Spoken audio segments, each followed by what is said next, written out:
How Anāthapiṇḍika met the Buddha. The Buddha granted permission to monastics to make use of the monastery as a requisite, in compliance with the request by the wealthy man of Rajagaha, who made it through the monastics while he was residing there during the second rains retreat. The wealthy man of Rajagaha and the wealthy man, Anāthapiṇḍika of Savatthi, were brothers-in-law because they married each other's sister. On the occasions when the wealthy man of Rajagaha found the prices of goods in Rajagaha were far below those currently at Savatthi, he would buy the goods and go to Savatthi with 500 carts loaded with such goods for sale. 1 league before his arrival at Savatthi, he would send intimation of his arrival to Anāthapiṇḍika, who would then arrange a grand reception for his brother-in-law, and the two would enter the city together in the same carriage. If the goods found a ready market in Savatthi, the rich man of Rajagaha disposed of them at once. In case they did not find a ready market, he left them in the house of his sister and went back. The wealthy man, Anāthapiṇḍika, also did likewise at Rajagaha. At the time when the Buddha was observing his second rains retreat, Vassa, in Rajagaha, the wealthy man, Anāthapiṇḍika of Savatthi, had 500 carts loaded with products at Savatthi and left for Rajagaha. He sent a written intimation of his arrival to the wealthy man of Rajagaha from a distance of 1 league, as on the many previous occasions. The wealthy man of Rajagaha could not, however, give any heed to his intimation, for he had just returned from the remote monastery of Siddhavana, where he had listened to a discourse by the Buddha, and having invited him and his Saccaka to partake of alms food the following day, he was busily engaged with the work, making the necessary arrangements for the reception and provision of food. Anāthapiṇḍika approached the city, thinking all the way that a grand reception would await his arrival as on previous occasions, but he found no reception, even on his reaching the door of the house of the rich man of Rajagaha. On entering the house, there was not much of an effusive speech of welcome on the part of his host, but only, "Wealthy man of Savatthi, how are your children? Are they in good health? I hope you have had an easy and comfortable journey." And he kept himself busy with the work in hand. As stated above, the wealthy man of Rajagaha could only extend these few words of welcome to Anāthapiṇḍika. He was giving priority to the ceremonial functions, and he went on giving instructions to his men. "Mind that you get up early on the morrow and get busy with boiling the broth, cooking rice and curry, and preparing mixed salad dishes, all replete and in time for the Buddha and his Saccaka." It crossed the mind of Anāthapiṇḍika. The wealthy man of Rajagaha used to leave aside all other business and talk with me enthusiastically on previous occasions. But now he is full of anxiety about holding a grand feast for one reason or the other. Is he doing all this with his servants to bring someone's daughter here to get married to his son, Avaha, or give away his daughter in marriage to someone's son, Vivaha? Or else, has he invited King Bimbisara and his retinue of soldiers to a feast tomorrow? When everything had been arranged, the wealthy man of Rajagaha came to Anāthapiṇḍika and engaged himself in conversation with him enthusiastically as ever before. Whereupon Anāthapiṇḍika asked him, "Wealthy man, you used to leave aside cares of business and speak with me joyfully on all previous occasions. But now you seem to be anxious about holding a food offering ceremony, giving priority to making arrangements with your men in preparation for the ceremony to be held tomorrow. Is it for a ceremony to bring someone's daughter to your house for marriage to your son, or a ceremony to give away your daughter in marriage to someone else's son? Are you preparing for a great alms-giving ceremony, or have you invited King Bimbisara and his retinue of soldiers to a feast tomorrow?" The wealthy man of Rajagaha replied, "Wealthy man, I will not be holding ceremonies to give or take in marriage, nor have I invited King Bimbisara and his retinue to a feast. I have been making the necessary arrangements for a grand alms-giving ceremony. I have invited the Buddha and his Saccaka, so I can do a meritorious deed tomorrow." When Anāthapiṇḍika heard the word Buddha uttered enthusiastically by the wealthy man of Rajagaha, his entire body was pervaded throughout with the 5 grades of joyful satisfaction. Pity, a slight sense of interest, Kadaka pity; momentary joy, Kaika pity; an absorbing interest with a flood of joy, O Kanika pity; interest amounting to a thrilling point, Abhega pity, and fully developed; intensive rapture or zest suffusing the whole body and mind, Phara pity. Anāthapiṇḍika experienced this 5-fold rapturous joy which overwhelmed him from head to toe and again from toe to head. They spread from the side of his body to the middle and from the middle to the sides. Feeling these 5 kinds of ecstasy without intermission, he asked the wealthy man of Rajagaha, "Wealthy man, did you say Buddha?" Thrice he asked, and thrice he received the same reply. "Yes, I did say Buddha." Anāthapiṇḍika then inquired about the Buddha. "In this world, it is rare indeed even to hear the word Buddha. Would it be possible for me now to go and pay homage to the Buddha, the Arahat, the perfectly self-awakened?" The wealthy man of Rajagaha deliberated. It is as difficult to approach the Buddha as it is to get close to a venomous snake. The Buddha's remote monastery where he is residing is close to the cemetery, and it would be impossible for him to go there late in the evening. He therefore made this reply: "Wealthy man, there is no time now for you to go and pay homage to the realized one, the Arahat, the perfectly self-awakened. You will be able to go and pay homage to the realized one only early tomorrow morning." Upon hearing this, Anāthapiṇḍika thought to himself, "I shall be able to pay homage to the Buddha only early in the following morning." And he went to sleep with no other thought or object in mind except that of the Buddha. Anāthapiṇḍika was no longer interested in the merchandise that he had brought and the attendants at his service from the moment he heard the word Buddha. Foregoing his dinner, he went up to the topmost chamber of the 7-story mansion and laid himself down on a well-laid-out and decorated bed and fell asleep, muttering, "Buddha, Buddha." When the first watch of the night was over, Anāthapiṇḍika got up to contemplate the attributes of the Buddha time and again.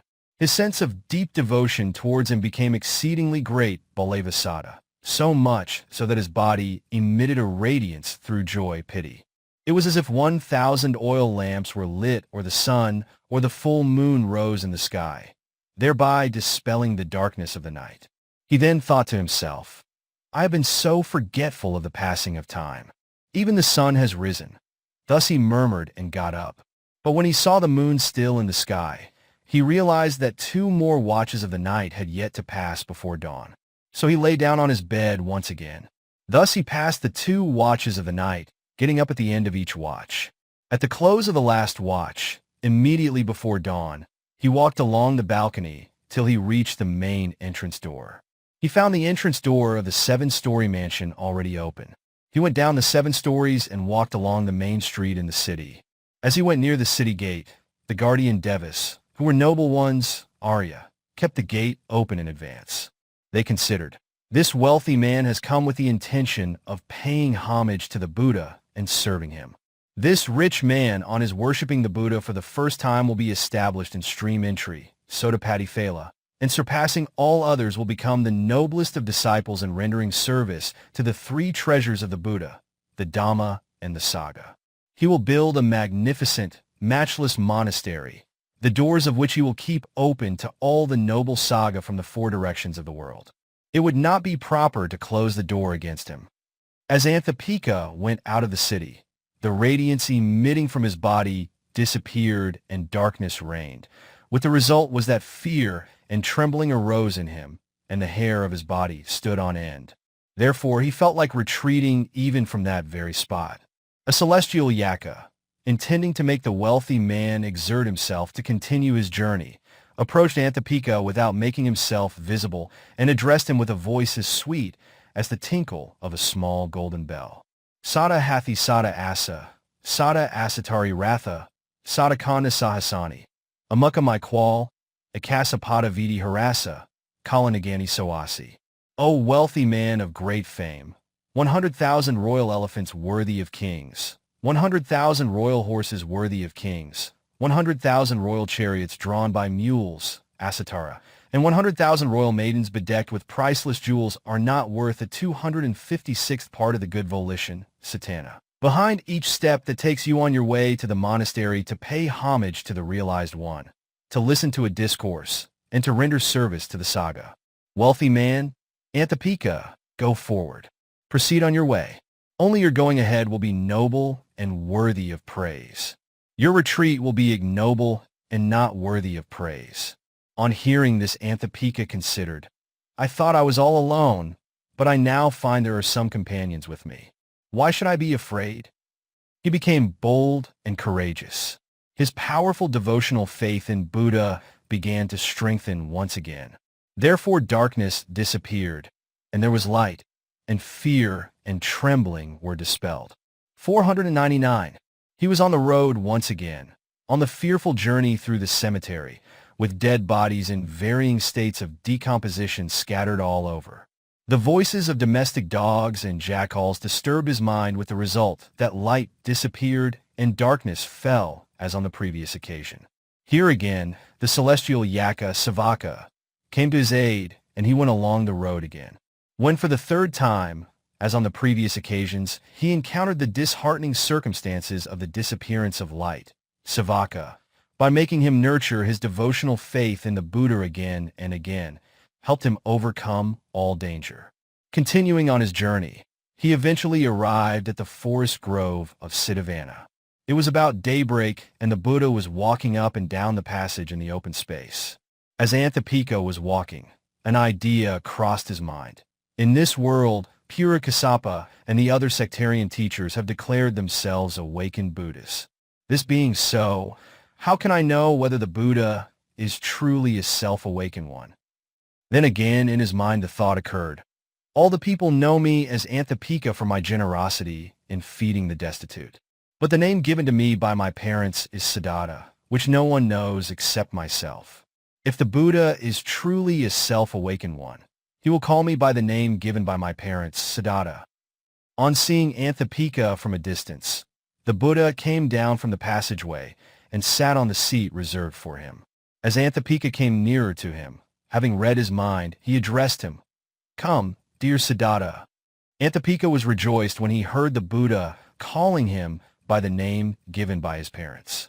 He approached him and paid homage, prostrating himself at the feet of the Buddha and addressed the Fortunate One. "Most exalted Fortunate One, have you enjoyed a sound sleep?" The Buddha said in reply, SN 10.8, "Sabata vi sukhaseti, Brahmeo paranibuto, yo nalampati kamisu, siddhi buddho nirupati." Wealthy man Anāthapiṇḍika, the Arahat, who is not besmeared with desire for sensual pleasures, being free from burning passions, is calm and serene. He is also free from the three grounds for rebirth: upati defilements, kilesa, accumulated deeds, abhisakra, and sensual passion, kamagwa. Having expelled all evil, and all defilements having been eradicated, all sorrow has ended, and as such that Arahat, at all times, night and day, truly sleeps and lives in ease of mind and body. Sabba asatiyo chetva, vinyahadai dara, upasanto sukhaseti, sanipapuya satasa. Wealthy man Anāthapiṇḍika the Arahat, who has cut off the five sensual pleasures by means of the fourfold Arahat path, Arahata Magga, and extinguished the flames of the defilements, has frequently entered the tranquil state of Nibbana by way of the attainment of the Arahat fruition, Arahata Phalasamapati. Having extinguished the blazing fire of the defilements, he sleeps and lives with ease and tranquility. Having thus explained how he lives with ease and comfort in all the four postures of the body, the Buddha taught Anāthapiṇḍika the course of moral practice leading to the paths and fruitions. 1. Generosity, Dhanakatha. 2. Morality, Silakatha. 3. Heaven, Saccaka. 4. Path, Maggakatha. The disadvantages of sensuality, Kamna, and the advantages of renunciation, Nekkhamma Nisasakatha, in the correct sequence. When he knew that the mind of Anāthapiṇḍika had become adaptable, soft, and free from hindrances, eager, gladdened, purified, and pellucid, he taught the Dhamma which was originally discovered by him, Smukasik Dhamma Dasana, the Four Noble Truths. Eventually, Anāthapiṇḍika became established in stream entry, Sotapati Phala. Then Anāthapiṇḍika addressed the Buddha thus: "So delightful is it, exalted Buddha! So delightful is it, exalted Buddha!" As though what is placed downwards has been turned up, so goes a worldly simile. As though what is covered has been disclosed, as a man losing his way has been guided in the right direction, as a lamp that has been lighted in the dark with the thought. Those who have eyes may see the various shapes of things. So the Buddha has clearly taught me the Dhamma in manifold ways. Exalted Buddha, I recognize and approach the Buddha, the Dhamma, and the Sangha for refuge and shelter. May the exalted Buddha, Take me as a devotee with a threefold refuge from today onwards until the end of my life. Having thus taken refuge in the three treasures, the wealthy man Anāthapiṇḍika extended an invitation to partake of a meal, saying, "Exalted Buddha, in order that I may gain merit and have delight, may you accept my offering of a meal together with the Sangha tomorrow morning." The Buddha remained silent, signifying his acceptance of the invitation to the next morning meal. Whereupon, Anāthapiṇḍika joyously rose from his seat, and, after paying respects to the Buddha by circumambulating him clockwise, he left for the residence of his host, the wealthy man of Rajagaha. The news of the Buddha's acceptance of Anāthapiṇḍika's invitation to a meal instantly spread all over the city. The wealthy man of Rajagaha, on hearing the news, offered to render service, saying, "I have heard the news that you have invited the Sangha headed by the Buddha to a meal tomorrow in order to gain merit. You happen to be a visitor here. May I offer you assistance with provisions and payment for services?" Anāthapiṇḍika refused the offer, saying that he would be able to manage the affair with what was in his own possession. Members of the Merchants' Association of Rajagaha also came forward to help by way of supplying provision and payment of services in the same way as the wealthy man of Rajagaha. Their offer was also not accepted in like manner. King Bimbisara also offered to render help in the same way as the others, and his request was also refused in the same way. "Your Majesty, I need no such help. I should be able to hold the feast with what I have." On the following day, Anāthapiṇḍika held the food offering ceremony at the residence of his brother-in-law, the wealthy man of Rajagaha, serving food of great worth with delicacies. He then sat at a suitable spot and respectfully presented an invitation to come to his hometown of Savatthi. "Most exalted Buddha, may I humbly request you? Please keep the rains retreat, Vasa, in our town of Savatthi, together with all your monastics." The Buddha gave the reply, "Devotee Anāthapiṇḍika, fully self-awakened Buddhas are pleased to reside in secluded places." Anāthapiṇḍika replied, "Exalted Buddha, who always speaks good words, gracious one, your devotee understands that full well. Your devotee understands that full well." Then, after speaking words of Dhamma to Anāthapiṇḍika, the Buddha returned to the monastery. At that time, Anāthapiṇḍika was a person who had a great many friends, and his word was respected by many. He disposed of his merchandise and hastily returned to Savatthi. On his way home, he urged the inhabitants at the intermediate stations: plant gardens, build shelters for rest and lodging, build monasteries, and keep reserves of provisions for almsgiving. A Buddha has blossomed forth in the world. That Buddha will be coming to your place at my request. In response to Anāthapiṇḍika's exhortation, all his wealthy associates and childhood friends at the intermediate stations built shelters, parks and gardens, kept provisions for alms, giving at their own expense without accepting any assistance from him, while the 501 needy ones took the responsibility of building shelters and monasteries and set up reserve provisions for alms, giving with the money that they received from him. Anāthapiṇḍika contributed 100,000 in cash and in kind, such as timber and construction materials, to the value of 100,000 to accomplish the project of constructing a shelter and a garden at each league along the route between Rajagaha and Savatthi, a distance of 45 leagues. He returned to his hometown of Savatthi after completion of the work. The purchase of the Jetavana. On arrival at Savatthi, Anāthapiṇḍika searched the surrounding localities for a suitable site for a monastery, a site which must meet the following 5 conditions. 1. Not too far from the city. 2. Not too near the city. 3. Communicable by roads. 4. Of easy access for everybody at any required time. And 5. Free from noise of the city, village, and people clamoring for the 5 sense objects. He found that Prince Jita's garden land met the said conditions, and so he went to the prince and offered to buy it. "Your Highness, I wish you would sell me your garden at a certain agreed price." Prince Jita replied, "Wealthy man, I cannot give you my garden even if you were to lay gold coins edge to edge over it." Anāthapiṇḍika took advantage of Prince Jita's commitment in his speech and said, "Your Highness, you have quoted terms for the sale of your garden." Prince Jita denied it, saying, "I have not said a word about the sale of my garden." Anāthapiṇḍika contended that the prince had to sell his garden, while the prince argued that he had never said a word about the sale of the garden, and the two finally agreed to secure the judgment of a court of law. The ministers who were judges passed the judgment. "Your Highness, because your Highness happened to have quoted an exorbitant price with the words, 'Even if gold coins were laid edge to edge, you have committed yourself to negotiations for the sale of your garden.'" Having thus won the case at the court of law, Anāthapiṇḍika ordered cartloads of gold coins taken out and transported and laid them edge to edge over the surface of Prince Jita's garden. For the spaces which could not be laid over with gold coins, such as those occupied by trees and ponds, he had the dimensions of their girth or areas measured and placed the gold coins, edge to edge, over equivalent areas at other places. In this way, the rich man, Anāthapiṇḍika, spent 180 million gold coins, which he had put aside for emergency use, in buying the site for the monastery.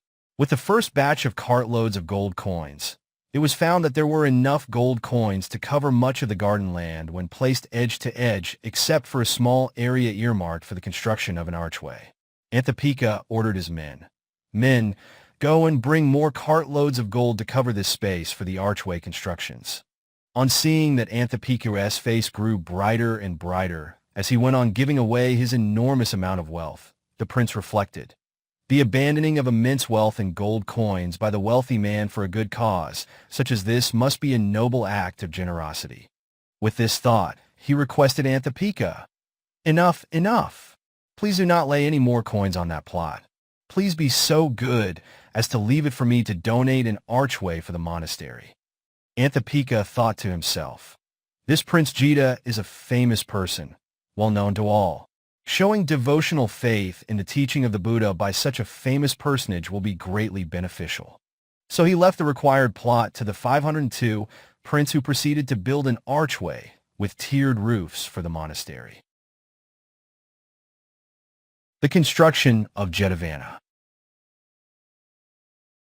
Having bought the garden of Prince Jita at a cost of 180 million gold coins, Anāthapiṇḍika spent another 180 million to create a magnificent monastery on it. First, he had unwanted trees felled, leaving the desirable ones for the sake of shade and natural beauty. The perfumed chamber, Gandhaki, for the accommodation of the Buddha, was surrounded by dwellings for monastics with stately 7-tiered archways constructed at a selected place. Assembly halls with terraced roofs for the Saccaka, small buildings to store allowable articles, lavatories, passageways with roofing, water wells complete with roofs over them, bathrooms for both cold and sweat baths in separate buildings, square water tanks and pavilions were constructed within the sacred precincts of the monastery, leaving nothing which would be needed. The location of the Jetavana monastery was not only the site of the monastery of this Gautama Buddha alone. It was also the location of the monasteries of the preceding Buddhas, such as Buddha Kassapa, Kagamana, etc., as related below. 1. During the time of Buddha Vipassi, a wealthy man named Panabhasamita bought a piece of land at the very site of this Jetavana monastery, then measuring 1 league, by paying with golden bricks placed edge to edge on it. Constructing a huge monastery on it, he donated it to the Saccaka. 2. During the time of Buddha Sikhi, a wealthy man, Sarivaha, bought a piece of land at the same site by paying, according to the birth stories, Jataka, commentary, with the golden teeth of plows placed tip to tip, or with golden staffs placed end to end according to the Vinaya commentary, and donated it, measuring 3 miles after constructing monasteries on it, to the Saccaka. 3. During the time of Buddha Vesabu, a wealthy man, Saccaka, bought a piece of land at the same site by paying with golden blocks molded into the shape of elephant legs according to the birth stories, Jataka, commentary, or the golden teeth of plows according to the Vinaya commentary, placed end to end and donated it together with all the buildings on it, to the Saccaka. The plot measured half a league or 2 miles. For, during the time of Buddha Kakasanda, a wealthy man, Aggidatta, bought a piece of land in the same site, then measuring 1 mile, by paying with gold bricks according to the birth stories, Jataka, commentary, or gold blocks made into the shape of elephant legs according to the Vinaya commentary, placed end to end all over the land and donated it to the Saccaka together with all the buildings on it. 5. During the time of Buddha Kagamuna, a wealthy man, Ugga, bought a piece of land in the same site by paying with golden tortoises according to the birth stories, Jataka, commentary, or golden bricks according to the Vinaya commentary, placed end to end on the land measuring half a mile, and donated it together with all the buildings constructed on it to the Sangha. 6. During the time of Buddha Kassapa, a wealthy man, Sumana, bought a piece of land in the same site by paying with gold blocks according to the birth stories, Jataka, commentary, or golden tortoises according to the Vinaya commentary, placed edge to edge all over the land, then measuring 2 units of land measure, and donated it together with the monasteries constructed on it to the Sangha. 7. Now in the time of our Buddha Gautama, the wealthy man Siddhartha, also known as Anāthapiṇḍika, bought a piece of land in the same site, measuring 8 units by paying with gold coins placed edge to edge on it, and after building the Jetavana monastery donated it to the Sangha.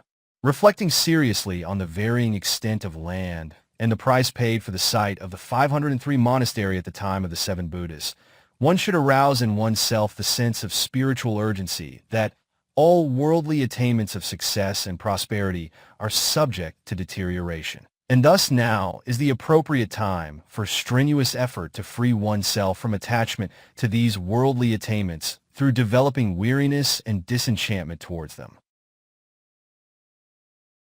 Buddha's journey to Savatthi. When the delightful and pleasant Jetavana monastery had been constructed at a cost of 180 million gold coins, on an enchanted plot costing another 180 million gold coins, Anāthapiṇḍika sent a special messenger to the Buddha with his respectful invitation. The Buddha, upon receipt of the invitation through the messenger, decided to proceed to Savatthi, partly because he foresaw that Savatthi would become one of his residences for the greater part of his life, and partly because it would also serve as a favorable victory ground for him to save humans, devas and brahmas by the millions from the slough of suffering. With that end in view, he left Vivana Monastery in Rajagaha for Savatthi, accompanied by his Sangha, stopping one night at the shelters at each station, located at intervals of 1 league along the route, as arranged by Anāthapiṇḍika in advance. When the Buddha arrived at Vesali on the way to Savatthi, he resided at the Kram monastery with terraced roofing in the great wood. At that time, he laid down the rule for the appointment of a monk with the consent of the community, Kamavaka, to take charge of the repairs, Navakama, necessary for monastic dwellings donated by the public. Then, after leaving Vesali and proceeding towards Savatthi, pupils of the group of 6 monks, Shabagi, having gone along ahead of the Sangha with the Buddha at its head, took possession of the good dwelling places, the good sleeping places, saying, "This will be for our preceptors, this will be for our teachers." Whenever the Buddha went on a journey accompanied by the Sangha, Venerable Sariputta, though he could selfishly claim the privilege of staying close to the Buddha as the chief disciple at the right hand, he would never do so and leave other monks to look after themselves, but would follow at the tail end of the procession, personally caring and seeing to the comfort of the aged and sick monks. Such being the case, on this occasion also, having followed at the very end of the procession, he arrived late and all beds and places being taken up by the group of 6 monks. Having nowhere to sleep, he had to spend the night at the foot of a tree. The Buddha, coming to know of this incident, considered, "If while I am still living, monks behave without respect for and showing deference towards one another, what would they do when I attain parinibbana?"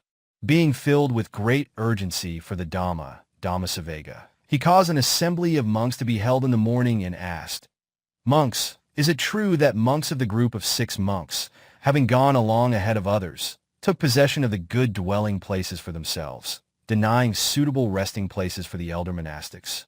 On being told that it was true, the Buddha rebuked the group of 6 monks and, after having given a reasoned Dhamma talk, asked the monastics, "Who, monastics, is worthy of priority concerning place, water for washing, and food?"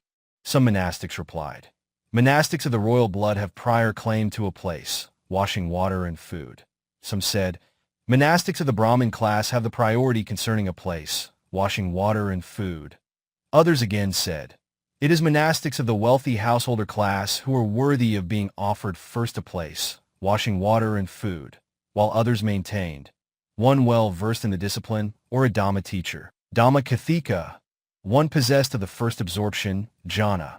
the second absorption, the third absorption, the fourth absorption are worthy of the first offer of a place, washing water and food. Finally, there were those who opined that one who is a stream enterer Sotapanna, once returner, Saccaka, non-returner, Anagami, an Arahat with simple insight, Sukkha, an Arahat without super knowledge, Abhidhamma, an Arahat with the three knowledges, Tavijja, an Arahat with the six-fold super knowledges, Cha Abhidhamma, is worthy of the best seat, the best water for washing, the best alms.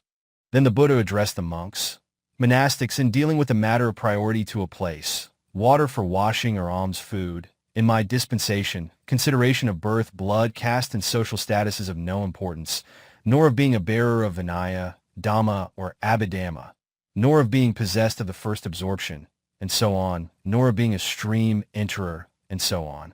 In reality, dear monks, those within my dispensation should live paying due respect, rising up and greeting with both palms together in salutation, giving proper homage according to seniority. The best seat, the best water for washing, the best alms should be accorded in order of seniority. In the matter of receiving the best seat, and so on, only seniority in age, seniority with regard to the duration of monkhood is of consequence. Thus the monastic with such seniority is worthy of such priority. At the present time, monastics, Sariputta is the chief disciple on my right. He keeps the Dhamma wheel taught by me in motion. He is one worthy of my place when I am no more. Sariputta had to spend the whole of the previous night walking or sitting under a tree for want of a place to rest. Monks, when there are such deeds of disrespect and lack of consideration on the part of monks, even during my lifetime, how will the members of the Sangha behave in the time to come after I attain Parinibbana? Then the Buddha, in order to exhort the monks, told them the story of three friends, a partridge, a monkey, and an elephant, Tatira Jataka, 37 monastics. In ancient times, even animals came to an understanding. It is not proper to be disrespectful and disobedient to one another. We will determine first who is the oldest amongst us, and then we will show due respect and pay homage to him. Then having chosen the oldest of them, they honored him and obeyed him, thus cultivating the practice of paying respect to the elder, Vuha, which led them to rebirth in the Deva realm. Ye Vuha Mapakayani, Nara Damasakovita, Dihivadam Saas, Sampare Ca Sagati. Those who are wise in the practice of paying respect to the illustrious and the aged choose among the three categories of birth, virtue and age. Those who are both virtuous and senior in age they honor and show respect to. Such people are worthy of praise, even in this life, and have prospects of becoming celestial beings in future existences. Monks, even these three animals, a monkey, an elephant, and a partridge could live together for mutual benefit, courteous, deferential, and polite to one another. If you, who have gone forth and received ordination through faith, Sadapabhajita, in my dispensation, Sasana, which dispenses righteous instructions, live without mutual benefit, without courtesy, without regard for one another, can such behavior be seemly or proper? Indeed, it cannot be. Such conduct, lacking due respect and humility, also cannot arouse respect and esteem for this dispensation, Sasana, in those who are still outside it, and so on. After teaching the discourses extensively on the importance of mutual respect and reverence, by way of rebuking the group of 6 monks, the Buddha proclaimed the following rule of discipline. I allow monastics, paying due respect, rising up and greeting with both palms together in salutation, giving proper homage according to seniority, the best seat, the best water for washing. The best alms should be accorded in order of seniority. Monastics, in the matter of monastic dwellings and sleeping places belonging to the whole Sangha, one should not hinder their occupation according to seniority. For whoever should do, so there is an offense, 505 of wrongdoing, Dukkarapati. Unworthy and worthy monastics. Having thus laid down the 2 rules, one concerning what was allowable, Anānatta, and the other concerning what is not allowable, Paikita, the Buddha continued to address the monks, saying, there are these 10 individuals enumerated here, who should not be worshipped. 1. A monastic ordained earlier should not worship another who received ordination later. 2. A monastic should not worship anyone who is not a monastic. 3. A monastic should not worship anyone belonging to a different communion, sapsa, who speaks what is not Dhamma, Abhidhamma, even if he is more senior. 4. A monastic should not worship a woman. 5. A monastic should not worship a eunuch. 6. A fault-free monastic, Paka, should not worship a monastic under suspension from association with the rest of the Sangha, Paravasika. 7.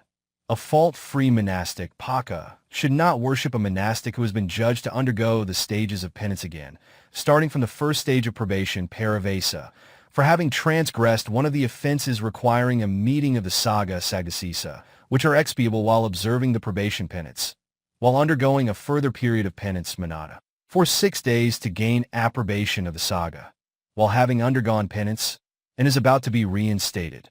Abhidhamma. 8. A fault-free monastic should not worship a monastic who, having observed the probation, has been judged to undergo penance. 9. A fault-free monastic should not worship a monastic who is undergoing the penance. 10. A fault-free monastic should not worship a monastic who, having undergone penance, is about to be reinstated. Abhidhamma. Having thus explained the 10 kinds of person not worthy of homage, the Buddha continued to give an enumeration of the 3 types of individuals who deserve to be venerated. Monastics, these 3 types of individual are worthy of veneration. 1. A monastic ordained earlier is worthy of veneration by one ordained later. 2. A senior monastic belonging to a different communion, if he speaks what is Dhamma, Dhammavadi, is worthy of veneration. 3. In the world of sentient beings with its humans, Devas and Brahmas, the Arahat, perfectly self-awakened, exalted Buddha is worthy of veneration by all beings. Rules concerning buildings and furnishings. All along the route by which the Buddha traveled to Savatthi in the company of the Sangha, local people built pavilions, temporary sheds furnished with mattings, and assembly halls in anticipation of their visit. Here again, disciples of the group of 6 monks went ahead and occupied the dwelling places as on the previous occasion, and, as a result, Venerable Sariputta was obliged to spend the night under a tree as he arrived with the group at the end of the procession. The Buddha investigated into the truth of the matter and rebuked the group of 6 monks and prescribed a set of additional rules for observance by the Sangha. 506 Na. Bhikkhave, Adisa Kadam Pi Yatha Voha Pebitaba. Yo Pebia, Apati Dakasa. Monastics, even before formal consecration, pavilions and temporary sheds, etc., meant for the whole Sangha can be occupied without hindrance by the Sangha in order of seniority. Whoever should hinder such occupation in order of seniority, there is an offense of wrongdoing, Dukkarapati. Now at that time, village people appointed elevated places, Ukasayana, and exalted places, Mahasayana, in the almshouse of the village and furnished them with a 1-ong tufted carpet, a many-color wool coverlet, a white wool coverlet, a wool coverlet with floral designs, a cotton quilt, a woolen carpet decorated with animal forms, a carpet with fur on both sides, a carpet with fur on one side, a coverlet with gold embroidery, a silken coverlet, a large-size woolen carpet, an elephant rug, a horse rug, a chariot rug, rugs of antelope hide, a coverlet of bear skin, a fancy red ceiling, a couch with red cushions at either end. Monastics, not being certain whether they are allowable, did not sit on them. When the matter was related to the Buddha, he made the following ruling concerning them. Anajanami, Bhikkhave Hapithti, Sandi Palaka, Tlika, etc. Monastics, with the exception of 3 things, a couch with very long legs, a divan, a cotton quilt, I allow you to sit on what is appointed by the people as elevated places, exalted places, but not to sleep on it. In the village, in the same almshouse, people provided a low bedstead quilted with silk cotton on both upper and lower sides. Monastics, being meticulous, did not use it. The Buddha made a ruling also in this matter. Anujanami, Bhikkhave, Gehivikata Abhinistitu, Nat Viva Abhinapijtu. I allow you, monastics, to sit on the bedstead quilted on both sides, provided by the people, but not to sleep on it. As stated above, the Buddha, accompanied by many monastics, set out on his journey from Rajagaha, towards Savatthi, and in due time arrived at the boundary of the Savatthi region. The wealthy man, Anāthapiṇḍika, having attended to preparations for a grand ceremony to make the formal offering and dedication of the monastery to the Buddha with the symbolical pouring of water, made arrangements to conduct the Buddha to the monastery on a grand scale, as described below. Prince Sumana. King Pasenadi had a daughter, named Sumana, who, during the time of Buddha Vipassi, was the daughter of a wealthy man and was known as Sada Sumana. Being quick-witted and intelligent, she took the opportunity of offering thick milk rice, which was prepared with pure, unadulterated milk, to Buddha Vipassi before anyone else did. Having made her offering to the Sangha headed by the Buddha, she made this wish: "Exalted Buddha, wherever I am reborn throughout the long journey in Sasra, may I never have to earn my living in want and with great difficulty, and may I be reborn as a much-loved and charming lady for offering this garland of jasmine flowers, and be known as Sumana, Jasmine." Her wishes were fulfilled, as she was never reborn in the plains of misery. She was born only either in the plane of the Devas or humans throughout the past 91 eons. In all these existences, because showers of jasmine flowers fell almost knee-high at her birth, she had always been named Sumana, Sumana Sutta, and 5.31 in its commentary. At the time of her birth, there was a shower of jasmine flowers, spreading nearly knee-high all over the palace. She was, therefore, named Sumana by her royal father. There were also 500 girls who were born simultaneously with Princess Sumana. The princess and her 500 coevals were brought up in luxury. As insignia of office and trappings of rank, the princess was provided with 500 coaches, and whenever she moved out from the palace, she was accompanied by her 500 birth mates, each in her own coach. Throughout the whole of Jambuka, one of the 4 great continents, there were only 3 young women who were provided, as symbols of rank and office, by their fathers with 500 attendants, each with a coach. They were 1. Princess Kundi, daughter of King Bimbisara; 2. Saccaka, who later became the supporter of the Abhidhamma monastery, daughter of a wealthy man, Dhananjaya; and 3. Sumana, daughter of King Pasenadi. Princess Sumana was 7 years old when the Buddha went to Savatthi to accept the Jetavana monastery.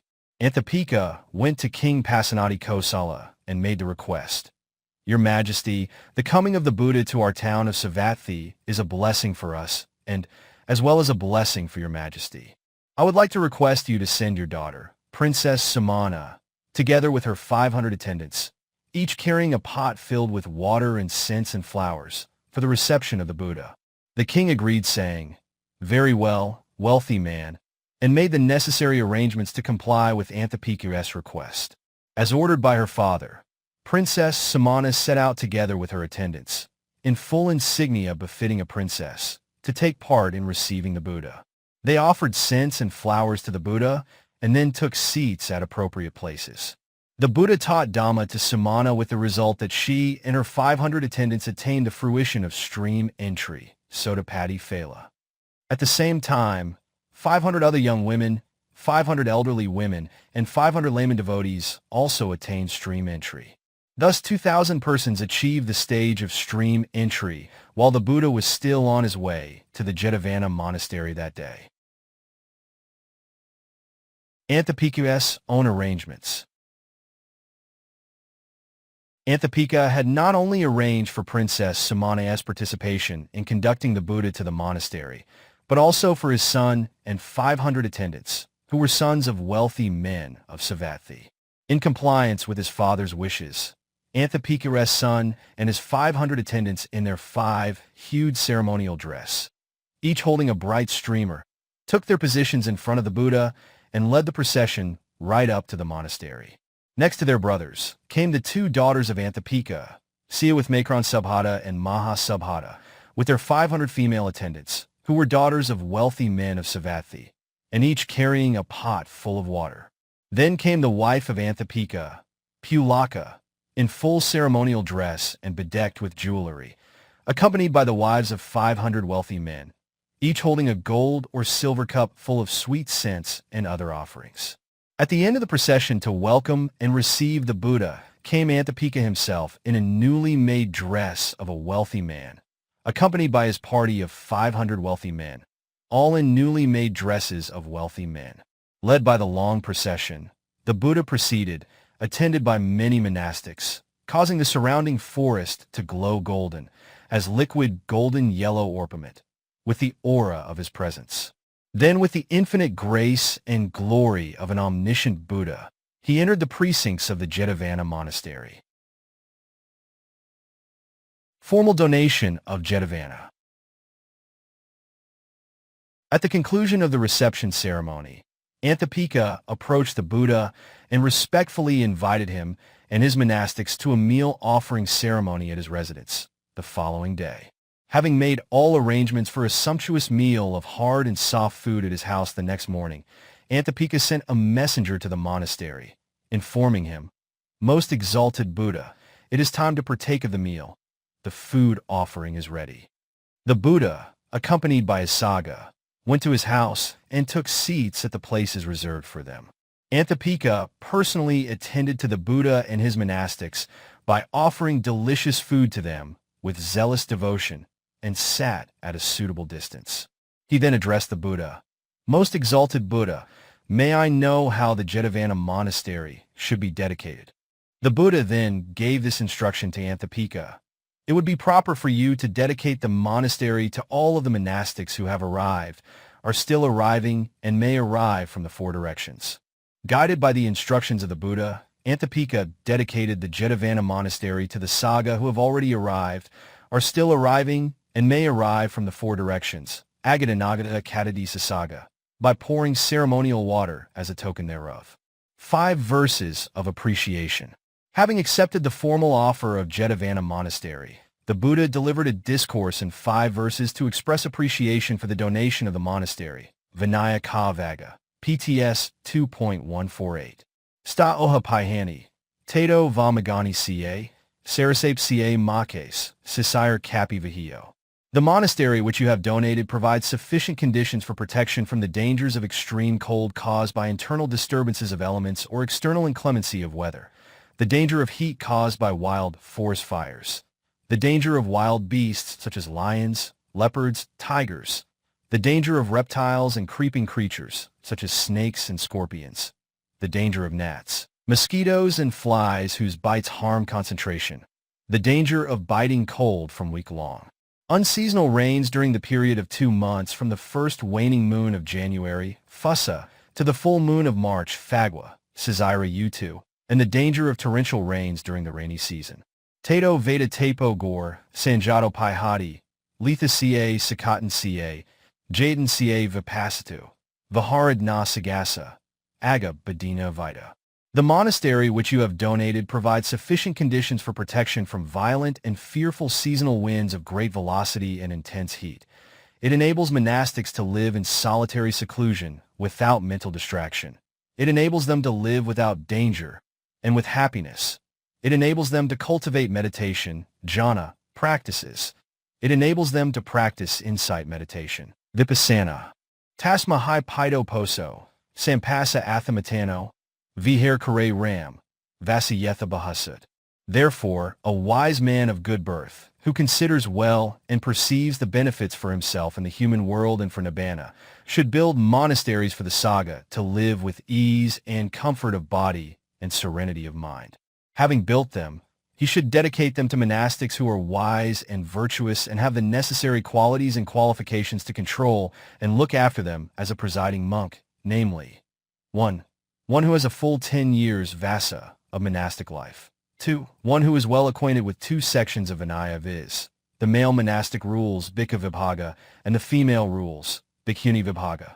3. One capable of administering and performing various deeds pertaining to the Saccaka according to the discipline, Saggakama. 4. One with the knowledge of the aggregates. And 5. One versed in the analytical knowledge of mind and matter, Namarupa.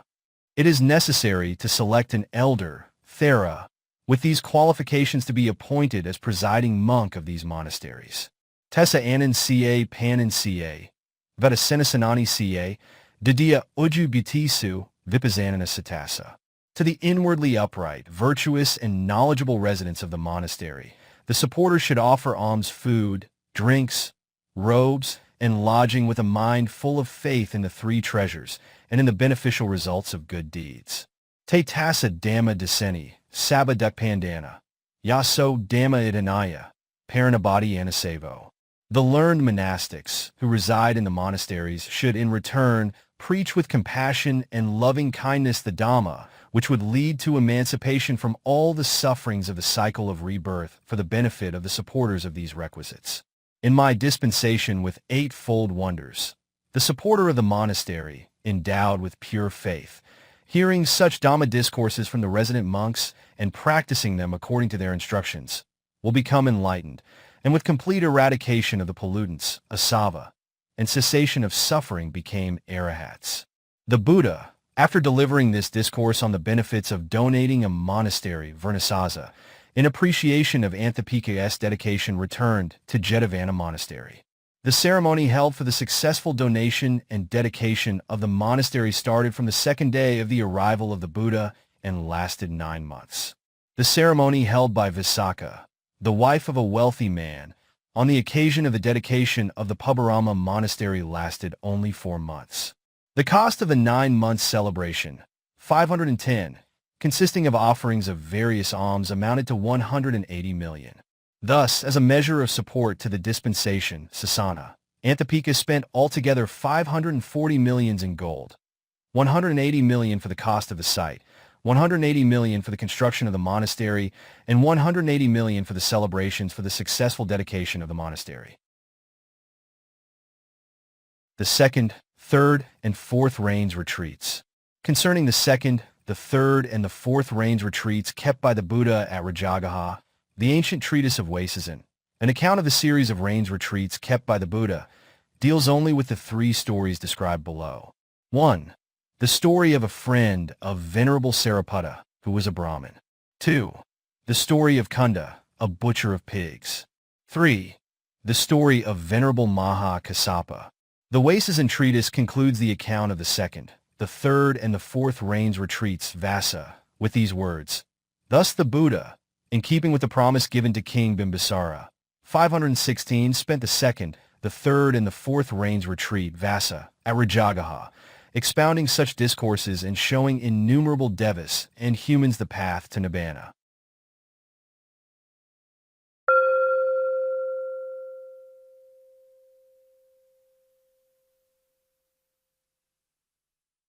(21) Sumana, Aggidatta, and Jambuka.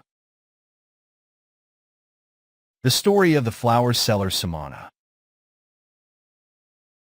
The Buddha taught a verse beginning with the words Dhp 68 Tan Ca Kama Kata Sadhu. Having done an act, the doer has no bitter regret for it.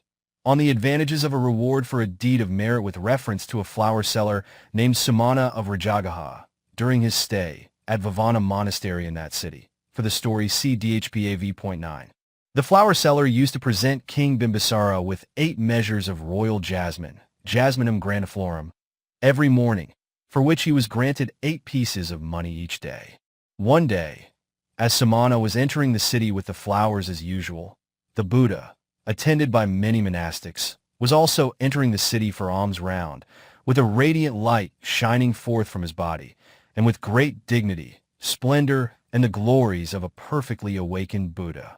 When Sumana saw the Buddha, with a body like an ornamented gateway column, replete with the 32 major characteristics and 80 minor characteristics, with the 6-colored radiant light emitting from his body, enter Rajagaha to go on alms round with great dignity, splendor, and with the glory of a perfectly awakened Buddha, there arose in him intense devotional faith and reverence for him. He then considered, what kind of offering should I make to gain merit? When he could not think of anything with which to pay homage to the Buddha, he thought of offering the flowers in his hands. But on second thought, he came to realize, these are the flowers meant for presentation to the king as a matter of daily routine. If I fail to do my daily duty, I shall be liable to be put in the stocks, bound with ropes, and imprisoned or executed or expelled from the country. What should I do?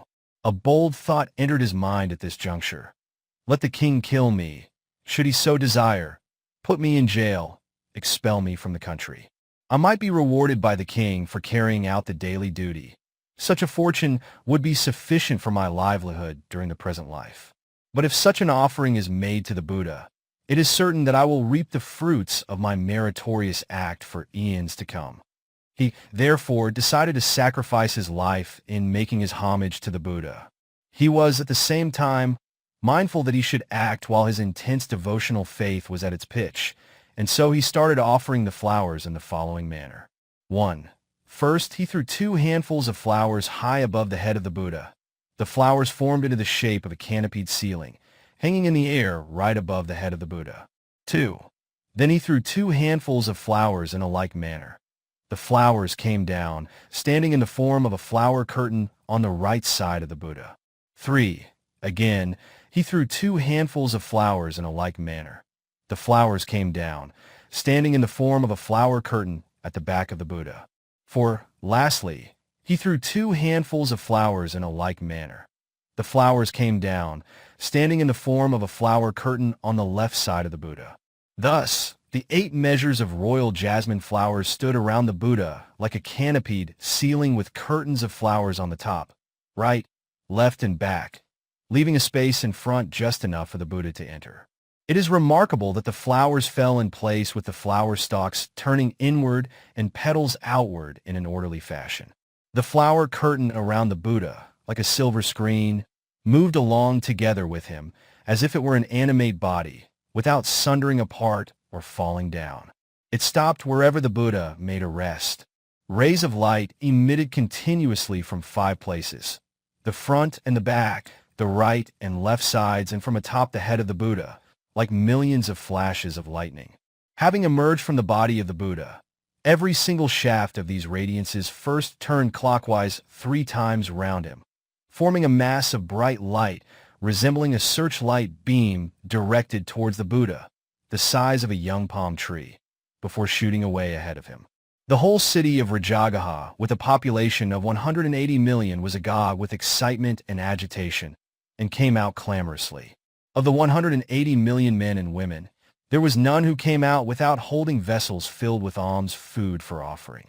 All the citizens, clamoring and proclaiming aloud and courageously like a lion king, throwing aloft their twisted headdresses, moved along in large groups, leading the procession before the Buddha.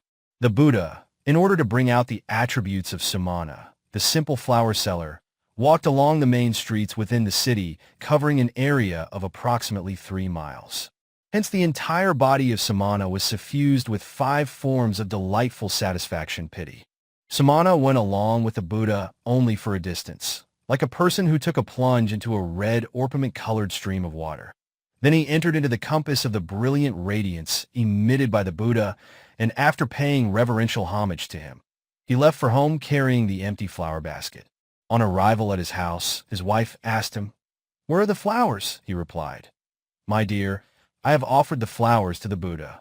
His wife then asked, "What about the presentation of flowers to the king?"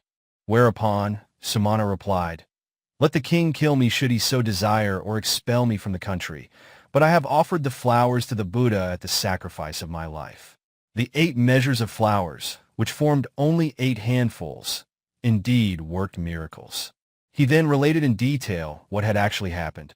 The whole 180 million citizens were now following the procession in honor of the Buddha, making loud proclamations. What you are hearing is their cheers congratulating me on my deed of merit. He told her this in a delightful tone full of deep satisfaction. Sumana's wife, being very foolish and ignorant, took not the slightest interest in the miraculous display of the glories of the Buddha, and scolded her husband with abusive words and said, "Kings are harsh and ruthless. Once you have incurred their displeasure, your hands and feet may be cut off. I may also be adversely affected by your acts, which may bring ruin on me." Nagging continuously, she left, taking away her children to see the king at the palace. The king asked her, "What is your complaint?" She complained thus, "Your Majesty, my husband, Sumana, the flower seller, has offered the Buddha all the flowers that were to be presented to you, as usual, and returned home empty-handed. When I asked him, 'Where are the flowers?' he related to me what he had done with them. I scolded him in many ways, saying, "Kings are very harsh and ruthless. Once you incur their displeasure, your hands and feet may be cut off. I may also be adversely affected by your act, which may bring ruin on me. After severing my relationship with him, I have come to your presence. Whatever he has done, good or bad, that is his own affair, his own responsibility. Let him fare according to his deeds all by himself. Your Majesty, I have forsaken that husband of mine, and I make this formal report in advance to your Majesty." King Bimbisara had become a noble disciple, Arya Saccaka, having attained the fruition stage of a stream inner Sotapati Phala, ever since his meeting with the Buddha at the Grove of Young Palms, near the city of Rajagaha, and, as such, his confidence in him was unshakable. The king thought, "This woman is so foolish and stupid, she cannot arouse devotional faith in the glories and miraculous powers of the Buddha." And pretending to be indignant, asked her, 519, "Woman, have you just said that your husband, Sumana, had offered all the flowers that were to be presented to me?" "Indeed, I have said so, your Majesty," replied the flower seller's wife. The king replied expediently, "Woman, you have done well by severing your relationship with your husband. And now I am to consider what kind of punishment should be meted out to Sumana for offering the Buddha the flowers which were to be presented to me."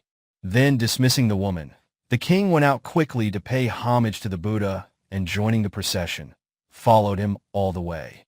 On seeing King Bimbisara in a reverential mood, the Buddha made it a point to walk along the congested main streets within the city, and finally went towards the palace gate. When King Bimbisara removed the bowl from his hand and started to conduct him into the palace, he noticed the indications that the Buddha had a desire to stop at the courtyard just outside of the palace. He at once had a temporary pavilion erected in the courtyard, and the Buddha and his monastic followers took rest on the prepared seats in the newly erected pavilion. As the Buddha went inside the pavilion and sat on the seat which was prepared for him, the 4 screens of flowers moved to the edge of the crowd in the 4 directions, each standing like living objects. Then the people rallied round him to pay homage, and King Bimbisara offered hard and soft food of the best quality to the monastics headed by the Buddha. After the meal was over, and when the Buddha had given a discourse of appreciation for it, the 4 screens of flowers went back to their places surrounding him on 4 sides. Surrounded by 180 million citizens and amidst deafening sounds of the uproarious crowd, the Buddha returned to the Vivana monastery. On returning to the palace, after seeing the Buddha off, King Bimbisara sent for Sumana and asked him, "How were the flowers meant for me offered to the Buddha?" Sumana replied thus, "I offered the flowers to the Buddha, making this resolution. Let the king kill me should he so desire. Let him expel me from the country. I will offer these flowers to the Buddha. Thus have I made the offering of flowers at the risk of my life." Whereupon, King Bimbisara said these congratulatory words, "You are a noble person indeed." The king then presented Sumana with 8 royal elephants, 8 royal horses, 8 male servants, 8 female servants, 8 sets of costumes, 8,000 pieces of money, together with 8 fully dressed maidens and 8 villages, making what is known as the all-eights, Saccaka, reward for a gift consisting of 8 by 8 things. This great event made Venerable Ananda wonder as to what kind of benefit Sumana would derive from his deed of merit, which was marked by the sounds that rent the air like thunderous roars of a lion king, and by throwing aloft of thousands of head dresses of citizens from the early part of the morning. Therefore, he went to the Buddha and asked to be enlightened as to what sort of benefit Sumana would enjoy. The Buddha told Ananda, "Dear son Ananda, you should not think that Sumana, the flower seller, had made just a small offering. In offering the flowers to me, he had made a liberal alms-giving dana of his own life with full devotional faith in his mind." DHPA PTS 2.46 Kapna Satasahasa Dugati na Gamasati Hat Deva Manasisu Phala Itasa Communo 520 Pasha Paxasambudho Samano Nama Bhavasati. For this meritorious deed of his, for a full 100,000 eons, he will not be reborn in the plains of misery. He will be born again and again in the realms of devas and humans enjoying the fruits of his deed of merit, and will become a Paksabuddha in the future. This was the prophecy uttered by Buddha Gautama in response to Venerable Ananda's request. In that evening, the monastics gathered together in the Dhamma hall and expressed their appreciation of Sumana's deed of merit and the result thereof, saying, "Friends, the benefit derived by Sumana from his deed of merit is really wonderful, worthy of applause by the snapping of fingers. He has offered the living Buddha a handful of jasmine flowers at the risk of his life, and for this he has been rewarded by the king at that very moment with gifts made up of 8 kinds of animate as well as inanimate objects, each numbering 8 Saccaka." The Buddha left his chamber and came to the Dhamma hall where, after sitting on the Dhamma throne of the Buddha, he asked, "Monastics, what is the subject of your conversation?" They explained the subject of their discussion. He then said, "You are right, monastics, by doing an act for which no feeling of remorse should ever occur, but only the feeling of happiness whenever he dwells upon it every time. A deed of such a nature is indeed worth performing." And in this connection, he recited the following verse to serve as a maxim of what he had already said, DHB 68. Tan ca kama katasadu, yakatvananyatapati, yasapatito samano, vipka pesavati. Having done an act, the doer has no bitter regret for it. He only enjoys the fruits of that act with joy and gladness. Such an act is faultless and wholesome and is worth doing. At the end of the discourse, 84,000 sentient beings awakened and gained release from the round of suffering. The story of the ascetic Aggidatta. This discourse of 5 verses, beginning with the words, Bhavi Sarayani, DHB 188-192, was expounded by the Buddha while residing at Jetavana Monastery, with reference to a recluse by the name of Aggidatta, formerly a court Brahmin of King Kosala, who was then residing near a pile of sand. The Brahmin Aggidatta was the court advisor of King Maha Kosala, father of King Pasadani Kosala. On the expiry of his father, King Pasadani Kosala retained Aggidatta in the same rank as his court advisor, esteeming him as his father's old counselor.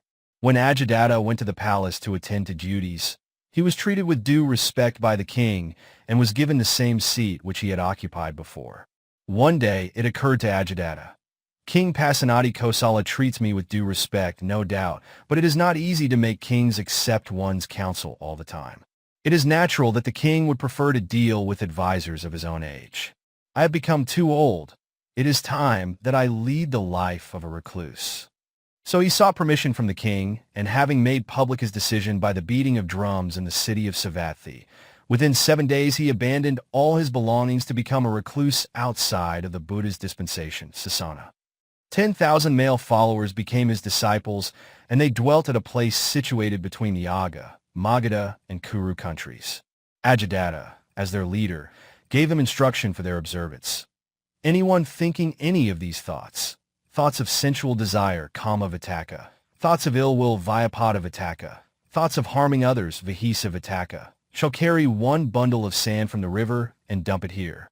His disciples promised to observe this disciplinary rule, and every time they detected an unwholesome thought, such as thoughts of sensual desire, arising in their mind, they chastised themselves by carrying a bundle of sand from the river and dumping it as promised, in the appointed place.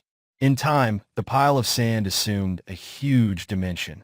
The pile of sand was later taken over by a Naga king named Arahats. People from Agga, Magadha, and Kuru used to come with offerings for the recluses every month. The recluse Aggidatta then exhorted them thus, "Disciples, go to the hills for refuge. Go to the jungles for refuge. Go to the parks for refuge. Go to the trees for refuge. If you take refuge in the hills, the jungles, the parks, and the trees, you will be free from all kinds of suffering."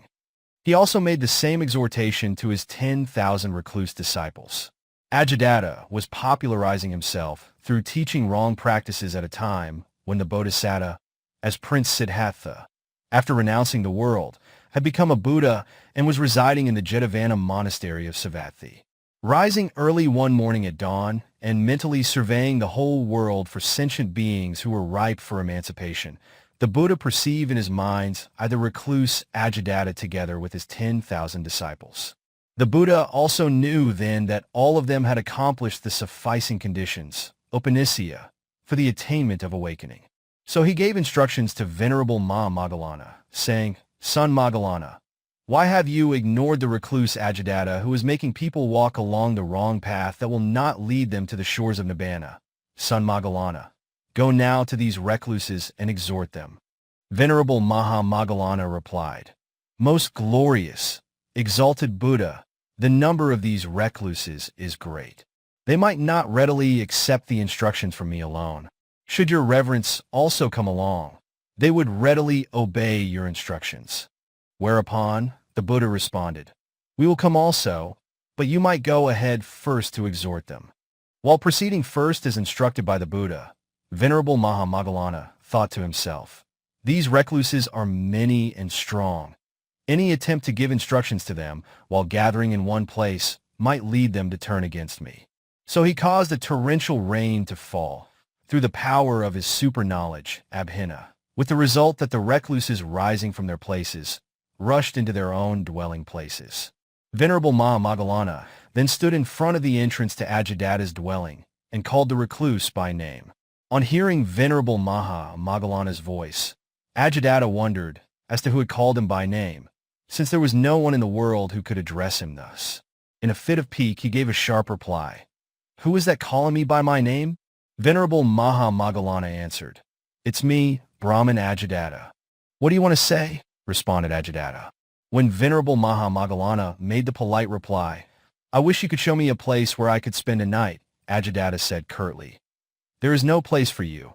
Each room has its own occupant." Venerable Moggallana then replied, "Aggidatta, it is natural that men come to the abode of men, bullocks to the abodes of bullocks, and recluses to the abode of recluses.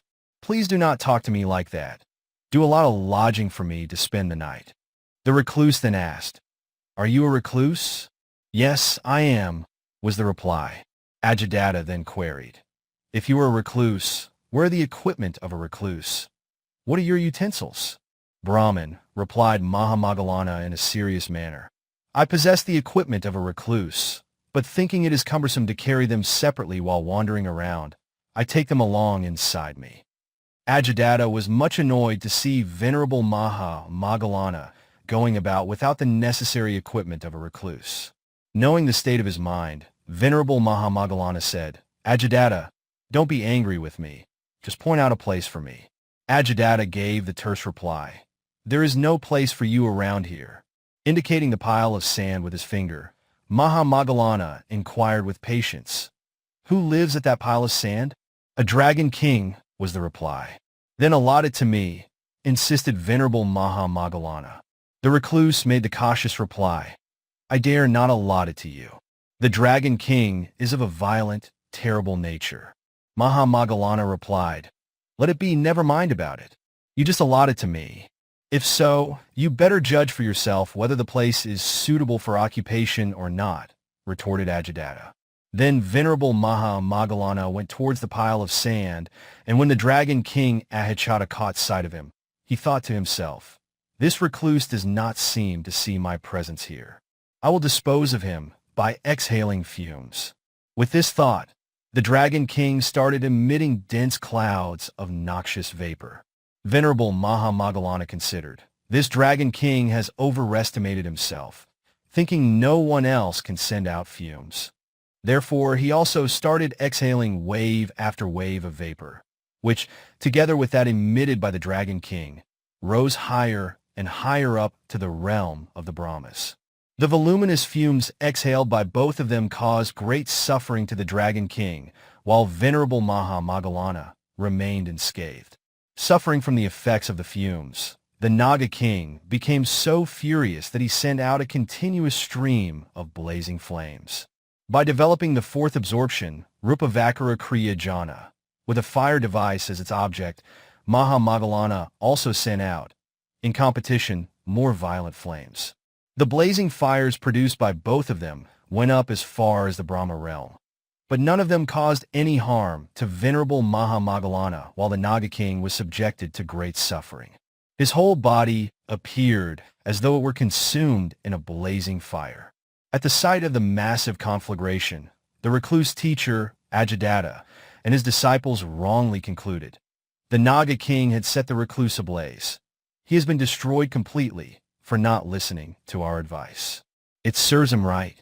Having overcome the Naga king by subduing its haughtiness, Venerable Moggallana sat on the pile of sand, while the Naga king kept itself coiled around the sand pile, with its head spread over him like a terrace chamber crowned with a fine pinnacle.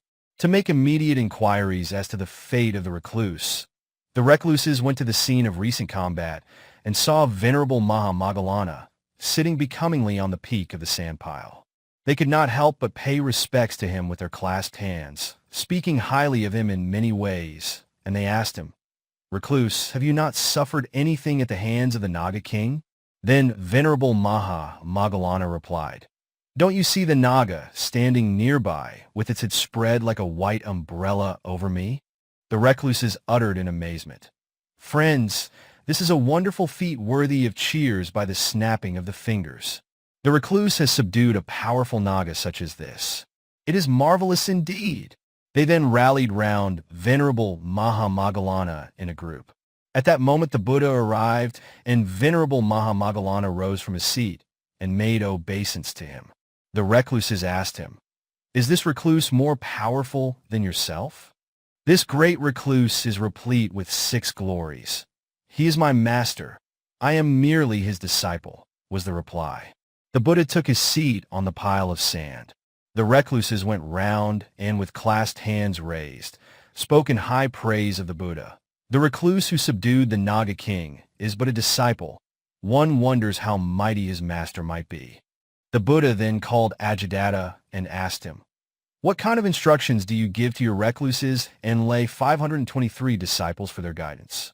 Aggidatta gave his reply, "Exalted Buddha, I gave this instruction to them. Disciples, go to the hills for refuge. Go to the jungles for refuge. Go to the parks for refuge. Go to the trees for refuge. If you take refuge in the hills, the jungles, the parks, and under the trees, you will be free from all kinds of suffering." On hearing this answer, the Buddha said, "Aggidatta, one who takes refuge in the mountains, forests, gardens, and trees cannot escape from suffering. As a matter of fact, only one who takes refuge in the Buddha, the Dhamma, and the Sangha can escape from the sufferings of the round of rebirths." The Buddha then expounded the true way of escape from suffering in 5 verses. DHB 188-192. Bahuvisara yanti pabbatani vananitsa aram rukhatsetiani manusabhanyataita. Aggidatta, people take refuge through fright in the mountains such as Mount Isigilai, Mount Vipula, Mount Vebra, etc., or in the forest groves such as the great wood Gazaga, Salavana, etc., or in the gardens and parks such as the Vivana, Javaka's Mango Park, etc., and under the trees such as at the Udina Tree Temple, Gautama Tree Temple, etc. All these are erroneously regarded as refuges and means of protection from dangers. Netako Sara Kima, Netasaram Uttama, Netasaram Agama, Sabba Dukkha Pamakati. Aggidatta, these mountains, forests, gardens, or trees are not safe, harmless refuges. They do not constitute the best, the highest refuge. By taking refuge in these mountains, forests, gardens, or trees, one cannot gain release from the continuous cycle of suffering, dukkha. Yosie, Buddhansie, Damansie, Sagasie, Saragato, Katari Arya Sakani, Samapanaya Pasadi. Dukkha Dukkha Samupta, Dakasa Sie Adhikama, Ariya Kahajika Maga, Dukkha Pasamagmina. Aggidatta, any person, whether lay or recluse, who takes refuge in the Buddha, the Dhamma, and the Sangha as a safe haven, as a secure shelter with sincere, pure faith in the 3 treasures, with transcendental consciousness, Lokuttara Saragamana Satapata. Any person, whether lay or recluse, who realizes the path truly and rightly through insight path knowledge, Magga Awithme Krane, the 4 noble truths. The noble truth of suffering, dukkha. The noble truth of the origin of suffering, the noble truth of the cessation of suffering, and the noble truth of the path leading to the cessation of suffering. That is, the 8-fold noble truth of right view, right thought, etc. Adako Sara Kima, Ada Saram Uttama. 524, Eta Saram Agama, Sabba, Dukkha Pamakati. Aggidatta. Only the refuge taken by such a person of noble disposition, with abounding faith in the three treasures, is a safe and harmless refuge. Only the refuge taken by such a person of noble disposition, with abounding faith in the three treasures, constitutes the best, highest refuge. Only the refuge taken by such a person of noble disposition, with abounding faith in the three treasures, can bring about release from the continuous cycle of suffering, dukkha. At that very moment, all the recluses, the leader and his followers instantly turned into full-fledged monks like senior monks, Thera, of 60 years, standing readily robed and equipped with the 8 requisites, paying homage to the Buddha with great respect. That day, when all the recluses became summoned monastics, Ahai Bhikkhu, happened to be the occasion when the people from Agga, Magadha, and Kuru congregated at the recluses' place with offerings for their recluse teachers. When they saw the recluses assuming the form of monastics, they began to wonder, how is our teacher Aggidatta superior to the great ascetic Gautama, or is the great ascetic Gautama superior to our teacher? Then they wrongly surmised that since the great recluse had come to the presence of their teacher, Aggidatta, must be superior to the great recluse. The Buddha knew what was in the minds of the people, and he told Aggidatta, "Dear son Aggidatta, you might yourself remove the doubts from the minds of your audience." Aggidatta replied, "Most exalted Buddha, it has also been my intention to do so." And so saying, he went up high into the air and descended there from 7 times. And after that he stood paying respects to the Buddha, declaring, "Sathami, Bandi, Bhagava, Savakoham Asmi, you, the exalted Buddha, are my teacher. I am but a disciple of yours," thus removing doubt being entertained by his followers. The story of the naked ascetic Jambuka. This discourse, beginning with the words, Mes Kusajina, DHB 70, was given by the Buddha while residing at the Vivana Monastery in Rajagaha in connection with the naked ascetic Jambuka. For the story, see DHPA v.11. Jambuka's demeritorious deeds of the past. During the time of Buddha Kassapa, a rich man of a village in the countryside built a monastery for a monk. He made regular offerings of food, robes, living quarters, and medicine, which are the 4 requisites for monastics, to the resident monk. The resident monk made regular visits to the house of the rich man for his daily meal. One day, an elderly monk who was an Arahat, going on alms round, arrived at the gate of the rich man. The rich man was very pleased with the deportment of the monk, and so he invited him into the house and offered him food with profound respect and said, "Your Reverence, please accept this piece of cloth for use as a robe, after dyeing and stitching. Your hair is also long enough to be cut. I will bring a barber and a bedstead for you to the monastery." The resident monk saw the reverential way in which his supporter made his offering to the Arahat monk. He was instantly assailed by unwholesome thoughts of envy concerning the offerings gained by the Arahat monk, Labha Makariya, and also his superior birth, Kula Makariya. And he was very worried, thinking to himself, "The rich man has shown more reverential attention to the monk whom he has just met than to myself, even though I frequent his house regularly for meals." He returned to the monastery in an angry mood. The guest monastic, who was an Arahat, followed the resident monk to his monastery. He dyed and stitched the piece of cloth offered to him by the wealthy monastery supporter and sat down wearing it as a robe. The wealthy man arrived, bringing with him a barber who attended to the Arahat monk's hair. The rich man prepared the bedstead he had brought with him, ready for use, and invited the Arahat monk to take a rest on it. Then, after inviting both monks for a meal on the morrow, he went back home. The resident monk was so overcome by malice towards the guest monk that he went to the place where the Arahat monk was resting and gave vent to his bitter feeling in very offensive words. "Look here, visitor.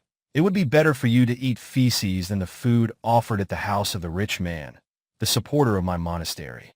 It would be better for you to have your hair pulled out with the outer shells of a palmyra seed than cutting it with the knife of the barber brought by the rich man, the supporter of my monastery. It would be better for you to go about naked than wearing the robe offered by the rich man, the supporter of my monastery. It would be better for you to sleep on the ground than lying on the bed offered by the rich man, the supporter of my monastery.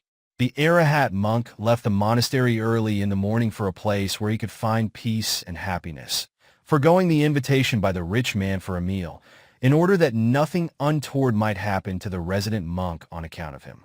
The resident monk attended quite early to all the routine works in the monastery, and when the time came for going on the alms round, he thought, "The lazy visitor is still asleep.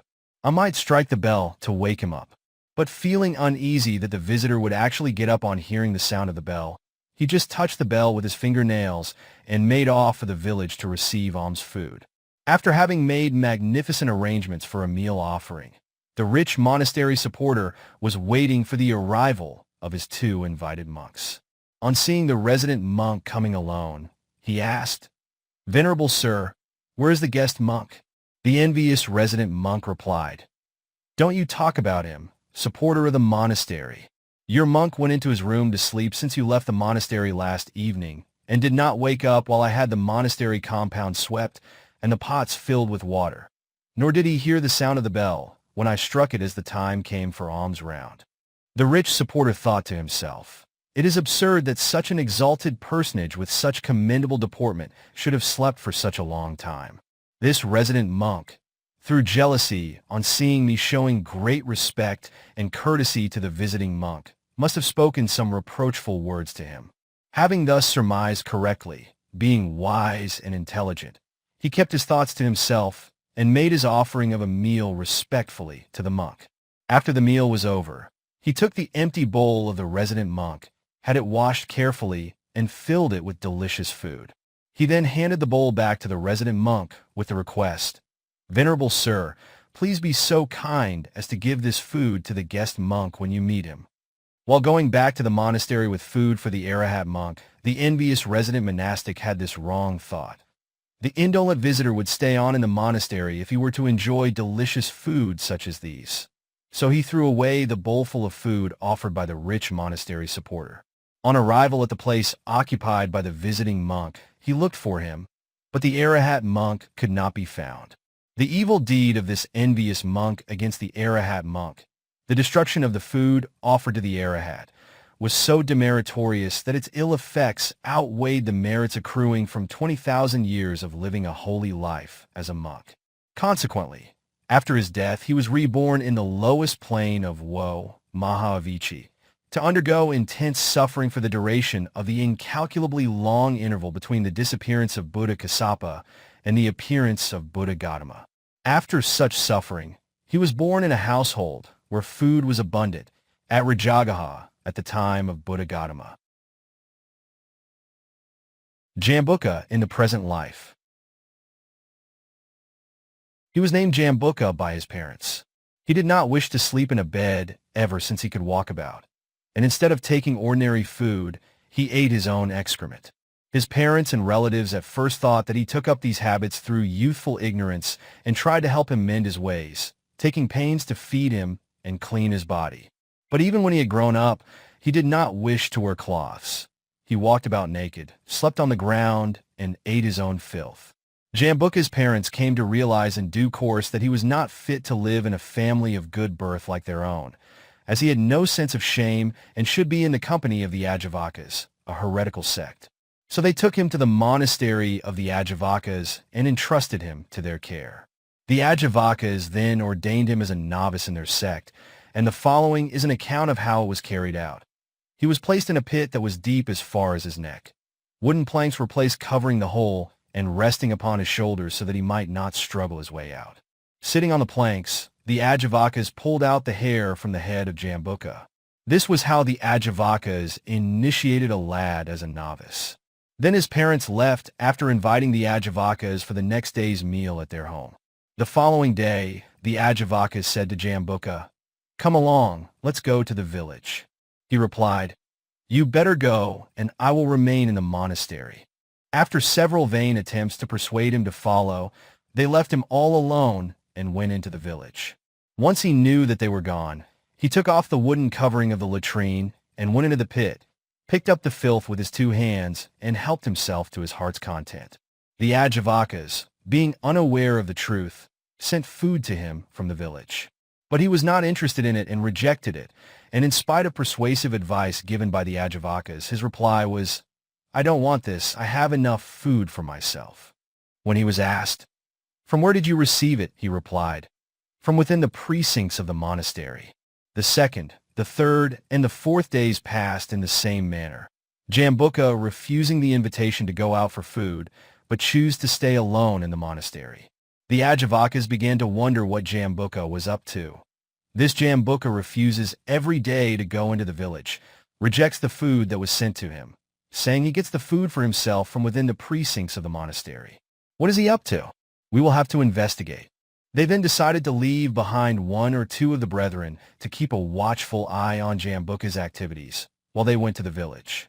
Those charged with the responsibility of investigation pretended to go along with the group, but remained behind under cover to watch Jambuka. Thinking that all the Aggivattas had left for the village, Jambuka went down the latrine pit as on the previous days and ate the feces. Jambuka was caught red-handed by the spies, and the matter was reported to their elders. The elders, on hearing the report, murmured, "Jambuka's action is grievous. Should the disciples of ascetic Gautama come to know of this affair, they will surely decry us as a wandering tribe of filth eaters, which will be much to the detriment of our dignity. He is not fit that he remain with us any longer." So saying, they unanimously expelled him from their sect.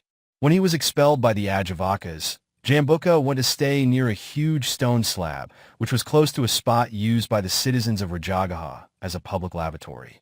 There was 527, also a huge sewage pipe adjacent to that large stone slab. People usually came to ease and relieve themselves behind the stone slab screen. Jambuka ate the refuse matter at night time, and when people came to answer the call of nature during the day, he stood with an arm rested on the edge of the flat stone and with one of his legs rested on the knee of the other leg, keeping his head erect with the mouth open. Those who came to answer the call of nature, on seeing him, approached him and asked, "Venerable sir, why are you standing like this with your mouth open?" "I live on air. There is no food for me other than air," he replied boastfully. People asked, "Venerable sir, why do you stand on one leg only, with one leg rested on the knee of the other one?" "I am a person engaged in rigorous austerity practices. When I stand with both my legs touching the ground, the earth cannot withstand my glories and attributes and trembles violently. That is why I stand in this posture. In truth, it is because of the earthquakes. I have got to stand on one leg night and day, without sitting down, without sleeping," replied Jambuka with an air of ostentation. It is a general fact that people accept readily what others say. Only a few take the trouble to consider whether there is element of truth or not. So they said in admiration, "Marvelous indeed it is. There are such personalities in the world who undertake such severe practices. We have never before seen such personalities having such rigorous practices." A great number of people from the Aga and Magadha countries, agitated and excited by hearing the news of Jambuka's austerities, came together with offerings for him and paid homage to him every month. Jambuka rejected delicious and wholesome food offered by people, maintaining, "I live on air only. I do not take any other food. If I do take any other thing than air, it means a breach of my practice." People beseeched him, repeatedly saying, "Venerable sir, may you not deny us this opportunity to gain merit. Only if a personality such as yours, well advanced in austerity practices, would accept our offer of alms food, will our prosperity and happiness grow and last long."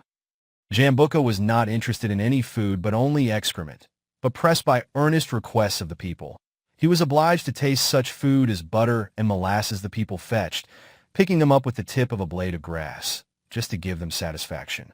Then he dismissed them, saying, "Go now. This much will go far to do a great deal of good for you." Thus Jambuka had to pay for his offenses against an Arahat by suffering for 55 years in these 4 ways. He could not put on any clothes. He ate nothing except feces. He had to pull out his hair by using palmyra seed shell, and he slept on the ground.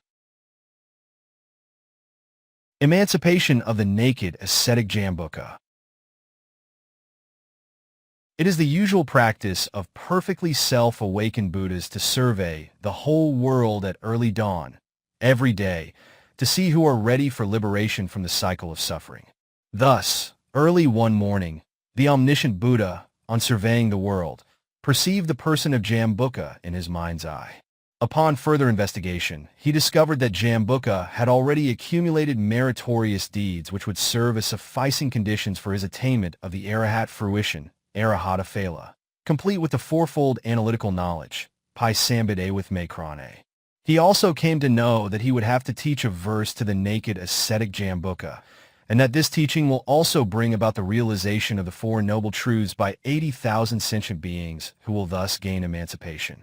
Because of this person Jambuka, thousands of people will come to achieve happiness. Thus, after going round Rajagaha for alms food, he informed Venerable Ananda, "My dear son, Ananda, I will be going to see Jambuka." "Exalted Buddha, is it that you are going there alone?" asked Ananda. "That's right, Ananda. I will go alone," replied the Buddha, and went to the place of Jambuka in the evening of that day. The Devas considered, "The exalted Buddha is visiting the naked ascetic Jambuka this evening. But that naked ascetic's abode is the great stone slab which is abominably filthy and smelly with an accumulation of excrement, urine and discarded twigs used as tooth cleaners. We should wash up the loathsome mess by a downpour of rain." Thus they caused, by means of their supernatural power, a falling at that very instant of a torrential rain, which washed away all the filth and dirt from the stone slab, making it look spick and span. Then the Devas caused the falling of flowers of the 5 colors on the stone slab. On arrival at Jambuka's place in the evening, the Buddha called out the naked ascetic by his name, who felt annoyed being discourteously addressed by name by an unknown person who, he thought, must be a lowly person.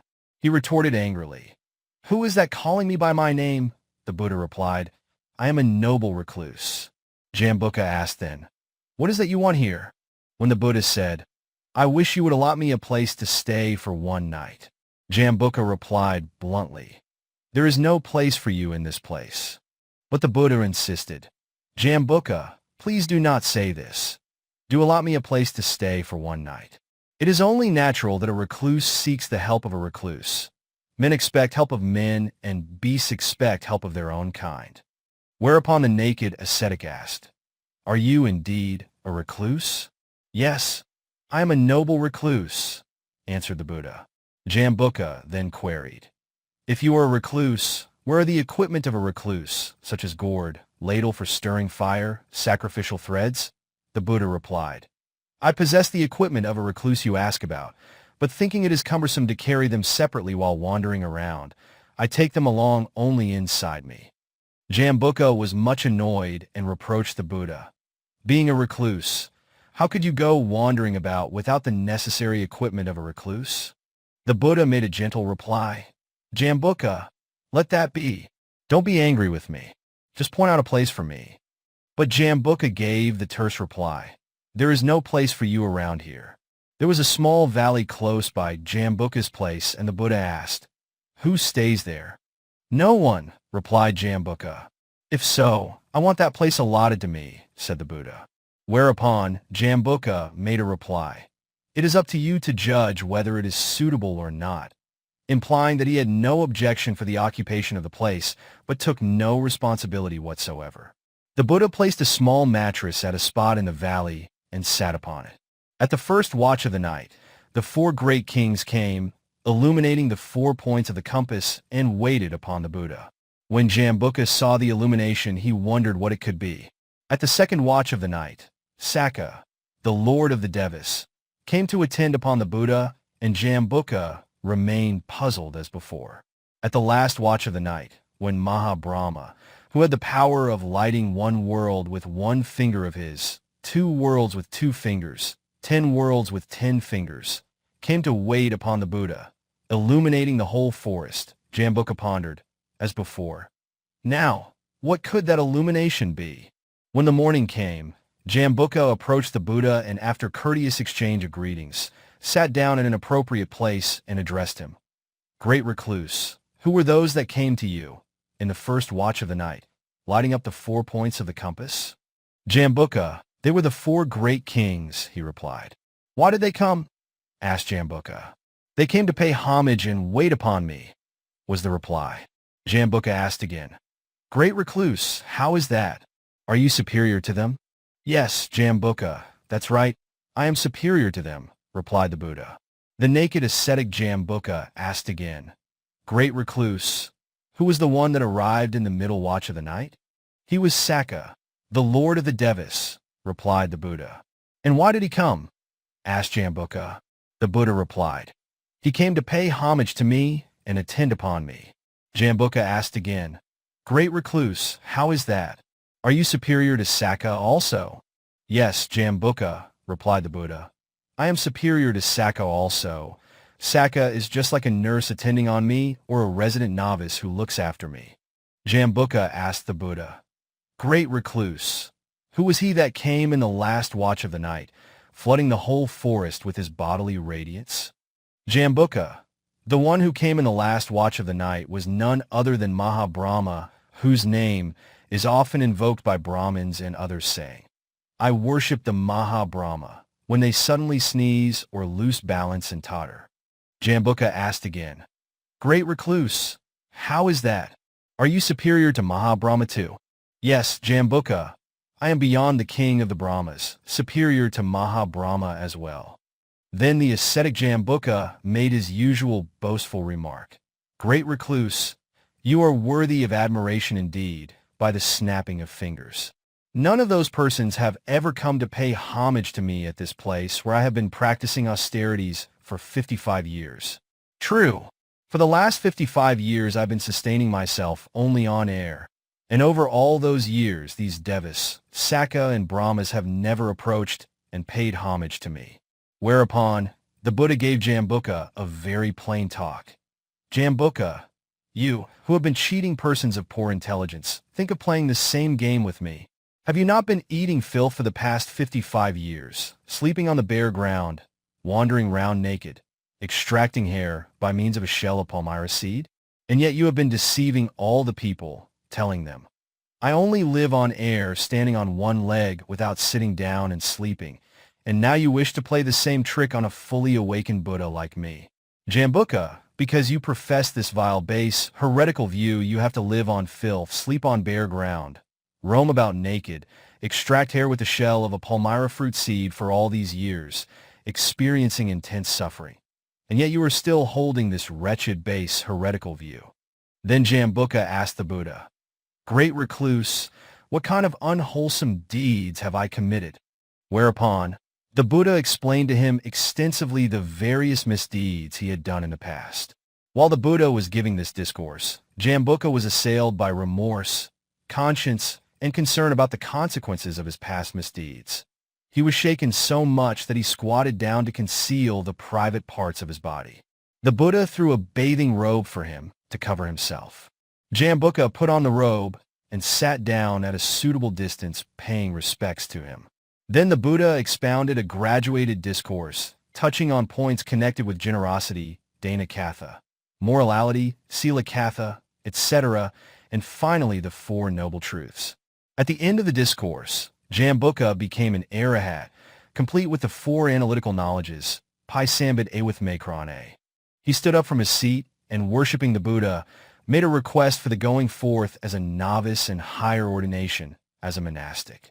But his accumulation of merit, which he had earned by observance of moral precepts as a monastic for 20,000 years, still remained undisturbed by his evil deeds. Therefore, when Jambuka requested for initiation and ordination, the Buddha stretched 530 out his right hand and called out, Ahai Bhikkhu, Kara Brahma Kariya Sama, Dakasa and Takiriyaya. Come monastic, accept the monkhood that you request. Strive to take up the 3 noble practices which form the moral training in my dispensation, Sasana, in order to bring about the end of the rounds of suffering. At that moment, Jambuka turned into a full-fledged monk like a senior monk, Thera, of 60 years standing, readily robed and equipped with the 8 requisites. On that very day, when Jambuka became an Arahat, people from Agga and Magadha visited him with offerings to pay homage. When they saw the Buddha and began to wonder, how is that? Is our teacher Jambuka superior to the great ascetic Gautama, or is the great ascetic Gautama superior to our teacher Jambuka? Then they wrongly surmised that since the great recluse had come to their teacher Jambuka must be superior to the ascetic Gautama. The Buddha knew what was in the minds of the people, and he told Jambuka, "Dear son Jambuka, you might remove the doubt yourself from the minds of your followers." Jambuka replied, "Most exalted Buddha, it has also been my intention to do so." And so saying, he entered into the fourth absorption, jhana. Then rising up from his seat, he went up into the air to the height of a palm tree, from where he addressed the Buddha. "Exalted Buddha, you, the exalted Buddha, are my teacher. I am but a disciple of yours." Then he came down to earth, and after paying homage to the Buddha, rose up in the air again. He repeated the same performance 7 times, going up higher and higher to the height of 2 palm trees, 3 palm trees, etc., up to the height of 7 palm trees. In this manner, he had made it very clear to the assembled crowd that he was just a disciple of the Buddha. On seeing these strange phenomena, people were struck with wonder and said, "Buddhas are worthy of admiration by the snapping of fingers. They are glorious, and there is no equal to them." The Buddha, being desirous of holding a discussion with the masses on Dhamma subjects, addressed them. "Lay devotees, Jambuka has lived here for the last 55 years, telling you ostentatiously, 'I have been exercising self-denial, eating only what is picked by the tip of a blade of grass out of the whole lot of offering you have brought.' Supposing he continued on with this practice of self-denial till it reached 100 years, and a certain amount of merit accrued on that score. Such a measure of merit to his credit would not be worth even 1/256 part of the merit he would earn by refusing to take any food now as a noble one, Arya, through having some doubt whether the food and the time it is offered is allowable or not allowable."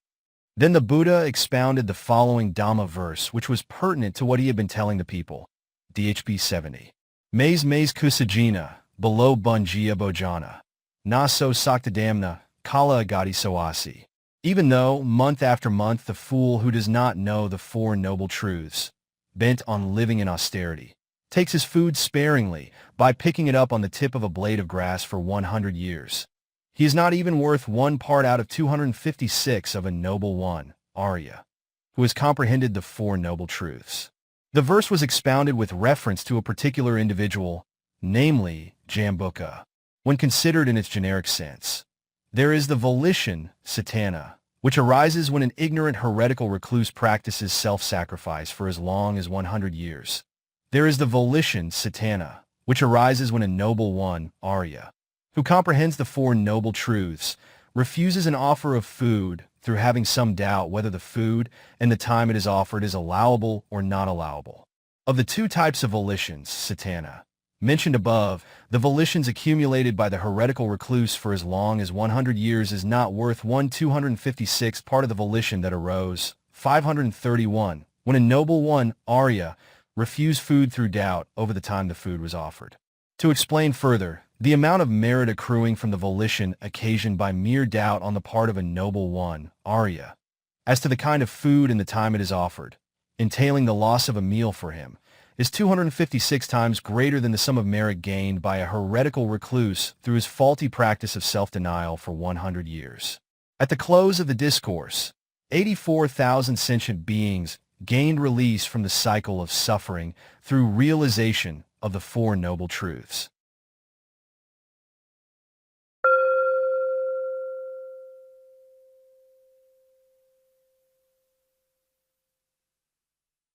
(22a) The Discourse on the Treasures.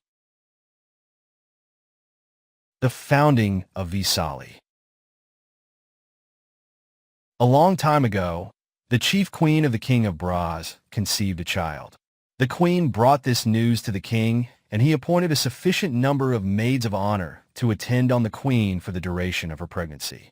The queen lived in ease and comfort, carefully tending the embryo in her womb, and entered the maternity chamber in due time. It is taken to be a natural fact that ladies of high social status, enjoying the fruits of past meritorious deeds, usually give birth to children at early dawn in the morning. The queen, being one such lady of the elite class, gave birth at early dawn to a lump of flesh as red as a hibiscus flower, or as red as lac. The queen thought to herself, "The king will surely remark, 'Other queens give birth to children who resemble golden statues, but this chief queen of mine gave birth to a lump of flesh, and I shall lose favor and fall down in disgrace before the king.' Wishing to avoid disgrace by losing favor and dignity, she had the lump of flesh put into a vase covered by another vase and caused it to be thrown into the current of the river Ganges. Miraculous events took place. The moment the vase containing the lump of flesh left human hands, it was taken charge of by the Devis, who placed it securely in a vase, on which were inscribed in vermilion the words, 'These are the sons born of the chief queen of the king of Bras.' Protected by the guardian Devis, the cup floated along smoothly with the current, undisturbed by billows and swelling tides. At that time, a recluse was residing close by the river Ganges, depending on a village of cowherds for alms food. When he went to the river early one morning, he saw a vase floating down the stream and recovered it as an object discarded by someone upstream. He saw the royal insignia stamped on the vase and discovered the gold-lettered plate and the lump of flesh on opening the vase. As soon as the recluse saw the lump of flesh, he opined that the lump of flesh must be in embryo stage since it raised no foul odor. He brought it to his hut and kept it in a clean corner. After a lapse of 15 days, the lump of flesh was seen to have divided into 2 separate units. The recluse took great care of the object on seeing these strange developments. In another fortnight's time, each lump was found to have bulged in 5 places where the head, 2 arms, and 2 legs would appear. The recluse attended to them with greater care than before. In another 15 days' time, one was transformed into a boy with golden body and the other into a girl with a golden body. The love developed by the recluse for the infant boy and girl was so intense that it was like that of a parent for his own offspring. The 2 thumbs of the recluse turned into fountains from which milk gushed out. From then onwards, the recluse received gruel cooked with milk from the village of the cowherds by virtue of the baby's merit. The recluse ate the solid portion of the gruel and fed the babies with the fluid that remained. Whatever went inside their bodies could be seen like objects going through a glass vessel. They were therefore named lichavi after their soft, delicate, thin skin. Lichavi derived from nichavi, and soft, thin, havi, having skin, therefore one having delicate, thin skin. Knees changed into Lido form lichavi. Having to attend to the babies, the recluse could go to the village for alms round only very late in the morning, and he had to return to his hermitage in a hurry. When the villagers came to know about his worries, they addressed the recluse. "Venerable sir, looking after babies is a great hindrance to the observance of the precepts incumbent upon recluses. May you hand the babies over to our care. We will relieve you of the burden of looking after them. Then you could attend to your Dhamma practice without 533 any obstruction." The recluse agreed to their request, saying, "Yes, you may." On the following day, the villagers made the roads smooth, level, and clean, scattered flowers on them, and after planting streamers and banners on the sides of the road, gathered at the hermitage playing various kinds of musical instruments to receive the children from the recluse. The recluse then gave them words of advice. "Lay devotees, these babies are of great power and glory because of their great accumulation of past merits. Bring them up with much care, attention, and heed till they come of age, and arrange for their matrimonial ceremony when they come of age. Go to the king of Bras, and having paid him tributes of the 5 kinds of produce of the cow, go rasa milk, curds, ghee, buttermilk, and butter, make a request to him to grant you some land for the founding of a city. Then having circumambulated the city, appoint this young man your king, holding the coronation ceremony in the new city." With this advice, the recluse handed over the babies to the care of the villagers. After giving him a promise that they would follow his advice, the villagers took away the babies and brought them up in accordance with the instructions given by the recluse. When they grew up, they played together with the children of the cowherds. But whenever there was a dispute while at play, they beat and kicked their playmates. When the parents saw their children crying, they asked them why they were crying. The children would reply, "The 2 orphans cared for by the recluse beat and kicked us." Even the adopted parents of the 2 children, along with other villagers, rebuked them, making remarks such as, "These 2 children bully our children. They are too troublesome. We should not gratify them. We should avoid the pair of them, Vajitaba, Iami, brother and sister. Ever since that time, the region measuring 30 leagues where the cowherds' village was situated was known as the avoidance, Vaji country. In due time, the cowherds approached the king, as instructed by the recluse, with offerings consisting of the 5 kinds of produce of the cow, Go Raza, and requested the allotment of a place and founded a city there. As the boy had reached the age of 16, he was crowned king of the region. This was followed by a matrimonial ceremony in honor of the 2 youths. The people of the region agreed then to make a ruling that no woman from another place should be made their queen, and none of their women should be given away in marriage to those outside of their country. The crowned king and the queen produced their offspring in due time, the queen giving birth to a pair of twins, 1 male and 1 female. The queen gave birth to twins in like manner 16 times in all. When those children came of age, they in turn gave birth to twins 16 times each. The population of the city grew rapidly, so much so that there was no longer sufficient land in the city to accommodate all the princes and princesses with their palaces, pleasure parks, and their large retinues. Therefore, the city had to be extended by 1 mile each on all 4 sides, entailing the construction of a second wall to enclose the whole city. After a long time, the growth of the city, in like manner, demanded further extension to meet the requirements of the increasing number of royal families. As before, it was extended again by 1 mile each on all 4 sides with the construction of another wall round the entire city. As years rolled by, the city had to be extended again by 1 mile on all 4 sides in the same way for the 3rd time. Thus the city grew and flourished with the march of time. It came to be known far and wide as the city of Visali, the big city, throughout the southern sphere of the universe, Jambuka. This is an account of the origin of the nomenclatures, such as Lichavi, the Vaji country, and the city of Visali. The background to the discourse. Visali city was thriving and prosperous, like its contemporaries Rajagaha and Savatthi, in the time of Buddha Gautama. At that time, the city was inhabited by 7,707 reigning monarchs, each with their crown princes, army generals, finance ministers, and various officials, each of them numbering 7,707. For their accommodation, there were 7,000 palaces and mansions with decorated terraced roofing and an equal number of law courts, assembly halls, gardens, pleasure parks, and lakes. The city was thickly populated and food was abundant. As years rolled by, the rulers and the ruled of the city failed to observe their bounden duties, Abhidhamma, and they eventually fell victims to disaster, such as drought, poor harvest, shortage of food, famine, etc.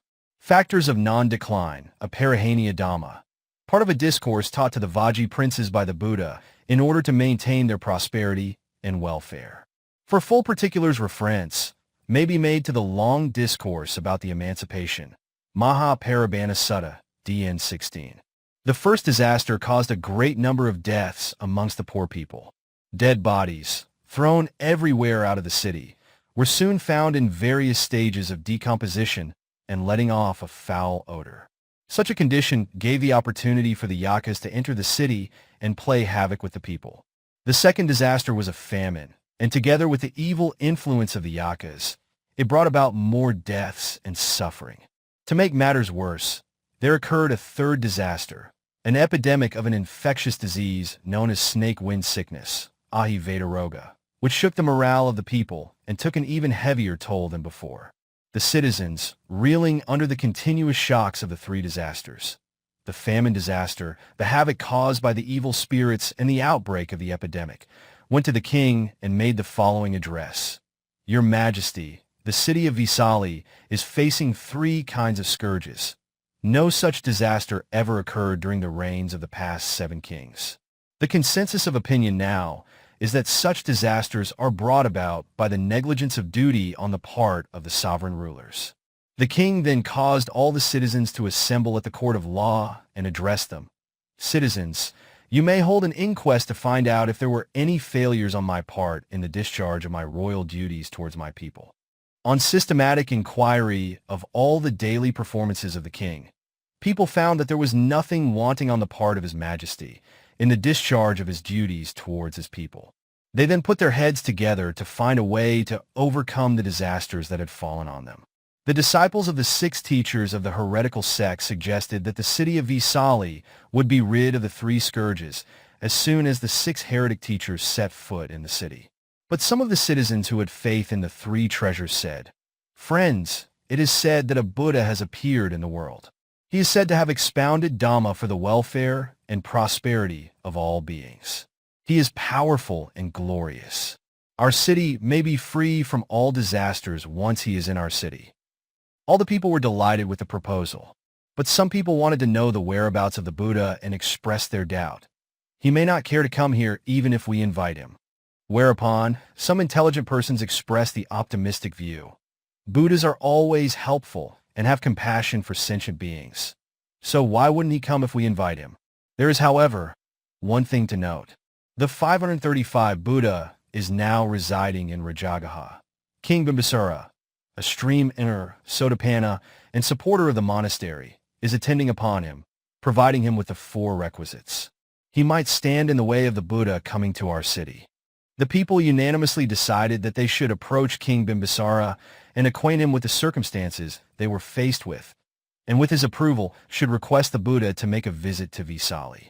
Accordingly, they sent 2 Lichavi princes to Rajagaha with the responsibility of meeting King Bimbisara of Rajagaha, carrying with them numerous gifts for him and accompanied by armed guards and troops.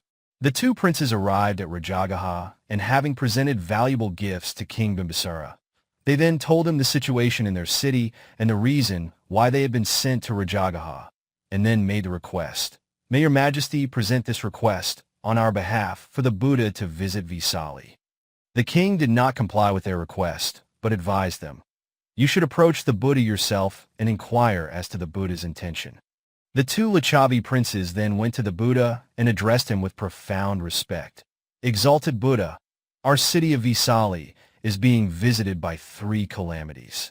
If, out of compassion, you would kindly make a visit to Vesali, it will be a blessing to all of us, the citizens of Vesali."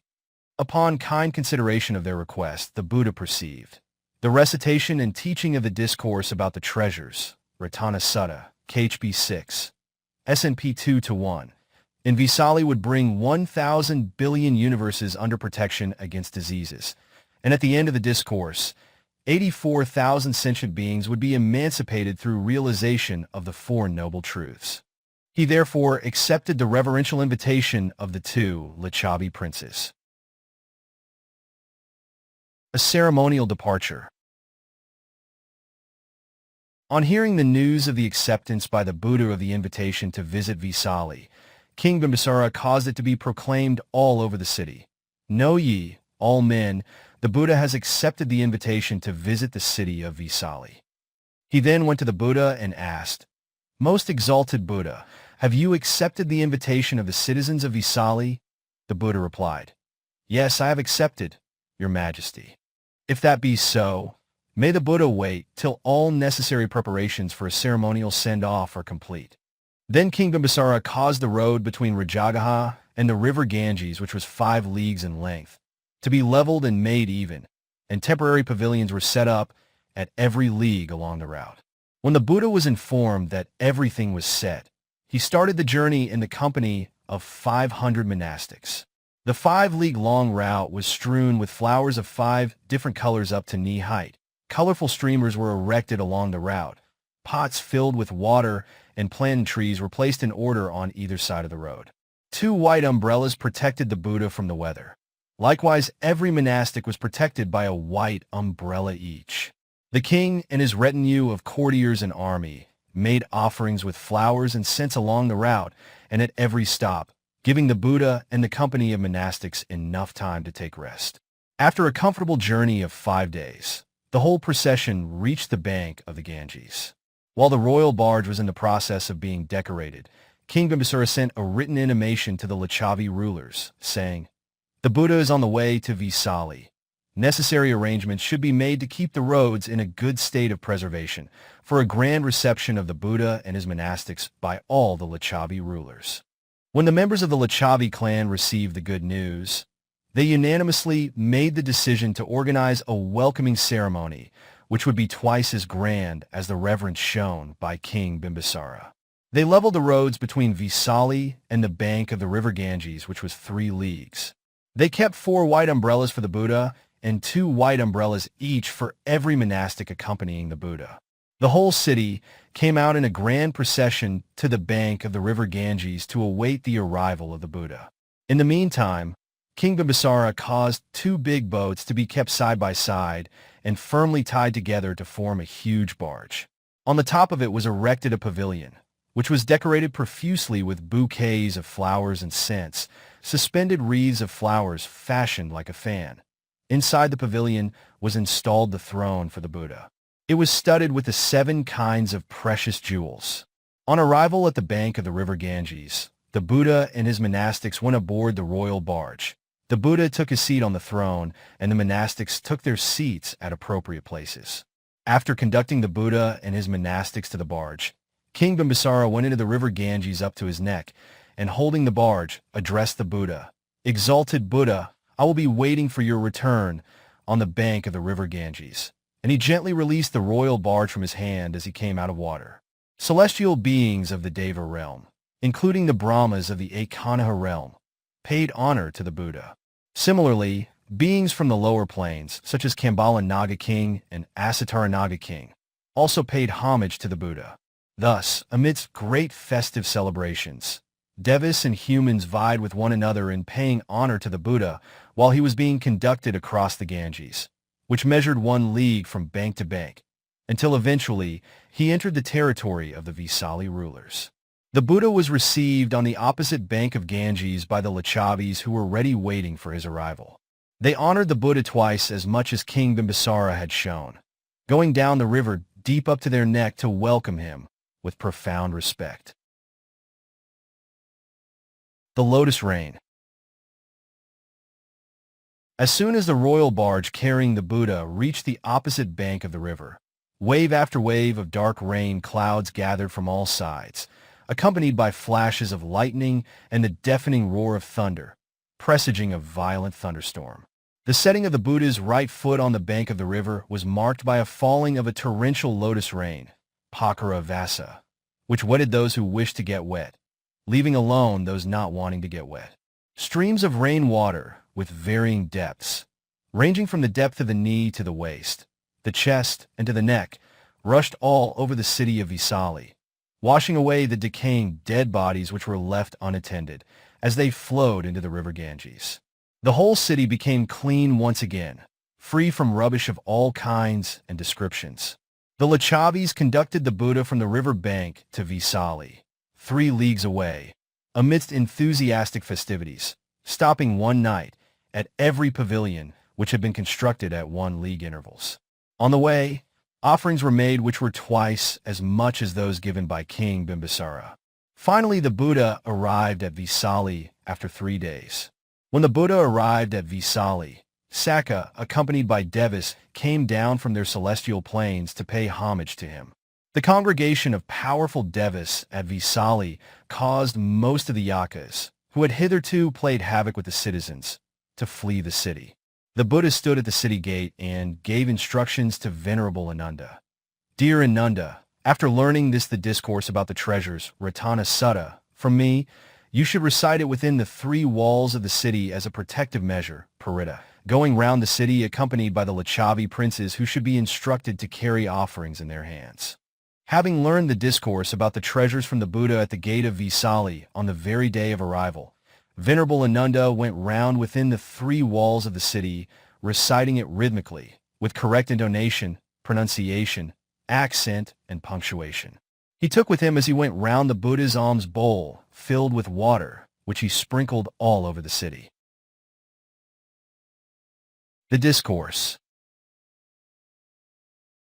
Reflecting on the many noble qualities of the Buddha, such as the 10 kinds of perfection, parami, of 3 grades, 10 perfections in the ordinary degree, 1172 the higher degree and the superlative degree. The 5 kinds of self-sacrificing charity, Mahaparikaga. The 3 types of good conduct, Kriya conduct aimed at the welfare of the world, conduct aimed at the welfare of kinsmen, and conduct aimed at becoming a Buddha, all of which the Bodhisattva had taken upon himself since the day he wished to become a Buddha and received the assurance of being a Bodhisattva from the mouth of Buddhadpakara, who was the 4th Buddha to arise in the aeon in which 4 Buddhas appeared. Reflecting on the memorable events of the Bodhisattva's conception in his last existence, his birth in Lumbini Park, his great renunciation, his great endeavor involving 6 years of self-mortification, his noble victory over the 5 kinds of deaths, Mara, and his perfect self-awakening as the Buddha, having attained the all-knowing wisdom seated on his throne of victory at the foot of the Bodhi tree, his delivering of the Dhamma wheel, Dhammacakka discourse at the Deer Park, and the 9 supermundane states, Dhamma. Establishing a compassionate mind towards all beings in trouble, like the mind of Venerable Ananda when reciting the discourse about the treasures, Ratana Sutta, around the 3 walls that guarded the city of Vesali through the 3 watches of the night. Let us recite the discourse about the treasures, whose benign authority all the devas living in the million world elements gladly acknowledge, and the recital of which alone had the immediate effect of stamping out the 3 scourges of the plague, demons and famine in the city of Vesali. This is the prelude to the discourse about the treasures, Ratana Sutta.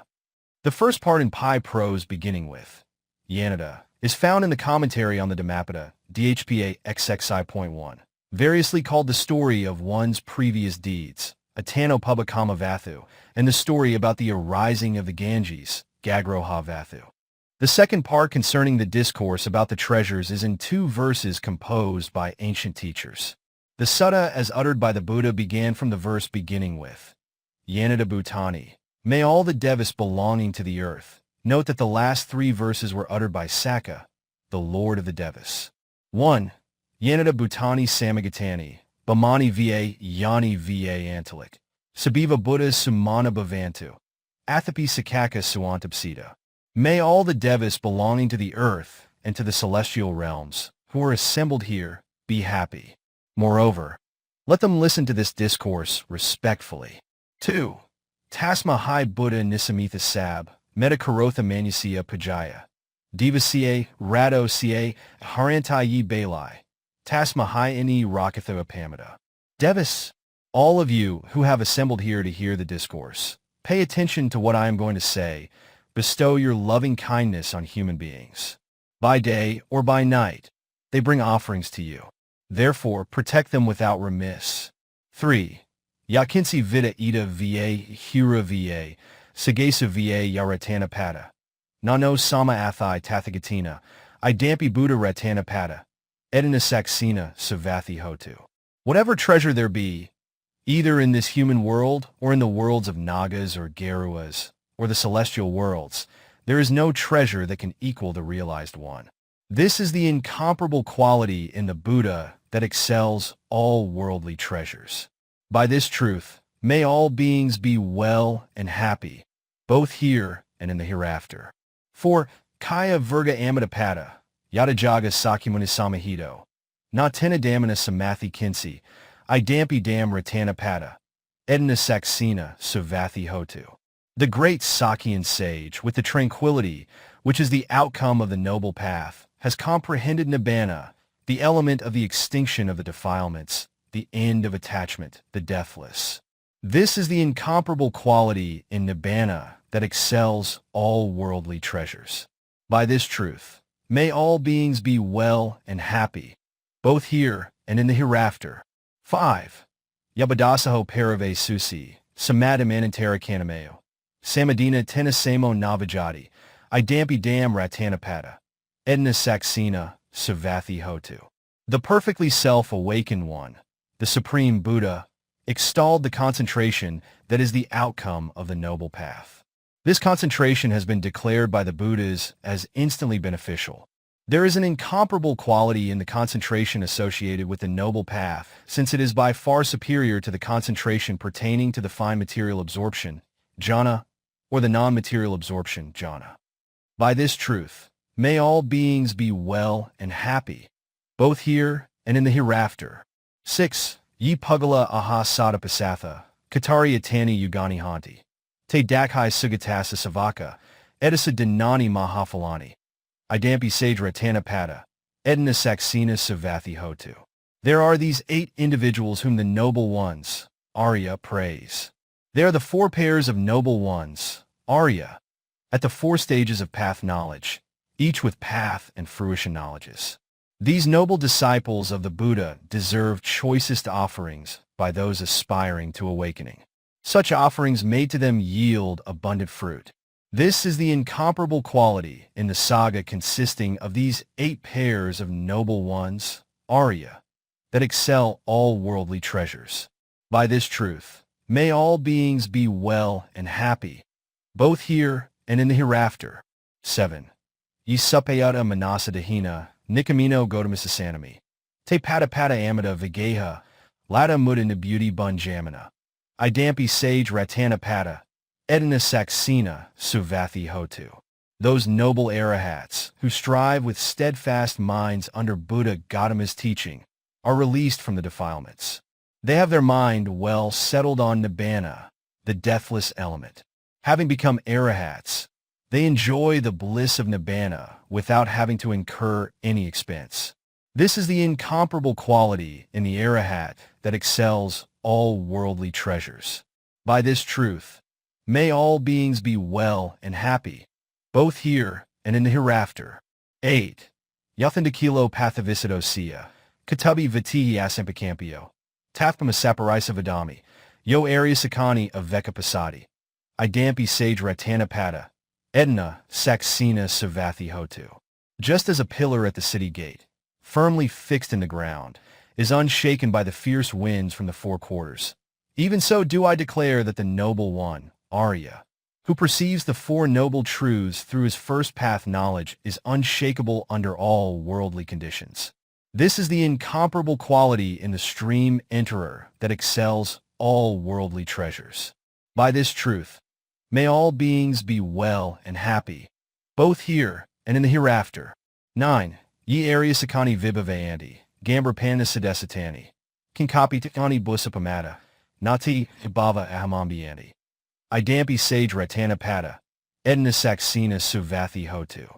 Those stream enterers have perceived the noble truths clearly, being well taught by the Buddha, the possessor of most profound knowledge. However exceedingly forgetful they might be, they do not take birth for an 8th time. This is the incomparable quality in the stream enterer that excels all worldly treasures. By this truth, may all beings be well and happy, both here and in the hereafter. 10. Sahavasa Dasana Sampadaya, Tyasa Dhamma Jahita Bhavani, Sakuta Visikatanka, Slabada Vapi Yadathi Kinsi. Idampi Sage Ratanapada, Edna Saxena Savathi Hotu.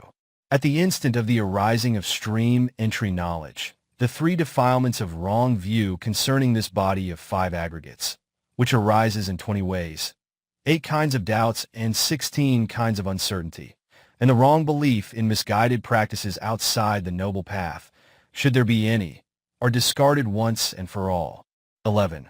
Kachapayahai, Ca Vipamudo, Chakbihini Abhabatu. Idampi Sage Ratanapada, Edna Saxena Savathi Hotu. Although certain defilements still remain in him, he is absolutely freed from the 4 lower worlds, apaya. He is also incapable of committing the 6 gross evil deeds, the 5 evil deeds, and following teachers other than the Buddha.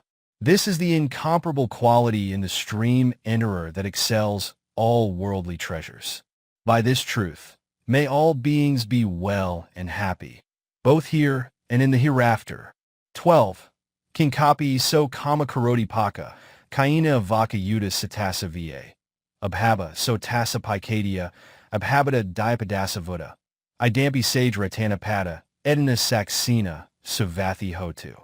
In case, through being heedless, the stream enterer commits an evil action by deed, word or thought, he is incapable of concealing it. That quality of being incapable of concealing any misdeed, the stream enterer, who has seen Nibbana, becomes endowed with. This has been pointed out by the Buddha. This is the incomparable quality in the stream enterer that excels all worldly treasures.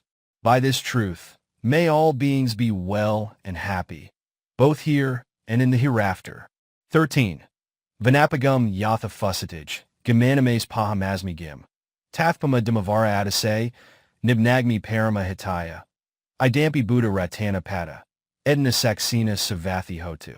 Just like the forest in springtime, the first month of the hot season has its tree tops ablaze with blossoms, is a scene of delight. So also the doctrine, delightful in word and in meaning, leading to Nibbana, has been delivered by the Buddha for the highest benefit of Nibbana. This is the incomparable quality in the doctrine that excels all worldly treasures. By this truth, may all beings be well and happy, both here and in the hereafter. 14. Vero Varanu Vardu Varaharo, Anataro Dimavara Adase, Idampi Buddha Ratana Pada, Edna Saxena Savathi Hotu. The Excellent One, the knower of the excellent element of Nibbana, the bestower of the supermundane to the three spheres, the one who has embraced the old path of the eight constituents, the peerless Buddha, has explained the excellent doctrine comprising 10 stages. This is the incomparable quality in the Buddha that excels all worldly treasures.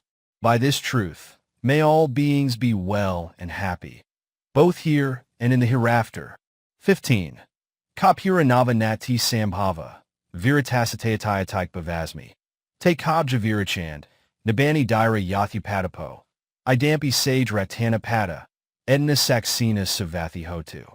To Arahats, the old deeds, are extinct beyond the present existence. No new deeds are created. Their mind is not attached to any future existences. They have completely destroyed the seeds of existence. They do not hanker after continued existence. Just as the lamp is extinguished, these wise ones have their aggregates extinguished. This is the incomparable quality in the Arahat that excels all worldly treasures. By this truth, may all beings be well and happy, both here and in the hereafter. The following is spoken by Saccaka, Lord of the Gods. 16. Yanada Bhutani Samagatani, Bhamani Va Yani Va Antalik. Tathgata Devamana Sapchita, Buddha Namasama Savathi Hotu. Devas belonging to the earth and to the celestial realms are assembled here. We all pay our homage to the Buddha whose coming to the world is most auspicious. May this good deed bring peace and happiness to all beings. 17. Yanada Bhutani Samagatani, Bhamani Va Yani Va Antalik. Tathgata Devamana Sapchita, Dhamma Namasama Savathi Hotu. Devas belonging to the earth and to the celestial realms are assembled here. We all pay our homage to the Dhamma, whose proclamation in the world is most auspicious. May this good deed bring peace and happiness to all beings. 18. Yanada Bhutani Samagatani, Bhamani Va Yani Va Antalik. Tathgata Devamana Sapchita, Saga Namasama Savathi Hotuti. Devas belonging to the earth and to the celestial realms are assembled here. We all pay our homage to the Saga whose presence in the world is most auspicious. May this good deed bring peace and happiness to all beings. That concludes the discourse about the treasures, but the author adds the following encouraging verse, which is an earnest wish. Let the devotees recite the discourse about the treasures, Ratana Sutta, beginning with, may all the devas, up to this verse, which is an earnest wish, and the three scourges will be kept at bay as in ancient Visali. This discourse, uttered by the Buddha himself, will prove efficacious to those who recite it with due faith. Accordingly, may those wishing to be free from all troubles recite Treasure Discourse, which is most excellent. As soon as Venerable Ananda started reciting the first verse of the sutta with the words, Yakinsi Vida, those yakas, ghosts, ghouls, goblins, and demons who had not yet fled the city, but had remained taking shelter under the garbage dumps or clinging to the walls, etc., made off in great haste through the 4 city gates. As the gates were jammed with fleeing evil spirits, some of them were forced to break through the walls of the city. With the fleeing of beings from the city, those who suffered from their evil influence regained their health, and the pestilences disappeared. The citizens came out from their homes with bunches of flowers and scents and paid homage to Venerable Ananda. The Buddha recites the discourse about the treasures. The king and the citizens decorated the legislative assembly hall in the heart of the city with garlands of flowers and scents, setting up a canopied ceiling with studded ornaments. Then they installed the throne for the Buddha in a proper place and conducted him to the hall. The Buddha took his seat on the throne while the monastics, kings and princes, and citizens sat at appropriate places. Then Saccaka, accompanied by the devas of the two celestial realms of Anāthapiṇḍika and Tvetisa, as well as Brahmas and other devas, also arrived to pay homage to the Buddha. Venerable Ananda, having taken preventive measures by reciting the protection, Paritta, all over Vesali, arrived at the city hall with the crowd of citizens, and they all took seats at suitable places. At this huge gathering of humans, devas, and Brahmas, the Buddha recited the same discourse, Ratana Sutta, which he had taught Ananda. The discourse about the treasures, Ratana Sutta, text which the Buddhist public see, read, and study nowadays, is made up of 3 sections. 1. The portion beginning with Paidnato Paya, up to Parittatabhamai, is the preface in prose and verse composed by scholars of the past. 2. The 15 verses beginning from Yanada Bhutani Samagatanita, Kna Prananava Nati Sambhava are the original Pi text expounded by the Buddha. 3. The last 3, Yanada Bhutani Samagatani, etc., were uttered by Saccaka to the congregation at the end of the recital. At the conclusion of the discourse on the discourse about the treasures, Ratana Sutta, on the first day, the Lichavi royal families together with all the citizens of Vesali were freed from suffering and gained happiness. All kinds of dangers and pestilence were removed and peace was restored. 84,000 sentient beings were emancipated through realizing the 4 noble truths. It dawned upon Saccaka then that the Buddha has brought happiness and prosperity to the people of Vesali by speaking words of truth about the attributes of the 3 treasures. I should also utter words of truth concerning the virtues of the 3 treasures for the welfare of the citizens of Vesali. He therefore rose to recite the 3 verses, Yanada Bhutani Samagatani, etc., which appear at the end of the discourse. After reciting the 3 verses, Saccaka paid homage to the Buddha by circumambulating him 3 times and left for the world of the devas accompanied by his celestial followers. But the Buddha went on expounding the discourse on the second day, when 84,000 sentient beings were again emancipated through realizing the 4 noble truths. In this way, the Buddha continued to expound the same discourse for 7 days in succession, emancipating 84,000 sentient beings on each day. A total of 84,000 x 7 days equals 588,000. This is the amount of beings who were emancipated through realization of the 4 noble truths. The fundamental principles of protection recitation. Protection recitations, Paritta, are the Buddha's word, otherwise known as discourses, Sutta, which serve as a protective measure, dispelling all forms of danger from all quarters, pacifying and making those dangers presently arising cease and disappear, and preventing the impending dangers from arising at all. The Discourse on the Blessings, Magala Sutta, KHP 5 SNP 2.4. The Discourse about the Treasures, Ratana Sutta, KHP 6 SNP 2.1, etc. are discourses taught by the Buddha, and they are powerful enough to protect both the reciter and the listener from impending danger, and also to repel or disperse the danger presently operating. They have the special attributes of bringing well-being and prosperity. Hence they have the special name of protective, Paritta, discourses. In order to bring about such beneficial effects, it is necessary that the reciter should have the 4 accomplishments, and the listener should also possess 4 accomplishments as set out below. The 4 accomplishments of a reciter. 1. The reciter must be capable of reciting passages, phrases, syllables of the Pi text with the correct mode of articulation, enunciation, and accent. 2.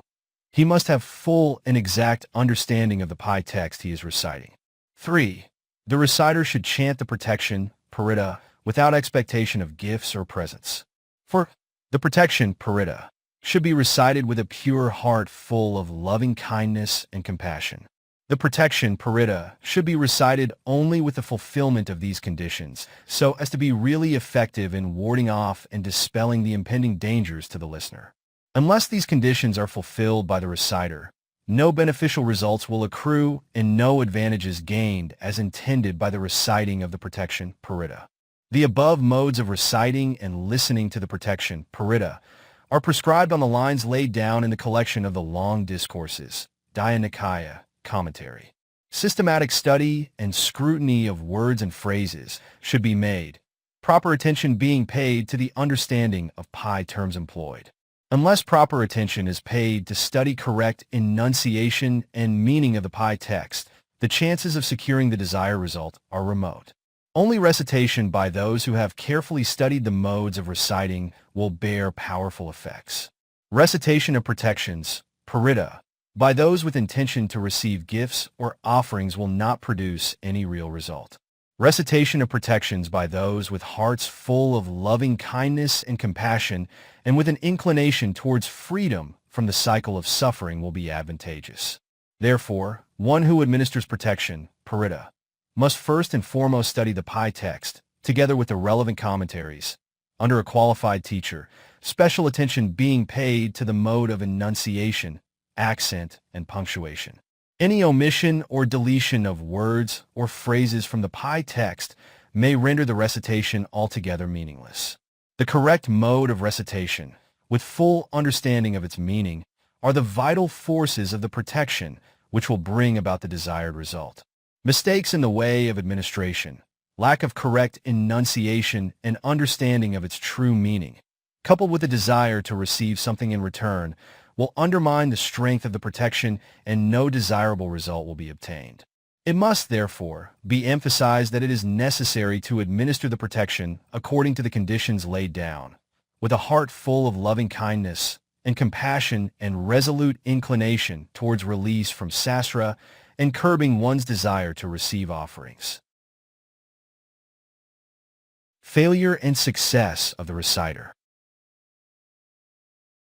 Failure of one who administers protection, Paritta, arises from two causes, namely, a failure in the undertaking, Payoga Vipatti, and a failure through wrong determination, Ajasaya Vipatti. 1. The inability to express words and phrases of the text with accuracy and exactness, and with full understanding of their meaning, through a lack of effort and 539 diligence, Payoga Vipatti. 2. Administration of protection, Paritta, with a desire for gains and fame, Ajasaya Vipatti. The success of one who administers protection arises from two causes, namely, success in the undertaking, Payoga Sampatti, and success through right determination, Ajasaya Sampatti. 1. Proficiency in administering protection through diligence, through learning the correct modes of enunciation and with full understanding of the meaning, Payoga Sampatti. 2. Proficiency in administering protection through loving kindness, compassion with an inclination towards emancipation and without a selfish motive looking for rewards, Ajasaya Sampatti. This section on failure and success are excerpts from the subcommentary to the Nyaya Discourse, Nyaya Sutta, DN 32. The four accomplishments of a listener. 1. The listener should be free from the guilt of the 5 grave transgressions which bring immediate retribution. Pankananagakama, killing his father, killing his mother, killing an Arahat, causing bleeding in an attempt on the Buddha's life, causing schism amongst the disciples of a Buddha. 2. The listener should be free from wrong views with a fixed destiny, Niyata Mikadaihai. 3. The listener should possess unshakable faith in the efficacy and beneficial results of the protection. 4. The listener should listen to the protection recitation with due diligence, full attention, and profound respect.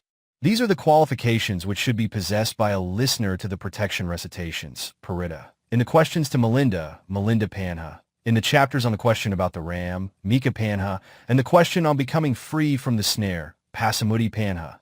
The first 3 accomplishments are mentioned as follows. Your Majesty, hindrances such as the 5 grave transgressions, wrong views or heretical beliefs, and a lack of confidence in the protection cannot serve as a means of protection against dangers. These are the words of Venerable Nagasena spoken to King Milinda.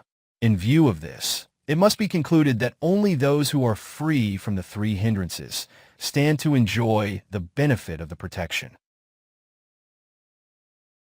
Failure and success of the listener.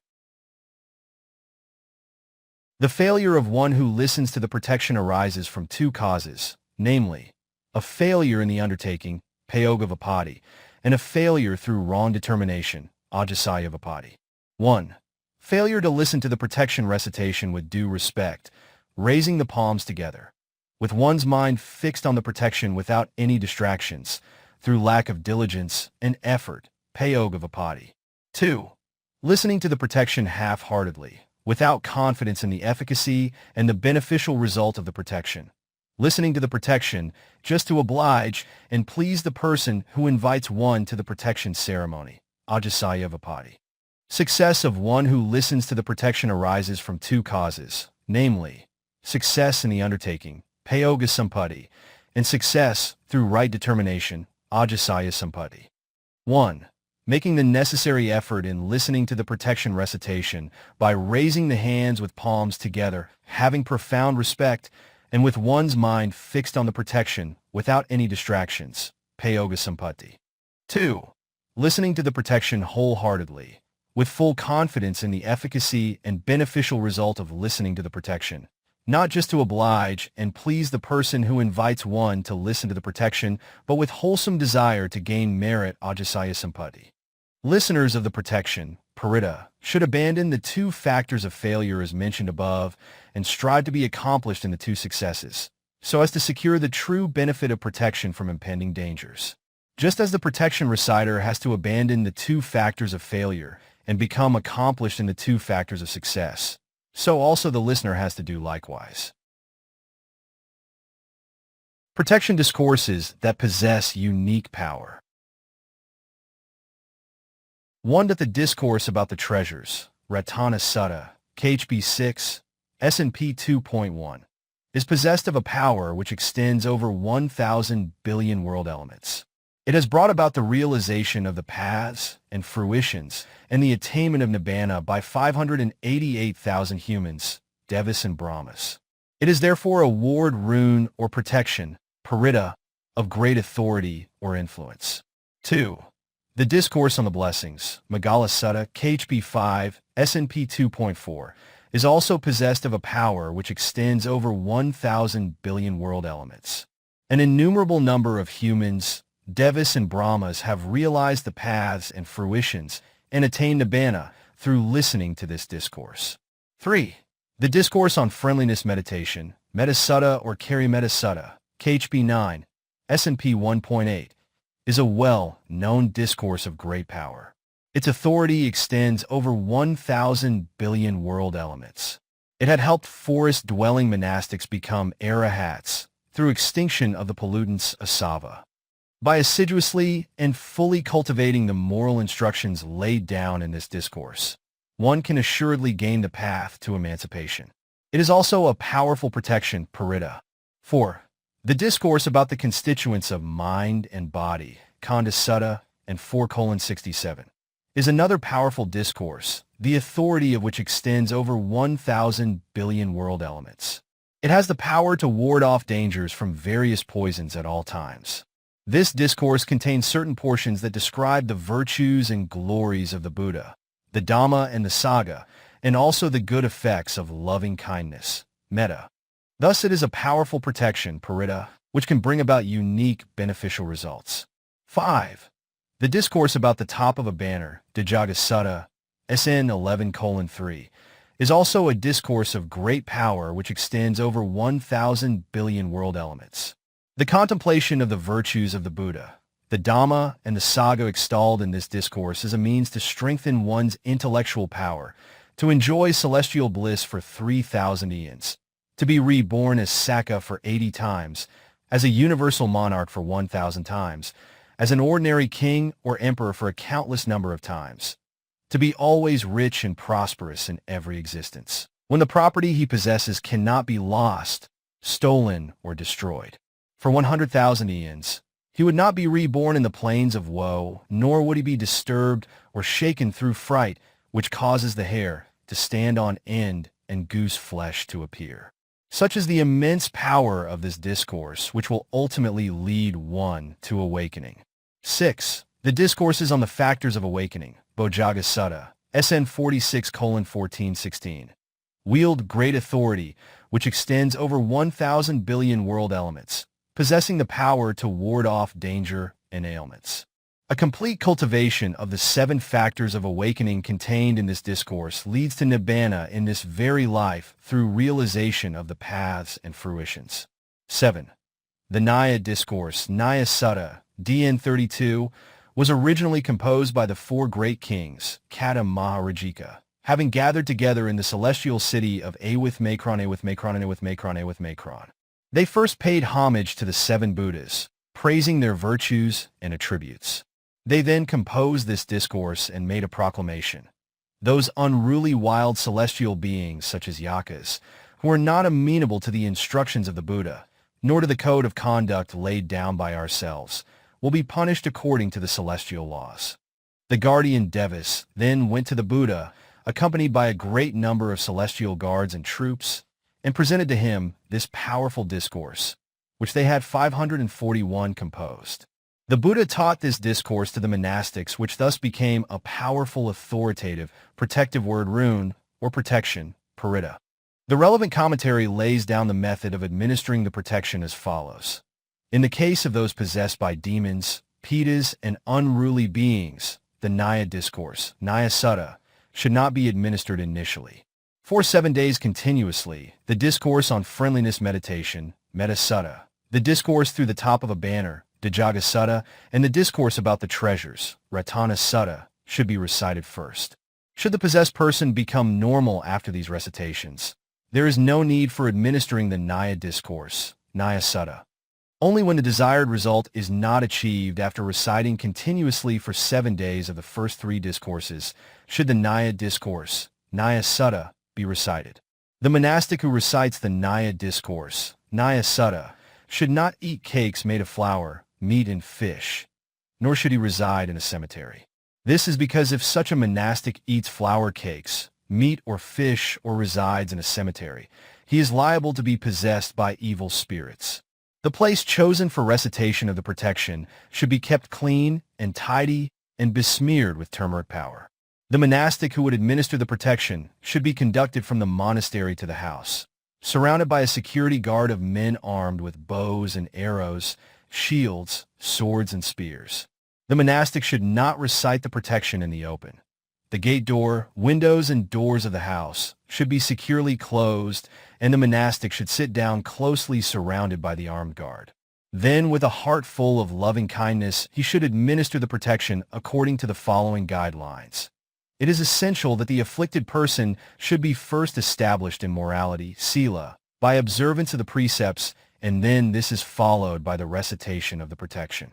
Should such measures fail to drive away the evil ones, the possessed person should be taken to the monastery and kept lying on the relic shrine, stupa platform. The shrine platform should be swept clean and offerings of light should be made. Then pi prose and verses, such as Anāthapiṇḍika, DHB 387, etc., which generally bring auspiciousness, should be chanted. An announcement should then be made to the effect that all monastics have gathered together at that place. Then someone should go to the nearby forest grove where there would be a tree which is conspicuous by special features such as size, height, etc., and invite the guardian dryad, saying, "All the monastics are desirous of your coming to the gathering." Such an invitation by the monastics can never be refused. Then the person possessed should be asked, "What is your name?" Should it be Naradeva, for instance, he should be addressed by that name.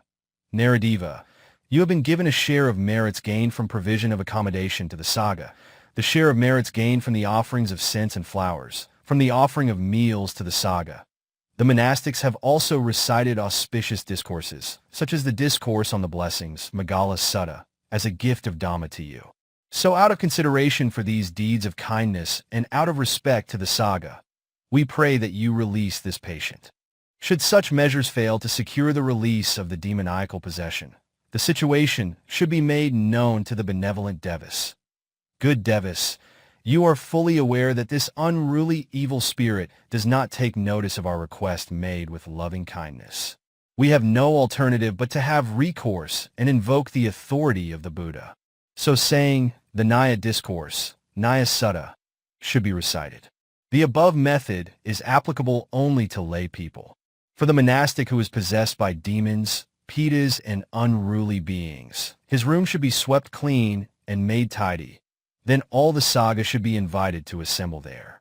After sharing the merits gained from offerings of flowers, scents, etc., the Nyaya Discourse should be recited as described before. Thus, the administration of the Nyaya Discourse is elaborately described in the commentary on the Discourse. When recited systematically as laid down in the commentary, the Nyaya Discourse is of immense authority, wielding great power and influence. Likewise, the other protections are also of great power and influence in their own way. In short, the words of the Buddha, such as the basket of discourses Sutta Piyaka, consisting of the 5 collections, Nikaya, are of great authority, its influence pervading over 1,000 billion world element, promoting welfare and prosperity both in mundane and supermundane spheres. It wards 542 off all kinds of dangers and paves the way to the attainment of Nibbana through realization of the paths and fruitions. These words of the Buddha, enshrined in the collections, are the noblest of all the spoken words, and it should thus be confidently taken to be of immense authority, wielding great power and influence in accordance with this saying, SN 8.6. Ya Buddho Basatvka, Kima Nibbana Patiya, Dukkasana Kiryaya, Sa Vi Vakanamudama. The fully self-awakened Buddha has expounded out of great compassion the 5 collections with the object of attainment of Nibbana, which is the cessation of all sufferings. The words spoken by the Buddha, as contained in the collections, excel all other words, free of any fault and conducive to peace and happiness. Leaving Vesali. After a fortnight's stay in the city of Vesali, the Buddha told the Lichavi princes, "We are leaving by way of farewell." Whereupon the Lichavis honored the Buddha as much as twice that of King Bimbisara, and in 3 days they conducted him to the bank of the Ganges. The Nagas in the region of the Ganges agreed amongst themselves, saying, "Men have made homage to the Buddha on a lavish scale, and why should we not do likewise? We will do likewise." They proceeded to create golden boats, silver boats, and emerald boats mounted with golden, silver, and emerald thrones, and covering the entire surface of the Ganges with a blanket of 5 different species of lily. They then approached the Buddha and made the solemn request, "Most exalted Buddha, may you grant us a favor by gratifying our wish out of compassion for us?" The Buddha conceded to their request and went aboard the boats, which were created by the Nagas with jewel ornamentations.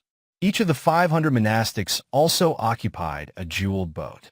Whereupon, the Naga kings conducted the Buddha and his 500 monastics to the Naga realm, and the Buddha spent the whole night expounding discourses for the benefit of the Nagas. The next morning, a great offering of celestial food was made to the Buddha and his monastics by the Naga kings. After teaching a discourse in appreciation of the offerings, the Buddha made his departure from the land of the Nagas. Devas, who had dominion over that region of the earth, Bhumadeva, also agreed amongst themselves, saying, "Humans and Nagas have made great homage to the Buddha. Why should we not do likewise? We shall follow suit." They proceeded to do honor to the Buddha by setting up excellent umbrellas all over the hills, forest, and trees.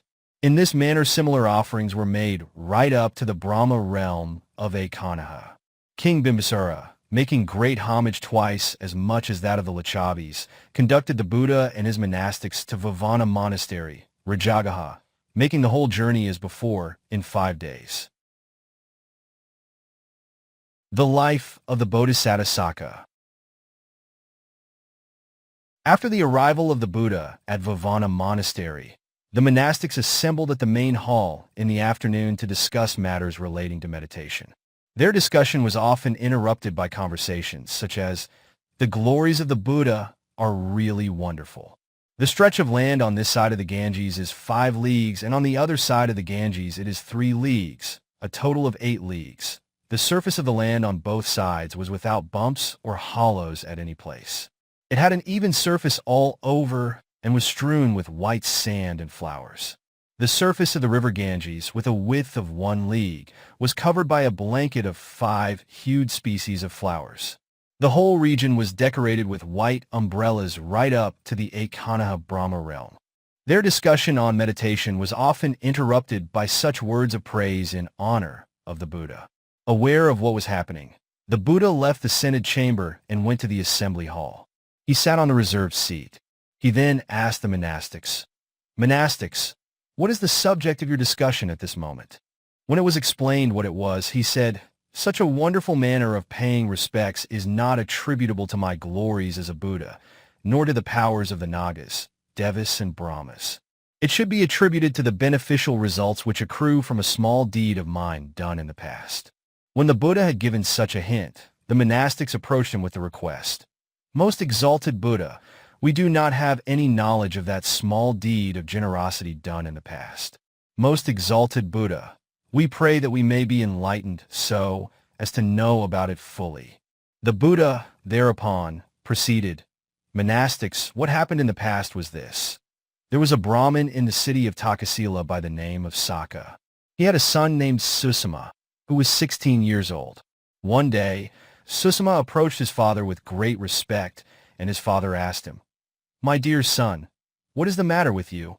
Then the lad replied, 'Father, I would like to go to Braz to acquire an education.' His father said, 'My dear son, there is a Brahmin teacher in Braz. He is my childhood friend. You might go to him and receive your share of education.' He then gave his son a sum of 1,000 pieces of money for his necessary expenditure. Susama paid due respect to his parents and, taking the money, set out on his journey and arrived at Braz in due time. He approached the teacher with profound respect and in a customary way. He told the teacher that he was the son of the Brahmin Saccaka of Takasila. The teacher gave him a warm reception, making the remark, 'So you are a son of my friend.'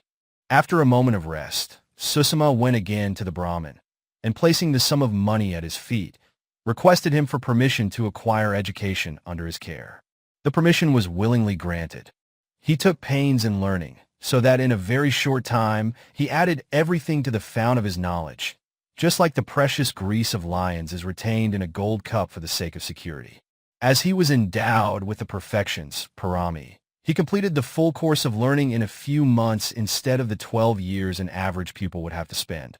As Susama was in the middle of studying a Veda text, he discovered that the treatise contained only the beginning and middle of the subject they treated. The final section was not to be found therein. He brought the matter to the notice of the Brahmin, saying, "Great Brahmin, this Veda text deals only with the beginning and middle of the subject. The final portion is not found in it." Whereupon, the Brahmin also admitted that he too did not find it. Susama then asked the Brahmin, "Is there anyone who knows all about the subject from beginning to end?" The Brahmin replied, "My dear son Susama, those Paxka who live in the forest of the deer park at Isapatana may possibly know. If so, may I have your kind permission to go and ask those Paxka about it?" requested the youth Susama. The Brahmin granted his permission, saying, "My dear son Susama, you may go as you like." Susama, who was accomplished in the perfections, parami, went to the forest of the deer park at Isapatana, approached the Paxka with due respect, and asked, "Venerable sirs, do you know the subjects in the Vedas from beginning to end?" "Yes, we do, lay devotee Susama," was their reply. Then he requested them, "Kindly teach me the last part of the knowledge which is missing in the Veda." The Paxka told him, "Lay devotee Susama, you will have to renounce the world and become a recluse. No one other than a monastic could learn that." Susama agreed and gave his word. "Very well, venerable sirs, please ordain me as a monastic. You may direct me to do anything that is necessary, so long as it helps me learn the last portion of Veda knowledge." He was ordained as a monastic as requested, and was taught how 544 to wear the robes properly, such as keeping the borders of both the upper and lower robes in a tidy circular fashion. They could teach him only the precepts of good conduct, abhismakarika sila, and not any meditation, because unlike omniscient Buddhas, they had not the ability to give instructions on how to practice insight meditation, vipassana. The newly ordained monastic Susama devoted himself earnestly to the observance of the precepts of good conduct as instructed by the Pacceka Buddhas, having performed deeds of merit in the past which formed sufficing conditions, upanisya, for the attainment of Buddha knowledge, Pacceka Buddha with Mekrane. After a brief period of practice, he became a Buddha. He was soon held in high repute and reached the height of his glory, acquiring great fame and gains and a large number of followers and disciples. But because of his past misdeeds, which prohibited longevity, he did not live long and passed away while still young. His remains were cremated by the Pacceka Buddhas and the citizens of Bras. The relics of his body were placed in a relic shrine, stupa, built near the gate of the city. The old Brahmin father, Saccaka, thought of his son one day. My son had been gone for a long time now, and no news had been received from him. So he left Takasila with a longing to see his son and eventually reached the gate of the city of Bras. He saw quite a number of people gathered together near the shrine there, and thinking someone from amongst the crowd would perhaps know something about his son, he approached them and inquired, "Friends, there is a young man by the name of Susama who came to Bras to study. Perhaps some of you might know something about him." "Yes, we do, old Brahmin." That young man Susama, after acquiring the complete knowledge of the Vedas under the care of the Brahmin of Bras, received ordination at the place of the Pacceka Buddhas, and eventually became a Pacceka Buddha through realization of Pacceka Buddha knowledge, Pacceka Buddha with Mekrane. He has passed away now, attaining Nibbana with no residue remaining, Anupadasisa Nibbana. This is the shrine where his relics are enshrined. After hearing this shocking news, the poor old Brahmin wept most hopelessly, beating the earth with his palm many times. After mourning the loss of his dear son to his heart's content, he went into the precincts of the shrine and removed grass, and spread white sand which he had brought from a nearby place with his shoulder towel. He poured water from his jug all over the place to keep the dust from arising. Then he collected as many wild flowers as possible and offered them to the shrine. He put his shoulder towel into the shape of a streamer and wrapping it around his umbrella, he placed it high above the shrine, tying them tight to the shrine. Then he departed. Having thus told the story of the past, the Buddha correlated the events of the past with those of the present by giving the following discourse. Monastics, you might be wondering who the Brahmin Saccaka of this story could be. You need not ponder any more about it. The Brahmin Saccaka was none other than myself. I, who was a bodhisattva then, cleaned the precincts of the shrine containing the relics of the Pacceka Buddha Susama, removing the grass roots, stump, etc. As a beneficial result of this act of merit, the people made the road clean and free of tree stumps and leveled it for a stretch of 5 leagues on this side of the Ganges and 3 leagues on the far bank. I, then a bodhisattva, spread white sand in the precincts of the Pacceka Buddha shrine. As a benefit accruing from this act of merit, people spread white sand all along the route measuring 8 leagues. I, then a bodhisattva, had collected as many wild flowers as I could and placed them in the shrine. This meritorious deed of mine resulted in devas and humans strewing various kinds of flowers on land and the river, covering a distance of 9 leagues. I, then a bodhisattva, sprinkled the precincts of the Pacceka Buddha shrine with water from my jug to prevent the dust from arising. As a result of this act of merit of mine, the lotus rain, Vasa, from a cloud bank the size of a lily leaf fell the moment I set foot on the land of Visali. I, then a bodhisattva, set up a streamer at the shrine of the Pacceka Buddha and erected an umbrella on top of it. For that act of merit, streamers were set up all the way to the Ekanaha Brahma realm, and white umbrellas were erected all over the regions. Monastics, making homage to me in such wonderful manner is not attributable to my glories as a Buddha, nor to the powers of Naga, Devas, and Brahmas. It should be attributed to the beneficial results which accrue from a small deed of merit done by me as a bodhisattva in my existence as Brahmin Saccaka. The Buddha summed up the discourse by expounding the following verse, DHB 290. Mata Sukha Parakaga, Passe si Vipula Sukha, Cage Mata Sukha Dairo, Sampasa Vipula Sukha. When it is known with certainty that a generous abandoning by way of sacrifice of pleasurable sensations, which gives a small amount of happiness, will bring a vast amount of reward such as the happiness of nibbana, then surely a wise person should forego such an insignificant reward of a small pleasure in favor of the great reward of nibbana. At the conclusion of the exposition, many sentient beings attain the stream entry path and fruit, etc. Aggidatta, the acrobat. The following is based on DHPA Ziv.6, the commentary to DHP 348. It is moved here from the following chapter, so as to make that chapter more focused. Aggidatta, the son of a rich man. In the time of the Buddha, a theatrical troupe of 500 entertainers used to stage shows to entertain the king of Rajagaha for 7 days, annually or biannually, for which they received an enormous amount of reward in gold and silver. The prizes awarded by the enthusiastic general public in their honor, at intervals of performances, was inestimable. The citizens sat upon rows and rows of 4-legged bedsteads of their own, arranging them behind and above one another, each row getting higher and higher than the one in front.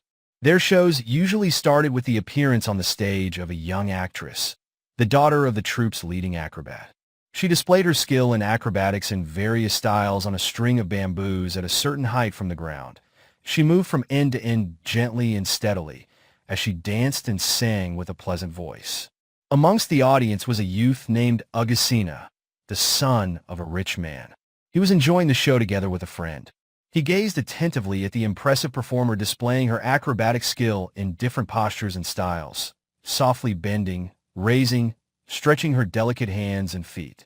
He went back home, driven mad with intense attachment and love for the youthful actress.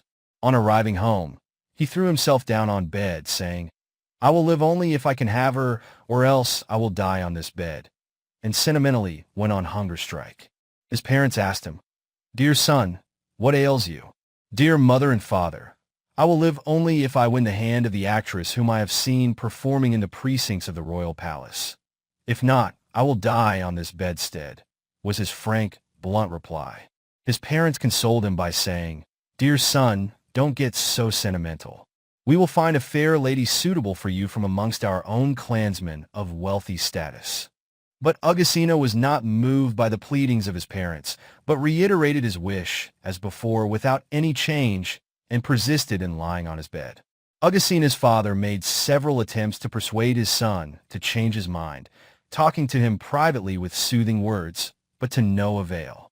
Finally, the parents sent for his friend and asked him to negotiate with the head acrobat, the father of the girl, on their behalf, saying, "Friend, please take his sum of 1,000 and give it to the father of the actress with a request to accept it and to give his daughter in marriage to my son, Aggidatta."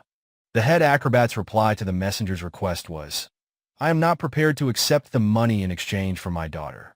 If the rich man's son, Aggidatta, cannot live unless he wins the hands of my daughter, he will have to come along with us. I will give away my daughter only on this condition, that he follows us wherever we go." When his parents conveyed the news to him, Aggidatta said, "Mother and father, in that case I will go along with them." And so saying, he left for the head acrobat's place in spite of repeated requests of his parents and relatives not to do so. The head acrobat was as good as his word. He gave away his daughter, and they all wandered about towns and villages staging shows and acrobatic performances. A son was born of the union of Aggidatta and the actress. The mother used to coax and cuddle the child by singing a lullaby. "Son of a watchman of the carts, I wish you would sleep. Son of a wicked man, the custodian of prize money, I wish you would sleep. Son of an ignoramus, I wish you would sleep." She sang this in a mocking, ridiculing manner. This lullaby reflected on the life being led by Aggidatta. Whenever the entertainment troupe rested during the course of wanderings, he was charged with the responsibility for securing food for the oxen and feeding them, and for the security of the camp. He was also responsible for the safe custody of the proceeds from the performances. Aggidatta realized that by singing mocking lullabies, the actress was making insinuations and ridiculing him. So he asked the actress, "Are you singing to despise me?" She replied, "Yes, it was intended for you." Aggidatta retorted, Then I will abandon you and go back to my parents." The actress was unmoved by this threat, and she replied, "I don't care at all whether you go away or come back," and went on repeating the lullaby again and again, knowing that it was irritating to Aggidatta. The actress was puffed up with the pride of her beauty and her fine art of dancing, which enabled her to earn her living easily. Aggidatta thought over how the actress became so conceited and finally realized her pride is rooted in her prowess as an acrobatic artist. He made up his mind to learn the skill of acrobatic feats. Approaching his father-in-law, the acrobatic master, he sought and received permission from him to be trained in the art of gymnastics until he became an expert in it. He then went from place to place staging shows in villages and marketing towns, and finally he came back again to the city of Rajagaha. There, he had it announced widely throughout the city that 7 days from now, Aggidatta, the son of the rich man, will stage a performance demonstrating amazing feats of acrobatics and somersaults. The citizens vied with one another in setting up bedstead seats with longer legs to get a better view of the performances, and they assembled around the stage on the appointed day. Finally, Aggidatta appeared, and he climbed up a pole of 60 cubits high and made up of many lengths of bamboo affixed to one another firmly. He stood on top of the pole poised to stage a performance. Aggidatta appears to the Buddha. On the day fixed for the staging of the performance by Aggidatta, the Buddha surveyed the world of beings before dawn and perceived by means of his omniscience a vision of Aggidatta, who was caught in his supernormal mental screen, like a fish trapped in a net, and he reflected on what would come to pass. He saw in his mind's eye, when the morning comes, Aggidatta will stand on top of the pole of 60 cubits high to stage a performance, and the citizens will appear to witness it. At that assemblage of people, I will expound the Dhamma made up of 4 verses. As a result of hearing this teaching of mine, 84,000 sentient beings will gain emancipation through realization of the 4 noble truths, and Aggidatta will become an Arahat. As the time for alms round arrived, the Buddha went into the city in the company of his monastics as usual. Just before the Buddha's entry into the city, Aggidatta had signaled to the audience by pointing his index finger towards them that he was about to begin the show. That brought thunderous applause from the crowd. Aggidatta, who was then standing on top of the pole, took a leap up into the air and somersaulted 7 times in the air before he came down and stood on the pole. The Buddha, who had now arrived in the city, caused the audience, by his supernormal power, to pay exclusive attention to him, thus diverting their interest, which was directed to Aggidatta a moment ago. Watching the mood of the audience from atop the pole, Aggidatta noticed their attention, which was fixed on him, suddenly turned towards the Buddha. He felt downhearted that the audience had lost interest in him. He thought to himself, "I can stage this acrobatic show only once a year. Yet, as soon as the Buddha has come into the city, the audience is no longer interested in me. Instead, they give their attention only to him. All my efforts to demonstrate my skill in acrobatic feats are in vain and fruitless." The Buddha knew what was in the mind of Aggidatta and asked Venerable Moggallana, "Dear son Moggallana, go to the son of the rich man and tell him that he is asked to go on with the acrobatic performance." Venerable Moggallana went as instructed by the Buddha, and standing at the base of the pole, gave encouragement to Aggidatta by the following verse, DHBA. PTS 4.62. Iga pasana putta, Aggidatta Mahabala, Karohi Ragaparasaya, Hasyasa Mahajana. O gymnastic artist of great strength, Aggidatta, I urge you to resume your display of skill in somersault with ease of mind. Look at the crowd that has gathered. Let the mass of people enjoy your amazing entertainment and praise your skill with uproarious cheers. On hearing the words of Venerable Moggallana, Aggidatta felt greatly delighted and encouraged. He thought that the Buddha was desirous of seeing his skill. He replied while still standing on top of the pole by the following verse. Iga pasa mahapunna, Moggallana mahadika, Karomi ragaparasaya, Hasyami mahajana. Venerable Moggallana of great wisdom and of the highest degree of supernormal power, please watch. I will entertain the crowd that has gathered by displaying my skill with ease of mind.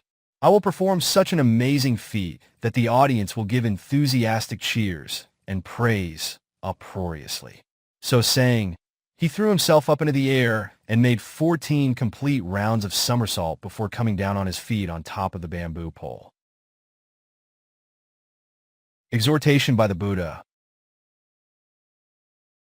At that moment, the Buddha exhorted Aggidatta by these words, "Dear son Aggidatta, a wise man should abandon attachment to the 5 aggregates which arose before, to the 5 aggregates which will arise in the future, and to those which are presently arising.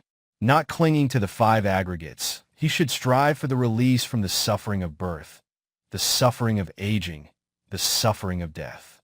The Buddha went on expounding the Dhamma by means of the following verse. Munka pure munka pachado, maj munka bhavasa paragu, sabatha vamutta manaso, na punajati jara upasai. Dear son Aggidatta, give up and abandon the craving for the 5-fold aggregates of mind and matter of the past, the future, and the present. Once you have completely forsaken the attachment to these aggregates of the past, the future, and the present, you will have transcended the round of suffering in the 3 realms, the sensual world, kama bhava, the world of form, rupa bhava, and the formless world, arupa bhava, and you will have reached perfection and become an authority in matters pertaining to super-knowledge, abhina, full comprehension, parina, letting go, pahana, meditation, bhavana, and realization, saccaka. You will live fully emancipated from all forms of the conditioned and pass beyond the stages of birth, aging, sickness, and death. At the conclusion of the discourse, 84,000 sentient beings became emancipated through realization of the 4 noble truths. The rich man's son, Aggidatta, became an Arahat complete with analytical wisdom, Paisambit with Makrane, while still standing on top of the bamboo pole. He came down from it and went towards the Buddha, paying homage with full reverence. He then requested permission to receive ordination. The Buddha stretched out his hand and pronounced, Ahai to summon him as a full-fledged monastic. The form of an acrobatic artist disappeared instantaneously, and Aggidatta assumed the form of a great elder, Mahathera, of 60 years standing aged 80 and fully equipped with the 8 requisites of a monastic. Fellow monastics asked Aggidatta, "Did you not feel afraid when you came down from the top of the bamboo pole 60 cubits high?" Thereupon, Aggidatta replied, "Friends, I had not the slightest fright." The monastics went to the Buddha and reported, "Most exalted Buddha, Aggidatta has claimed to be an Arahat by telling lies that he did not feel the slightest fright when he was coming down from the top of the pole." The Buddha gave them a brief explanation in support of Aggidatta. "Dear monastics, all the monastics, like my son Aggidatta, through eradication of the pollutants, asava, by cutting off the 10 fetters, sayajana, are free from fright." 549. The bonds or fetters, sayajana, bind all beings to the wheel of existence. When they are completely broken or eliminated, emancipation results. The 10 fetters are 1. Belief in a soul, the view that the body and mind is myself, Saccaka. 2. Doubt or wavering concerning the Buddha's enlightenment, his teaching and his order, Vicikiccha. 3. The belief that there are paths other than the ignoble, Arya, path of 8 constituents that can liberate one from suffering, Silabhata Paramesa.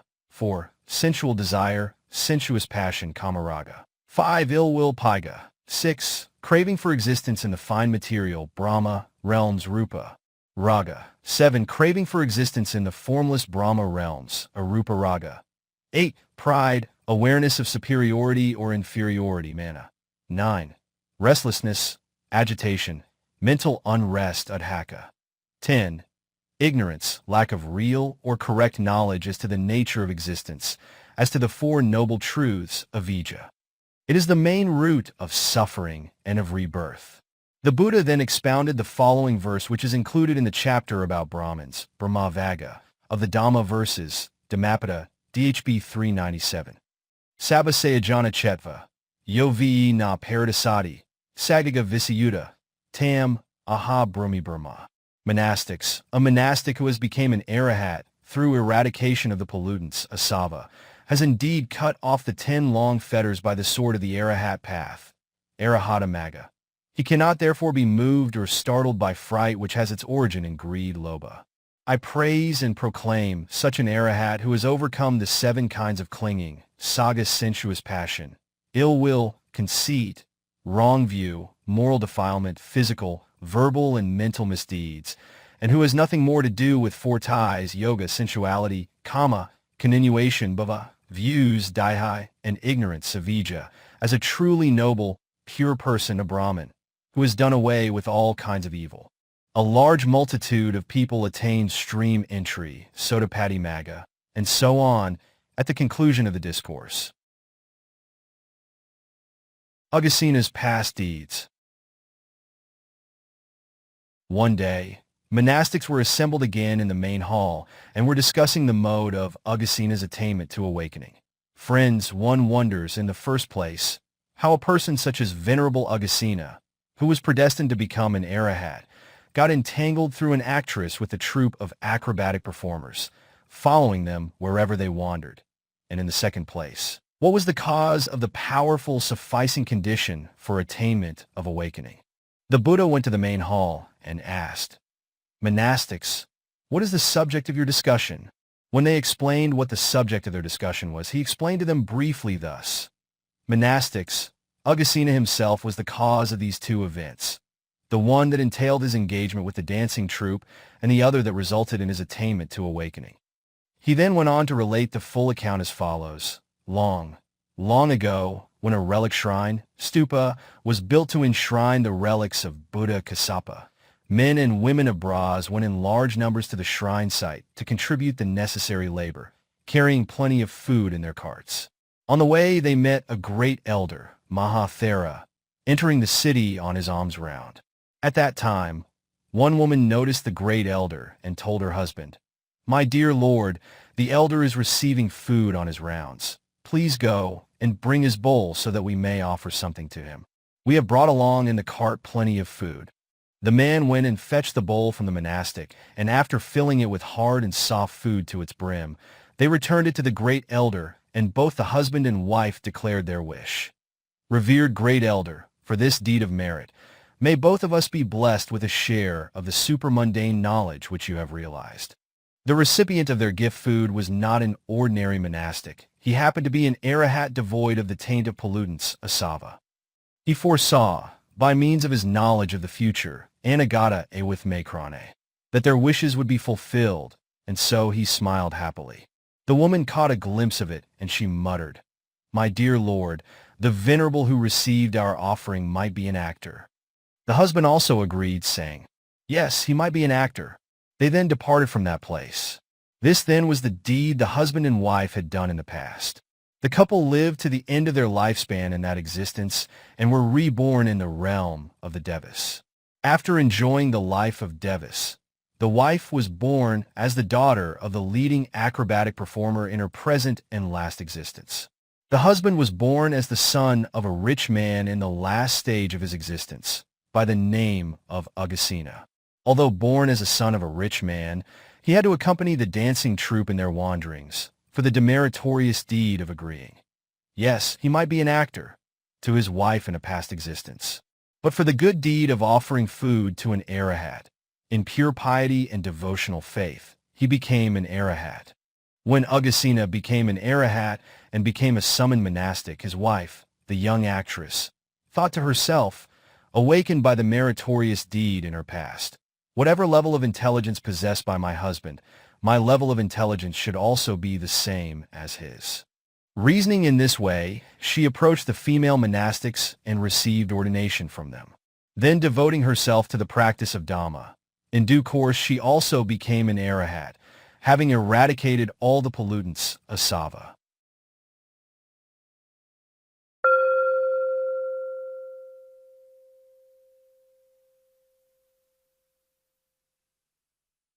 (22b) 500 monastics become Arahats. The war over the river Rohini. There was a small river by the name of Rohini between Kapilavatthu and Koliya.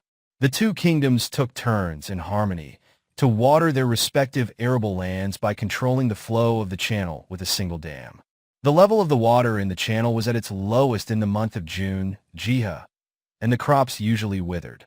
The farmers of the two countries called a meeting to discuss the matter of sharing the water in the channel. At the meeting, the Kolean farmers said, "Friends, if the small amount of water in the river was to be divided and shared by both of us, neither of us would receive a sufficient amount to water our fields.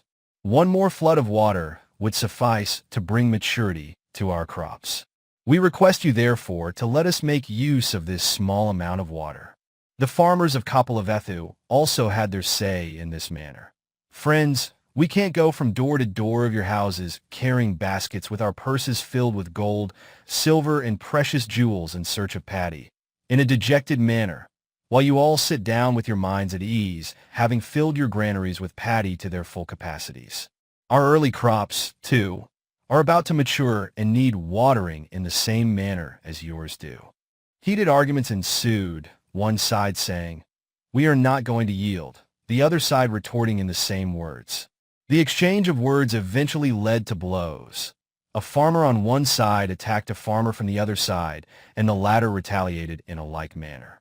The affray that started between the farmers on both sides ultimately grew into hostilities, like a small bush fire which grows fierce and finally burns down a palatial mansion to the extent of decrying the royal clans on both sides.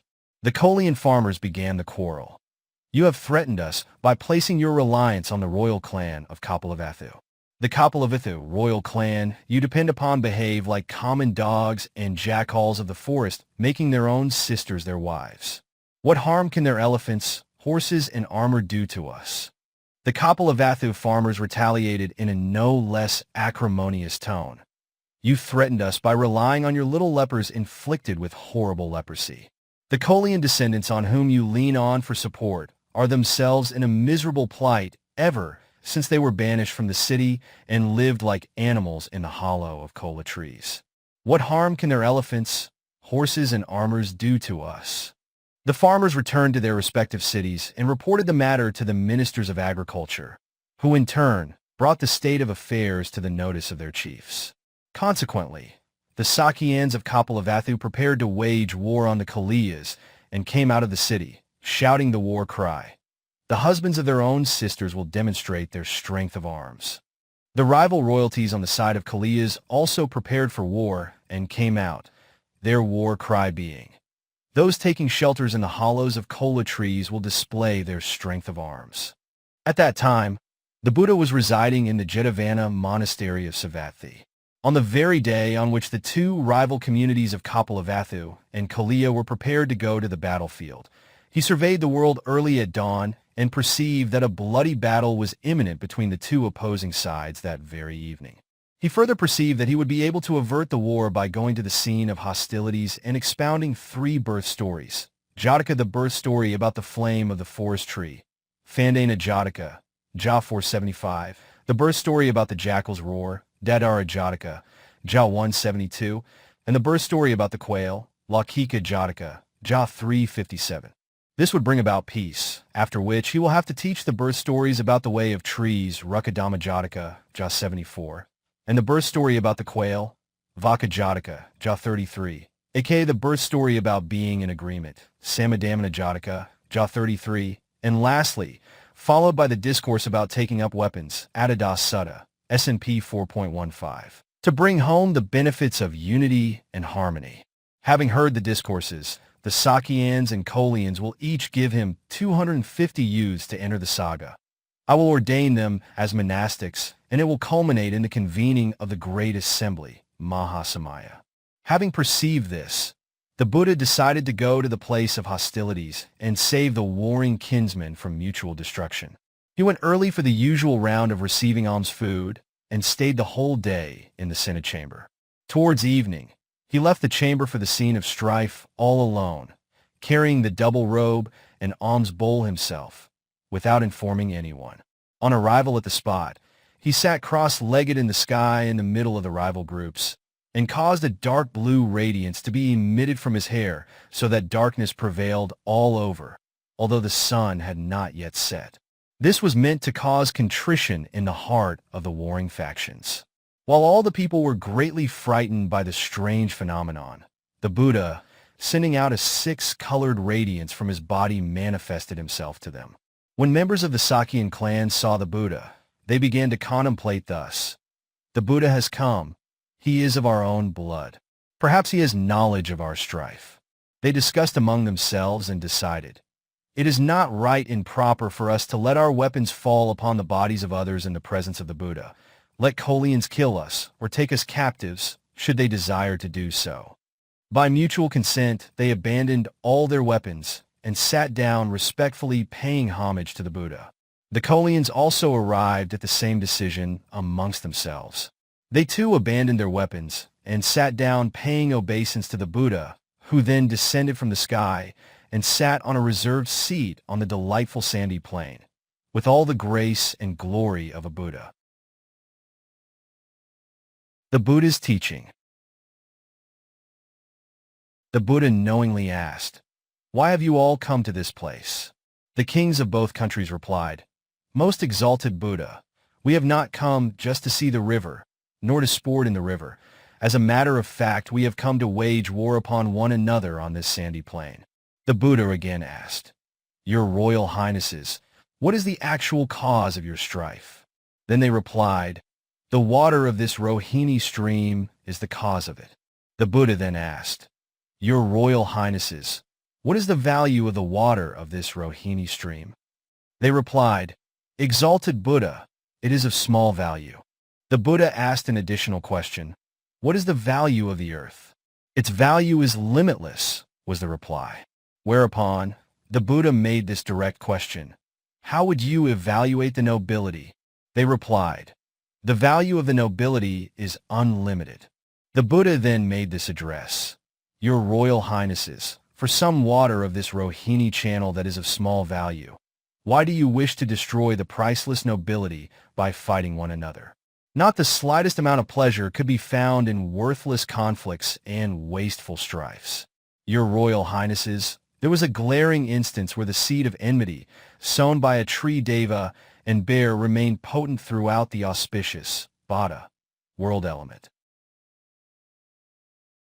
The birth story about the flame of the forest tree. The Buddha then went on to expound the birth story about the flame of the forest tree, Anāthapiṇḍika, J 475, a brief account of which is as follows. Your Royal Highnesses, a long time ago, during the reign of King Brahmadatta and Braz, there was a village of carpenters just outside the city, and there was a Brahmin who was a carpenter by profession. He brought wood from the forest and made them into chariots for a living. At that time, there was a flame of the forest, Anāthapiṇḍika, tree in the region of the Himalayas. A bear used to go and sleep under that tree with ease and comfort after his meal. One day a dried branch broke due to a strong wind and fell on the bear's back, hurting it slightly.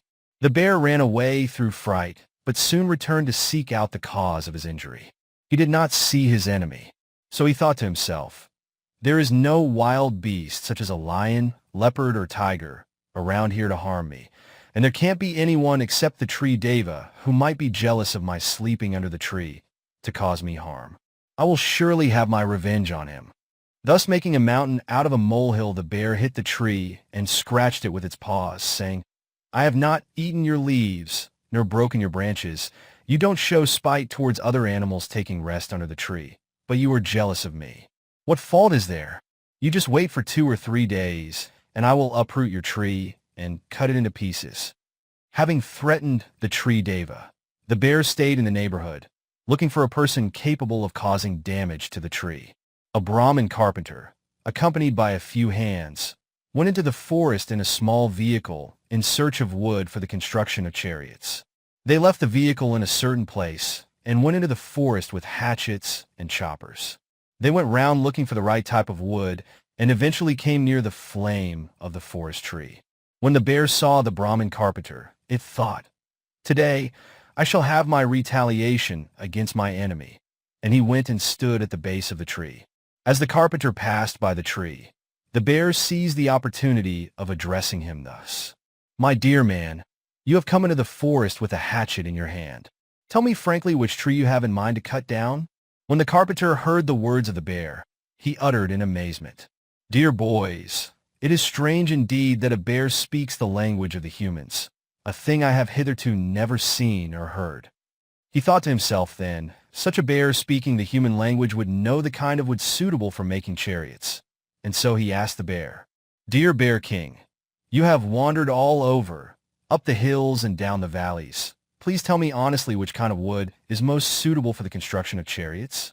When the bear heard this, he felt that his wish was going to be fulfilled, and he replied in verse, "Red sandalwood, Pterocarpus indica, is not strong enough to use as framework. Kutch, Acacia catechu, is equally unsuitable. The sal tree, Sharia robusta, is the same, and shrubs, Lythrum fructicosum, are out of the question as they are equally weak. There is a certain kind of tree known as the flame of the forest. The wood of that tree is the strongest for the construction of chariots." The carpenter was delighted to hear it, and so he thought to himself, "I've come into the jungle on a truly auspicious day, and even a beast, like the bear, pointed out to me the most suitable kind of wood for the construction of chariots. What good fortune!" He asked the bear, "My dear bear, how about the branches and leaves of that tree and its stem?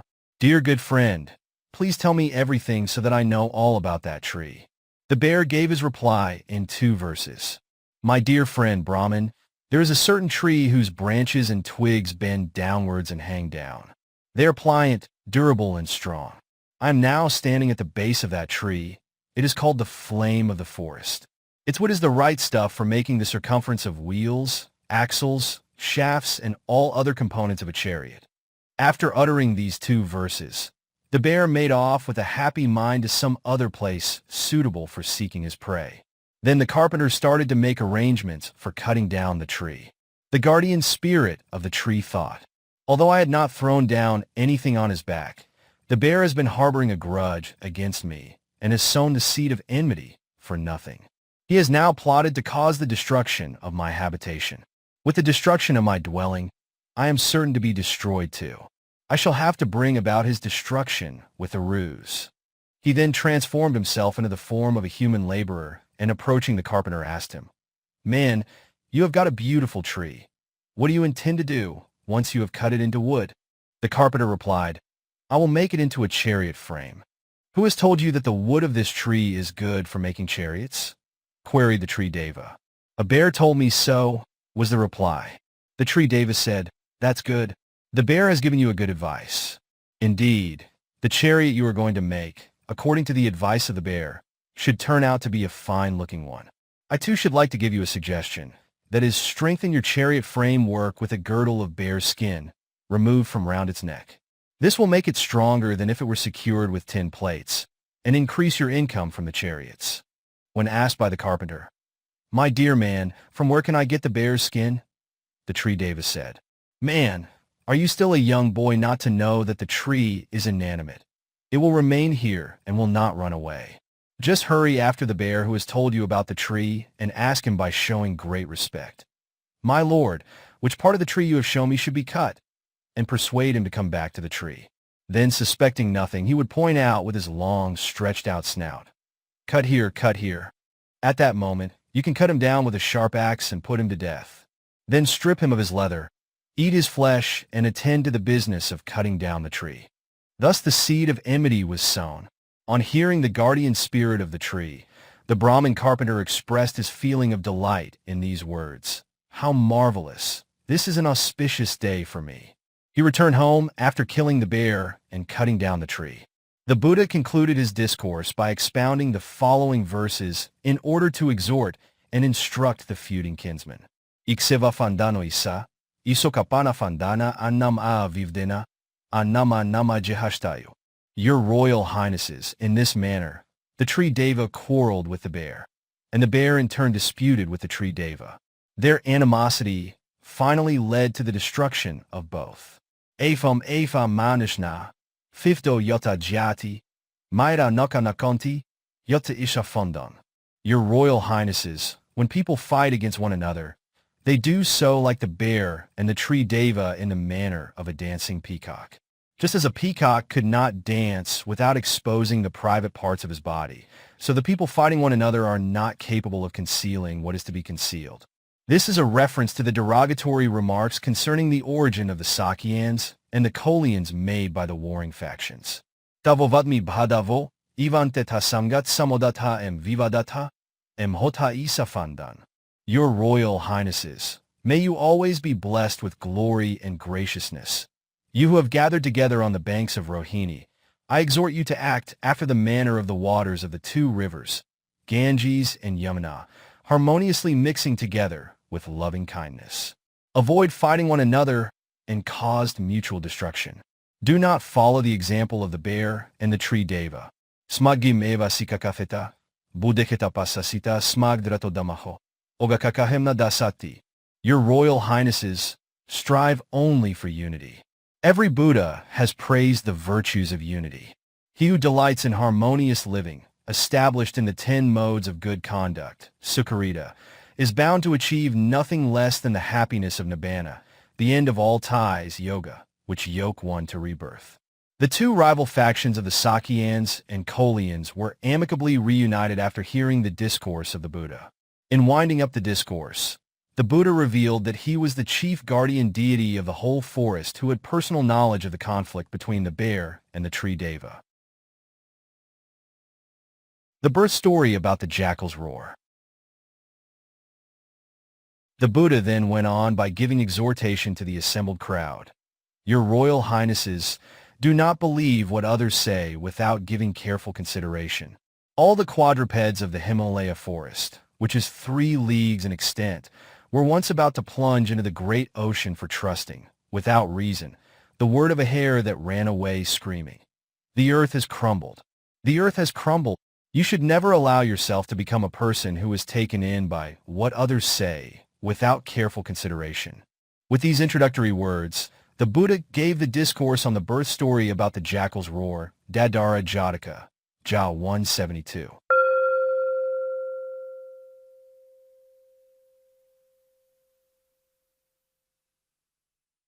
(23a). The Fifth Rains Retreat, Maha Pajapati Gautami. Having accomplished an incumbent duty of a Buddha by teaching the discourse about the Great Assembly, Maha Samaya Sutta, DN 20. The discourse on the correct way to wander, Samma Paribhajaniya Sutta, SNP 2.13, etc., to the 500 Arahats of Sakyan descent, and establishing 1,000 billion Devas and Brahmas in the Arahat fruition, Arahata, and a countless number of them in the 3 lower paths. As stated above, the Buddha took up residence at Kram Monastery, which had terraced roofing and a crowning pinnacle, in the country of Vesali, to observe the Fifth Rains Retreat, Vassa. When the Buddha was observing the Fifth Rains Retreat, Vassa, in the great wood near Vesali, King Suddhodana entered Nibbana after attaining the Arahat fruition under the white umbrella in his golden palace. Permission for the ordination of women. The Buddha's stepmother Maha Pajapati Gautami had approached the Buddha at the time of his first visit to Kapilavatthu with a request for admission of women to the Sangha by formal ordination. Since then she had made the request 3 times more, and the Buddha had rejected her request each time. The reason for such rejection was because the Buddha had decided not to grant admission of women to the Sangha easily, but only after painstaking efforts on the part of women to gain permission for ordination. Only then would they realize that becoming a nun, bhikkhuni, in the dispensation was a thing difficult of attainment and would safeguard their monastic status with constant vigilance. He wished them to cherish the hard-won admission to the Sangha after a great struggle. Thus, when Maha Pajapati Gautami made her first request, which was repeated 3 times to the Buddha at the Nigrata monastery of Kapilavatthu, her request was rejected by him for the reasons stated above.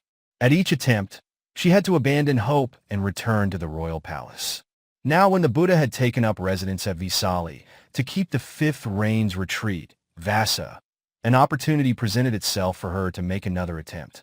As stated in the previous chapters, the 500 monastics of royal blood, prior to their attainment of awakening, had messages sent to them by their former spouses, requesting them to return and live a household life again. These ladies made their earnest appeal again by sending messages, as before, to the 500 monastics who had become Arahats now. But the Arahat monks sent the reply, "We are no longer in a position to lead a worldly life." The 500 deserted wives considered it would not be appropriate to seek for a new married life, and decided unanimously to go to Mahapajapati Gautami to appeal to her to obtain permission from the Buddha for admission to the Sangha as female monastics. Accordingly, they went in a group to Mahapajapati Gautami and made their appeal to her.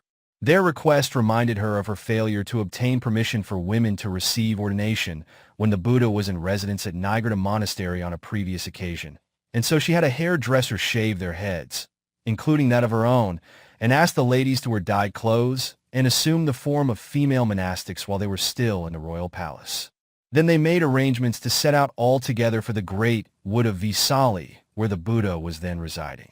The distance between Kapilavatthu and Vesali was 50 leagues, and when the Sakyan and Kolian royal families considered arrangements for their journey, they concluded it would not be possible for these princesses and royal ladies, who were brought up so regally and gently, to make the journey on foot, and they arranged to provide them with 500 sedans to solve the problem.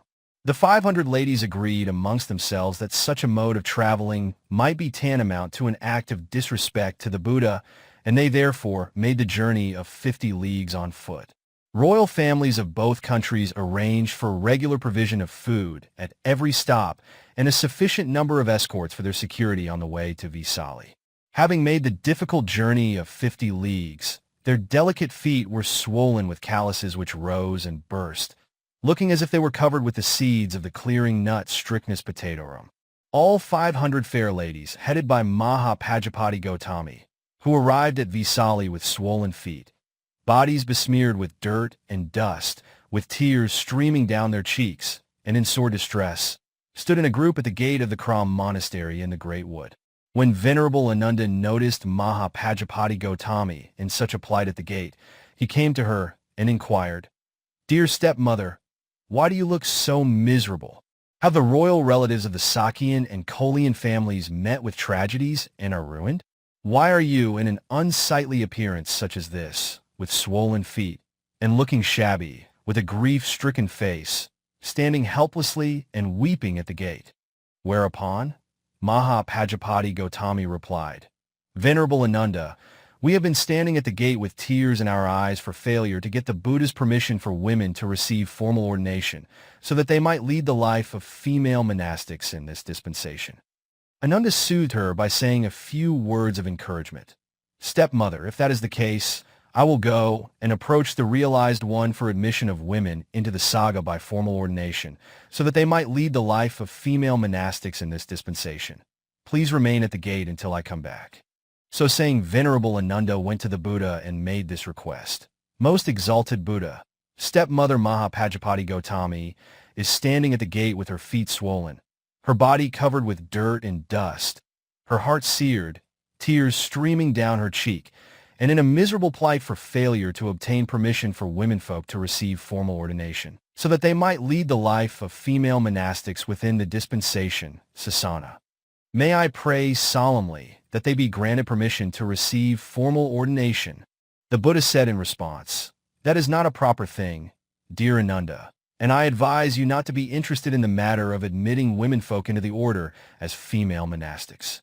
574. With an undaunted will, Venerable Ananda made similar requests for the second time, for the third time, but received the same words of discouragement from the Buddha. Venerable Ananda thought of a new approach. After failure to obtain permission for admission of womenfolk to this dispensation of the Dhamma Vinaya for 3 times, and accordingly went to the Buddha and addressed him.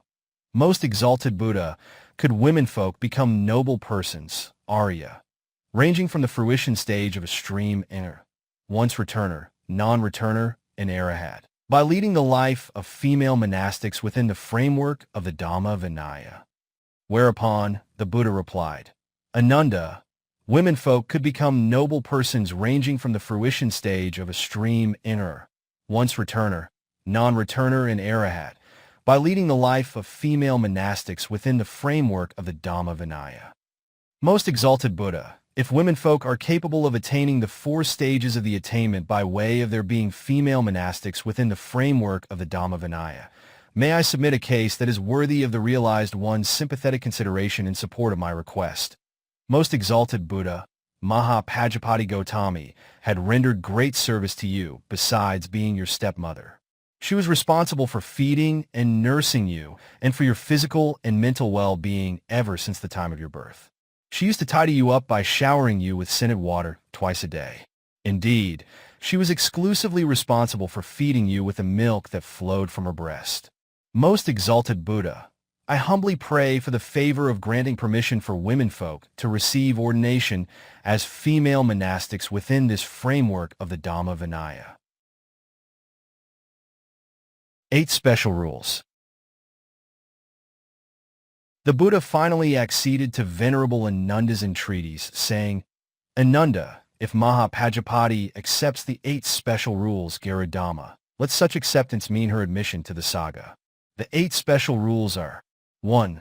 A female monastic, even if she enjoys a seniority of 100 years in the Sangha, must worship, welcome with raised clasped hands, and pay respect to a male monastic, even though he may have been a monastic only for a day. This rule is to be strictly adhered to for life. 2. A female monastic must not keep her range residence at a place that is not close to one occupied by male monastics. This rule is also to be strictly adhered to for life. 3. Every fortnight, a nun must do 2 things. Ask the Sangha for the observance day, Upasatha, and approach the Sangha for instruction and admonition. This rule is also to be strictly adhered to for life. For when the range residence period is over, a nun must attend the invitation, pavara, ceremony at both of the male and female monastic assemblies, in each of which she must invite criticism on what has been seen, what has been heard, or what has been suspected of her. This rule is also to be strictly adhered to for life. 5. A female monastic who has committed an offense requiring a meeting of the Sangha, Saggasisa, must undergo penance for a half-month, Pakamanata, in both assemblies of the male and female monastics. This rule is also to be strictly adhered to for life. 6. A female monastic must arrange for ordination by both assemblies of male and female monastics for a woman novice only after 2 years probationary training under her in the observance of 6 training practices. This rule is also to be strictly adhered to for life. 7. A female monastic should not revile a male monastic for any reason whatsoever. This rule is also to be strictly adhered to for life. 8. Female monastics are prohibited from exhorting or admonishing monastics with effect from today, but male monastics can exhort female monastics when and where necessary. This rule is also to be strictly adhered to for life. These are the 8 special rules. If Mahapajapati Gautami accepts the 8 special rules, let such acceptance mean her admission to the Sangha. The Buddha thus permitted the establishment of the female Sangha after expounding the 8 special rules for their guidance. Venerable Ananda learned the 8 special rules from the Buddha and returned to Mahapajapati Gautami at the gate and told her what had transpired at his meeting with the Buddha. Great stepmother, if you accept the 8 special rules, such acceptance means your admission to the Sangha. He then explained the rules as given to him by the Buddha above, and then he said, Great stepmother, you can count yourself as one who has been duly admitted to the Sangha of female monastics the moment you adhere strictly to these 8 special rules. Mahapajapati Gautami responded, Venerable Ananda, just as a young maiden who is in the habit of decorating herself with flowers, with her hair washed and brushed, or a man in like manner, would eagerly receive lilies, jasmine, or other flowers with outstretched hands, for planting on their heads if and when offered, so also I am prepared to adhere to the 8 special rules Garuddhamma, with great delight and due respect till I breathe my last. Thereupon, Venerable Ananda approached the Buddha again with profound respect and stood at a suitable distance and addressed him thus. Most exalted realized one, Mahapajapati Gautami has vowed to adhere strictly to the 8 special rules as laid down, with due diligence and respect up to the end of her life. Mahapajapati Gautami went to the Buddha and sat at a suitable distance with due respect and asked, Exalted Buddha, what should I do with the 500 princesses of royal blood? He gave her certain instructions. She left after hearing the Dhamma and paying respects to him.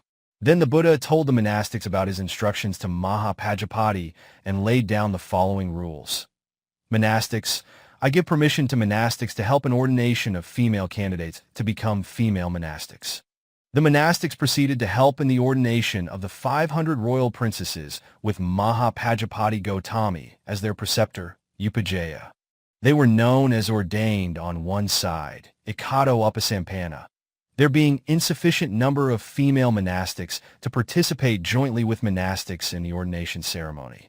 When the ordination ceremony was over, Mahapajapati Gautami attained fruition stage of awakening through hearing the discourse. In brief, Saccaka Sutta and 8.53, and the 500 female monastics, 576, attained according to their wishes, ranging from stream inner, once returner, non-returner, and Arahat, through hearing the discourse, giving Nandaka's advice. Nandakavada Sutta, MN 146.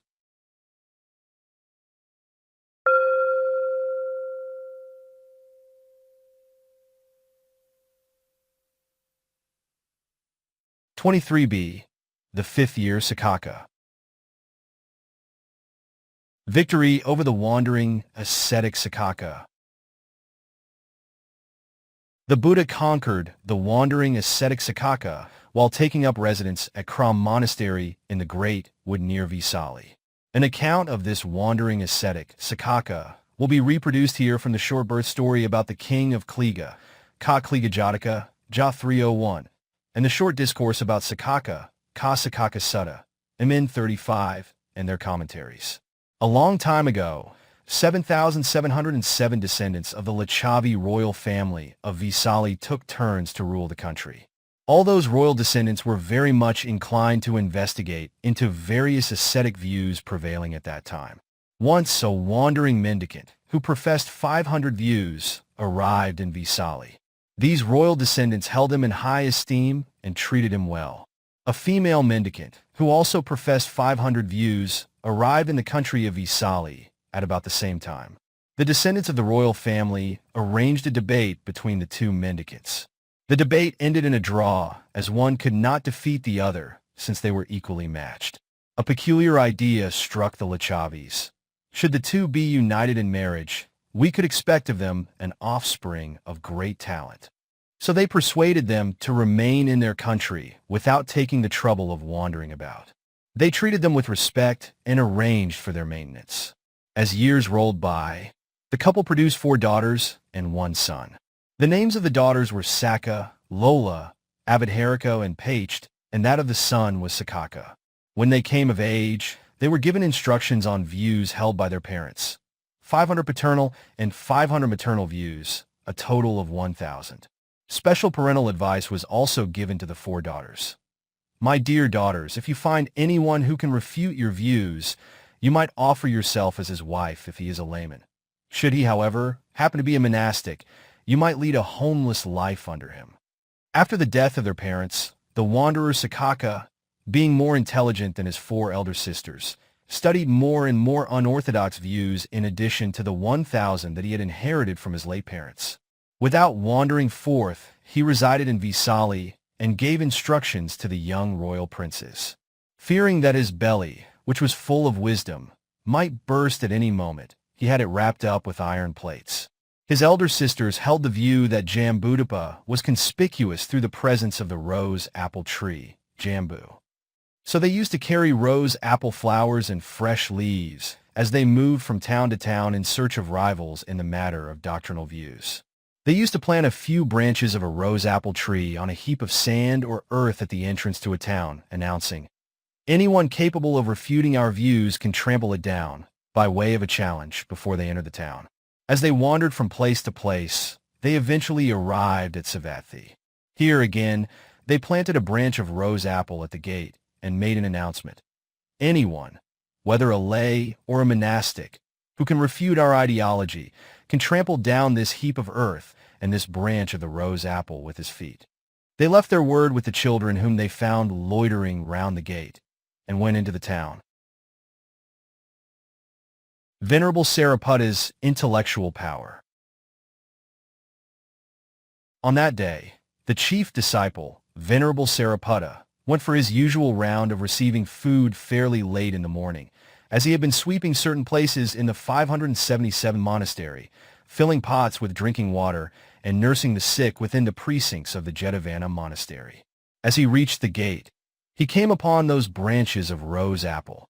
He therefore asked the nearby children about the strange spectacle. They gave a full account of it to Venerable Sariputta.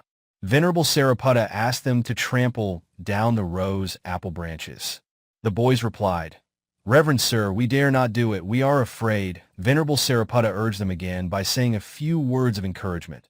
"Boys, don't be afraid.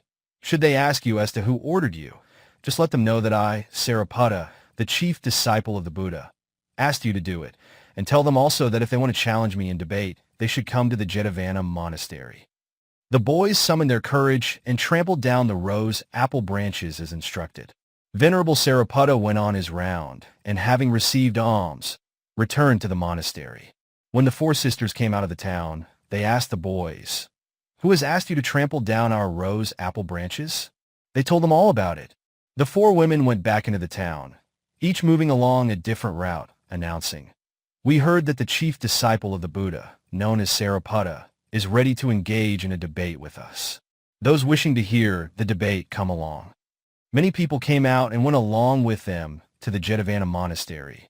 Venerable Sariputta felt that presence of womenfolk in the residential area of monastics was not permissible, and so he went to the central part of the precincts of the monastery to meet them. On arrival, the womenfolk asked, "Did you ask the boys to trample down our rose apple branch?" "Yes, I did," was the reply. Those women then challenged Venerable Sariputta to a debate on views. Venerable Sariputta accepted their challenge and asked them as to who should start the questioning. They replied, "The onus of questioning rests with us." To which Venerable Sariputta said, "Yes, you, being womenfolk, shall start the questioning." The four women took positions, one on each of the four sides, and thrust a barrage of questions, 1,000 in number, which they had learned from their parents. Venerable Sariputta gave prompt answers to every one of their questions, just like cutting off the stalk of a lily with a double-edged sword, leaving no problem unsolved. He then invited more questions from the four women, who, being subdued, replied, "Most reverend sir, we know this much only." Venerable Sariputta then said, "Well, wanderers, I have answered all the 1,000 questions that you have asked, and now I will ask you only one question, and how will you answer it?" Knowing by now somewhat about Venerable Sariputta's standing, they dared not reply courageously. "Please do, Venerable Sariputta, we will answer your questions," but instead, they said meekly, "Reverend sir, please do. We will answer if we can."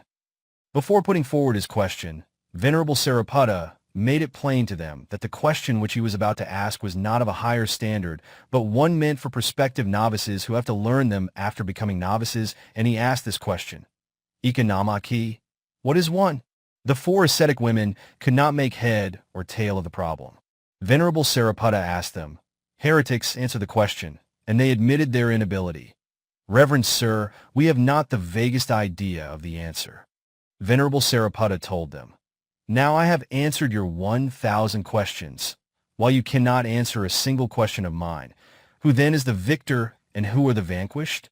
Their reply was, "Reverend sir, you are the conqueror and we are the conquered." Venerable Sariputta asked, "What will you do in such circumstances?" They told Venerable Sariputta of what their parents had asked them to do in the event of their defeat, and expressed their desire to receive ordination under the patronage of Venerable Sariputta. Venerable Sariputta then gave them this instruction. "This is not the right place for you womenfolk to receive ordination, and you will be best advised to go to the monasteries of the female monastics with our introduction and ask to be ordained there." Accordingly, they went to the monasteries of the female monastics with the introduction of Venerable Sariputta and received ordination. They received ordination under the patronage of the elder Upalava, according to the Birth Stories, Jataka commentary. They became Arahats within a short period of time through mindful, earnest effort in the practice of the path. The Buddha expounded an account of this episode in the short birth story about the king of Kliga, Ka Kliga Jataka, Ja 301. For further particulars, please refer to the commentary thereon. This episode happened only when the Buddha was taking up residence at Aggidatta Monastery of Savatthi, sometime after the establishing of the female saga, with the Buddha's approval and also in compliance with Mahapajapati Gautami's express request when he was residing in Great Wood, Vesali. This interesting episode has connections with the story of the wanderer Saccaka, hence its exposition here. The story of the wanderer Saccaka. As narrated above, the four women ascetics had a younger brother called Saccaka, who was acting as an instructor of the royal princes of Vesali. It was during the period when the Buddha was staying at the Kram Monastery in Great Wood, near Vesali, that wanderer Saccaka, pupil of the sectarian Nigaha, was proclaiming himself as one skilled in debating, one who was very learned, and people also took him to be a holy person. He boasted to the Vesali citizens, "I have never come across any person claiming to have monastic followers, a sectarian leader, ascetic or Brahmin, Sama Brahma, or one worthy of homage, a perfectly self-awakened Buddha, who could resist without perspiring from their armpits when I refute and rebuke them on the ground of views. Even senseless logs or wooden blocks could not remain unshaken when I talk about things in terms of views, let alone living creatures." Wanderer Saccaka was, in fact, going about the city and boasting about himself as one who was out to find faults with the ascetic Gautama. One morning, as he was strolling about and taking walking exercise, he noticed Venerable Assaji on his alms round at a distance. He thought to himself, "I am a person who has been contemplating how to debate with ascetic Gautama's teaching, though I cannot do it yet, since I have no means of knowing his views. I must therefore try to get to know his views before I challenge him in a proper manner. Venerable Assaji is well versed in ascetic Gautama's views, and I should make him declare their doctrine firmly before I can find fault with Gautama and rebuke him." He approached Venerable Assaji with that end in view, and entered into conversation with him after exchanging friendly greetings. "Assaji, how does ascetic Gautama exhort his disciples? In how many ways does he give them instructions in minute detail?" Whereupon, Venerable Assaji explained it to him in this way. "Descendant of Aggidatta, wanderer Saccaka, the Buddha exhorts his disciples in this manner. He gives detailed instructions in various ways, such as monastics, corporeality, rupa is impermanent, sensation is impermanent, perception is impermanent, volitions are impermanent, sixfold consciousness is impermanent. Corporeality is not self, sensation is not self, perception is not self, volitions are not self, sixfold consciousness is not self, atta. All conditioned things are not permanent. All things, Dhamma, are without self. O descendant of Aggidatta, wanderer Saccaka, the Buddha had exhorted his disciples in this way. He had given many detailed instructions in various ways. The above is Venerable Assaji's reply to the heretic Saccaka's query. Whereupon, Saccaka said, "Assaji, what improper things do I hear? We have heard what ascetic Gautama has been teaching. Perhaps we could meet with Honorable Gautama sometime when there might be some discussion. Perhaps we could then rid him of this evil view." At that time, the 500 Lichavi princes were assembled at the assembly hall to transact some business. Saccaka thought to himself, "I was unable to decry the views of ascetic Gautama in the past because of not knowing anything about it. Now, I have learned about it from his great disciple Assaji, and I know them fully well. I had better go to his place and reproach him for his views." He went first to the assembly hall, where his 500 Lichavi princes were holding a meeting. He bid them to come out from the chamber, shouting, "Come forth, honorable Lichavis! Come forth, honorable Lichavis! Today, there will be a discussion between ascetic Gautama and myself about his view. It is going to be a grand show." Assaji, one of the 5 monastics and a well-known disciple of ascetic Gautama, has stood firmly on the view of impermanence and unsubstantiality. If ascetic Gautama also stands firm on the same view of impermanence and unsubstantiality, just as a powerful man taking hold of a long fleeced ram by its fleece might push and pull it about, even so will I pull ascetic Gautama about with my arguments and refutations of his view. Just as a powerful workman of a liquor shop taking a big mat from the liquor shop might throw it into a deep lake and seizing it by the corner, might pull it, push it, and shake it, even so will I push and shake ascetic Gautama about with my arguments and refutations of his view. Just as a powerful drunkard, taking hold of a liquor strainer by its edge, might shake it up, shake it down, and toss it about. Even so, will I shake up, shake down, and toss about ascetic Gautama with arguments and refutations of his view. Just as an elephant, which gets infirm only when it is 60 years old, might get down into a deep pond and play the game of washing hemp. Even so, will I play with ascetic Gautama the game of washing hemp with my arguments and my refutations of his view. Licav princes come fort, come fort. Today there will be a debate between me and ascetic Gautama on his view. It's going to be a grand show. Thus Saccaka invited his disciples.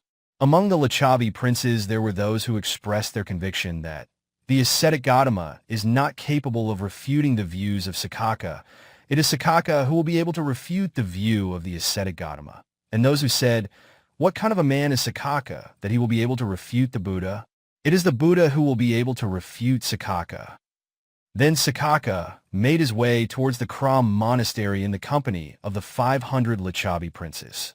It was noon then, and many monastics were walking to and fro to repulse sloth and torpor after having rich food.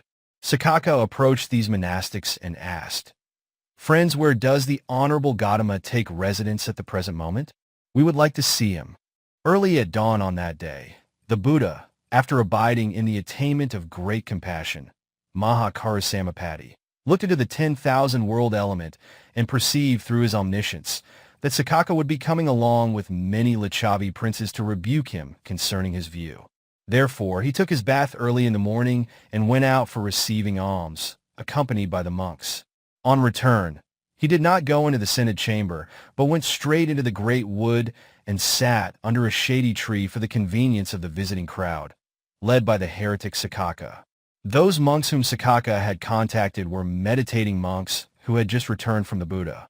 They therefore readily replied, indicating with their clasped palms, pointing towards the Buddha, saying, Saccaka, the Buddha is sitting under a tree in the great wood to spend the day. Thereupon, Saccaka went into great wood in the company of a huge mass of people. He approached the Buddha, and after a cordial exchange of greetings with him, he sat down at a suitable spot. Those who came along with Saccaka may be divided into 5 categories. 1. Some people paid homage to the Buddha and sat in suitable places. 2. Some exchanged greetings with him, saying words that would remain always fresh in their hearts throughout their lives, and sat in suitable places. 3. Some bowed with palms together towards him and sat in suitable places. For some announced their names and lineage and sat in suitable places. 5. Some simply sat down in silence. Having sat down at a suitable distance, Saccaka addressed the Buddha. May I, with your approval, submit a question concerning a certain subject? The Buddha replied, ask, Aggidatta, whatever you like. Saccaka started questioning. Honorable Gautama, how do you exhort your disciples? What part of your many teachings is most emphasized for your disciples? To which the Buddha replied, descendant of Aggidatta, wanderer Saccaka, I exhort my disciples in this 581 manner. This part of the many teachings is most emphasized for my disciples. Monastics, corporeality is impermanent, sensation is impermanent, perception is impermanent, volitions are impermanent, sixfold consciousness is impermanent. Monastics' corporeality is not self, sensation is not self, perception is not self, volitions are not self, sixfold consciousness is not self. Atta. All conditioned things are impermanent. All conditioned and unconditioned things, Dhamma, are not self. Atta. O descendant of Aggidatta, wanderer Saccaka, this is how I exhort my disciples. This part of the many teachings is what I give most emphasis to for my disciples. Saccaka said, a simile occurs to me. The Buddha then told him, descendant of Aggidatta, reveal it boldly and vividly. Saccaka said, just as seeds and trees cannot grow without depending and resting on the earth that affords support, or just as a manual worker cannot accomplish his task without depending and resting upon the earth that affords support, O Honorable Gautama, even so, this individual person produces merit or demerit based on corporeality, that is self, atta. This individual person produces merit and demerit based on feelings that are self. This individual person produces merit or demerit based on perception that is self. This individual person produces merit or demerit based on volitions that are self. This individual person produces merit or demerit based on the sixfold consciousness that is self. Thus Saccaka presented his view on self, Atta, by way of similes. Saccaka further said, "The Honorable Gautama has thus discarded the very evident and manifest self and declared it to be non-self, Anatta." Thus Saccaka presented his soul theory, firmly supported by similes. The supporting similes presented by Saccaka are notable, quite valid and firm. With the exception of the fully self-awakened Buddhas, there is no one capable of refuting his criticism and condemning his soul theory. In fact, there are two types of people. 1. Those who are tractable by fully self-awakened Buddhas only, and 2. Those who are tractable by disciples, Saccaka. Those in the second category can be corrected by the Buddhas and the disciples, but those in the first category can be guided by the Buddhas alone. Wanderer Saccaka belonged to the first category and could be instructed only by the Buddha. The Buddha had, therefore, decided to personally rectify and refute his view. The descendant of Aggidatta, Saccaka, do you say that corporeality is self, Atta, that feelings are self, that perception is self, that volitions are self, that the sixfold consciousness is self? Saccaka came to realize then that the ascetic Gautama has put me in difficulty, making me declare, confirm, and admit my self-theory, Advaita, in the presence of an audience. Should anything untoward happen, I alone will be condemned for my self-theory. And thinking of citing the people of Vesali as co-adherents of self, he replied, "Honorable Gautama, indeed, I do say. Corporeality is self, feelings are self, perception is self, volitions are self, the sixfold consciousness is self, and the general mass of citizens of Vesali also say this." The Buddha, being 100,000 times superior to Saccaka in matters of views, would not let him make other people share the same fate with him. Instead, he would make his conquest over Saccaka alone, and said to him, "Saccaka, what has the great mass of people to do with this? I urge you, Saccaka, to explain your view." Saccaka was thus pressed to repeat his own view. "Honorable Gautama, indeed I do say, corporeality is self, feelings are self, perception is self, volitions are self, the sixfold consciousness is self." After causing Saccaka to explain his own view, the Buddha proceeded to ask, "Saccaka, since you have admitted that the five-fold aggregates are self, I will ask you in turn about this. Answer me as you wish." "Saccaka, what do you think of the question I am about to ask? Would an anointed king like Pasenadi Kosala, or the crowned king Aggidatta, ruler of Magadha, son of Queen Vedahai, have the power in their respective realm to order the execution of one deserving to be put to death, to order the confiscation of one whose property deserves to be confiscated, and to banish one deserving of banishment?" In answer to the above question, Saccaka replied, "Honorable Gautama, a king like Pasenadi Kosala, or the crowned king Aggidatta, ruler of Magadha, son of Queen Vedahai, have the power in their respective realm to order the execution of one deserving to be put to death, to order the confiscation of one whose property to be confiscated, and to banish one deserving of banishment. O Honorable Gautama, even those federations like the Vajis or Mallas have power in their respective realm to order the execution of one deserving to be put to death, to order the confiscation of one whose property deserves to be confiscated, and to banish one deserving of banishment. What more need we say of an anointed king, such as King Pasenadi of Kosala, or King Aggidatta of the kingdom of Magadha, the son of Queen Vedahai? He would have the power, Gautama. He deserves to have the power." Saccaka, how do you like the question I am about to ask? You have said, corporeality is self. If so, can you cause that self to obey your words, saying, "Let my corporeality be thus. Let my corporeality not be thus"? When the Buddha asked in such a point-blank manner, Saccaka remained completely silent. For the second time, the Buddha asked Saccaka to answer the same question. How do you like the question I am about to ask? You have said, corporeality is self. If so, can you cause it to obey your words, saying, "Let my corporeality be thus. Let my corporeality not be thus"? Saccaka remained completely silent and did not answer the Buddha's question for the second time. Fully self-awakened Buddhas had fulfilled the perfections, parami, for 4 immeasurable periods and 100,000 eons, out of great compassion for all beings. And as such, the Buddha did not repeat the question for the third time, but changed the subject of discussion. Saccaka, speak up now. This is not the time for you to keep silent. The head of one who does not answer a Buddha's reasonable question for 3 times in succession is liable to have his head split into 7 parts spontaneously. Then Saccaka could not help coming to the scene under the guise of a yaka, holding a burning, blazing, flaming thunderbolt, and stood right on top of Saccaka's head, as though threatening to punish him should he fail to answer the Buddha's reasonable question for 3 times. But this strange spectacle was visible only to the Buddha and Saccaka. No one else could see it. When Saccaka saw Saccaka under the guise of a yaka, his body perspired profusely through fright. Beads of sweat came streaming down, and waves of air swirled round in his stomach. He looked around to see if there was anyone also witnessing the strange phenomenon, and saw none. He thought it would be unwise to shout out a great yaka when no one saw it, and would be like creating a chance for the people to turn against him, saying, "We also have eyes, but you are the only one seeing a yaka. You see it only because you dispute with ascetic Gautama." He was so shaken that his hair stood on end and goose flesh developed all over his body. He found no one but the Buddha to take refuge in, and seeking shelter, protection, and refuge only in the Buddha, he thus spoke to the Buddha, "Be pleased to ask me, Honorable Gautama. I will answer." The Buddha asked him, "Saccaka, how do you like the question I am about to ask? You have said, corporeality is self. If so, do you have power over that corporeality, and can you say, 'Let my corporeality be thus. Let my corporeality be not thus'?" Saccaka replied, "Honorable Gautama, I do not have the power."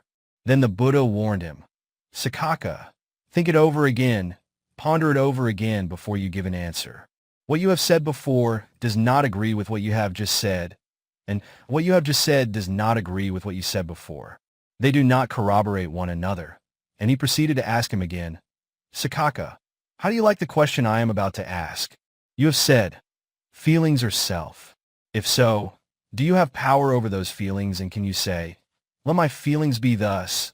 Let my feelings be not thus'?" Saccaka replied, "Honorable Gautama, I do not have the power." Then the Buddha warned him, "Saccaka, think it over again, ponder over it again before you give an answer. What you have said before does not agree with what you have just said, and what you have just said does not agree with what you said before. They do not corroborate one another." And he proceeded to ask, "Saccaka, how do you like the question I am about to ask? You have said, perception is self. If so, do you have power over that perception, and can you say, 'Let my perception be thus.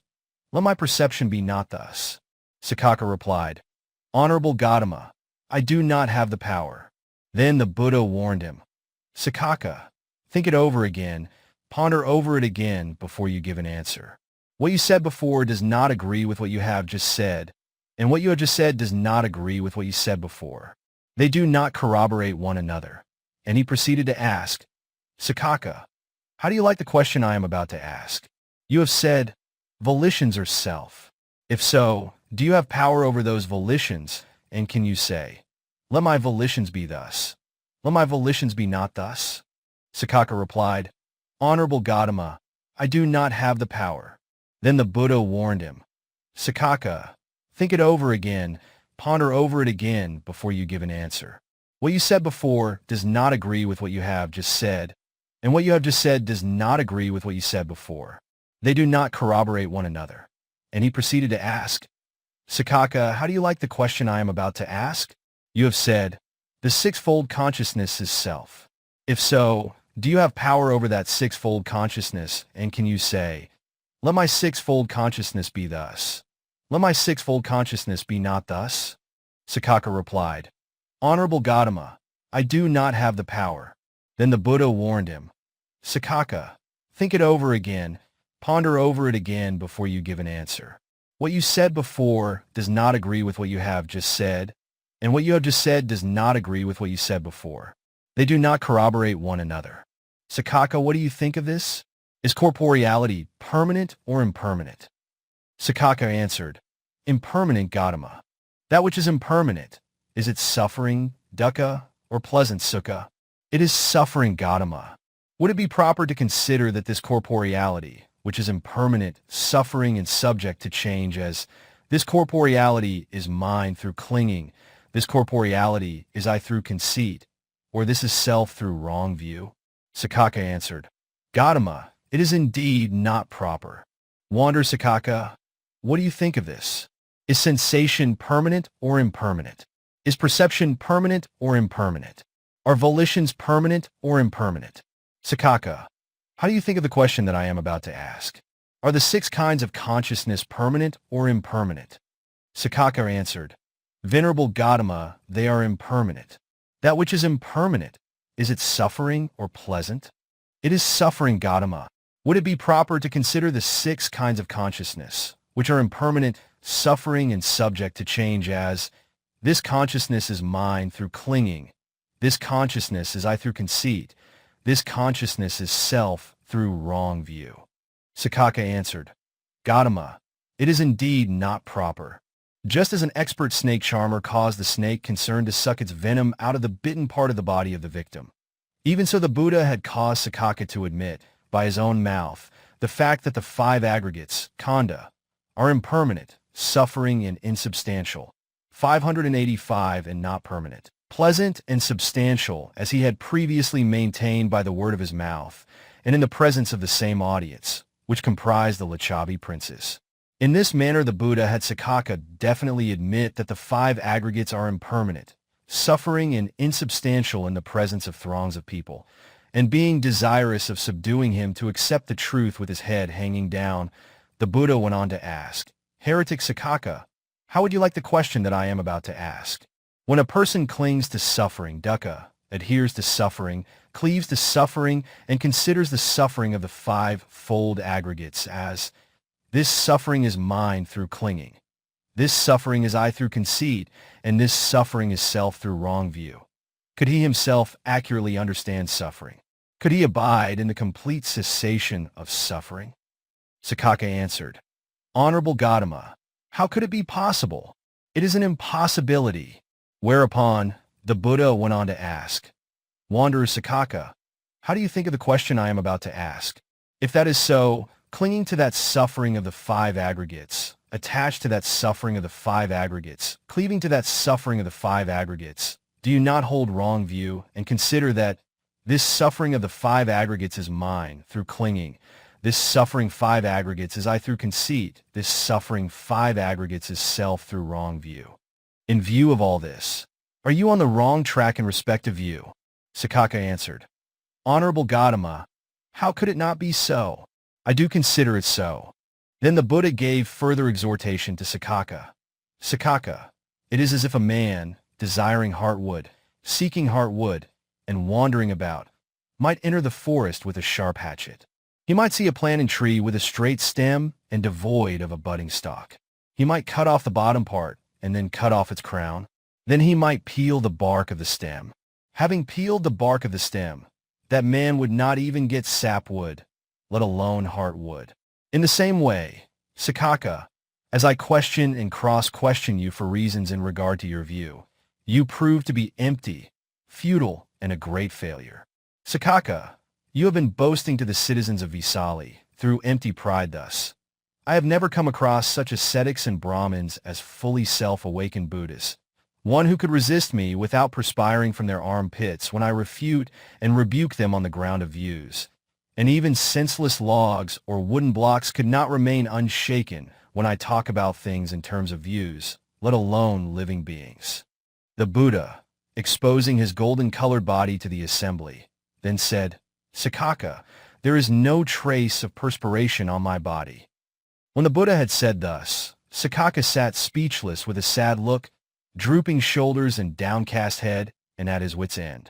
Then the Licchavi Prince Jambuka, seeing Saccaka speechless with a sad look, drooping shoulders and downcast head, and at his wit's end, addressed the Buddha.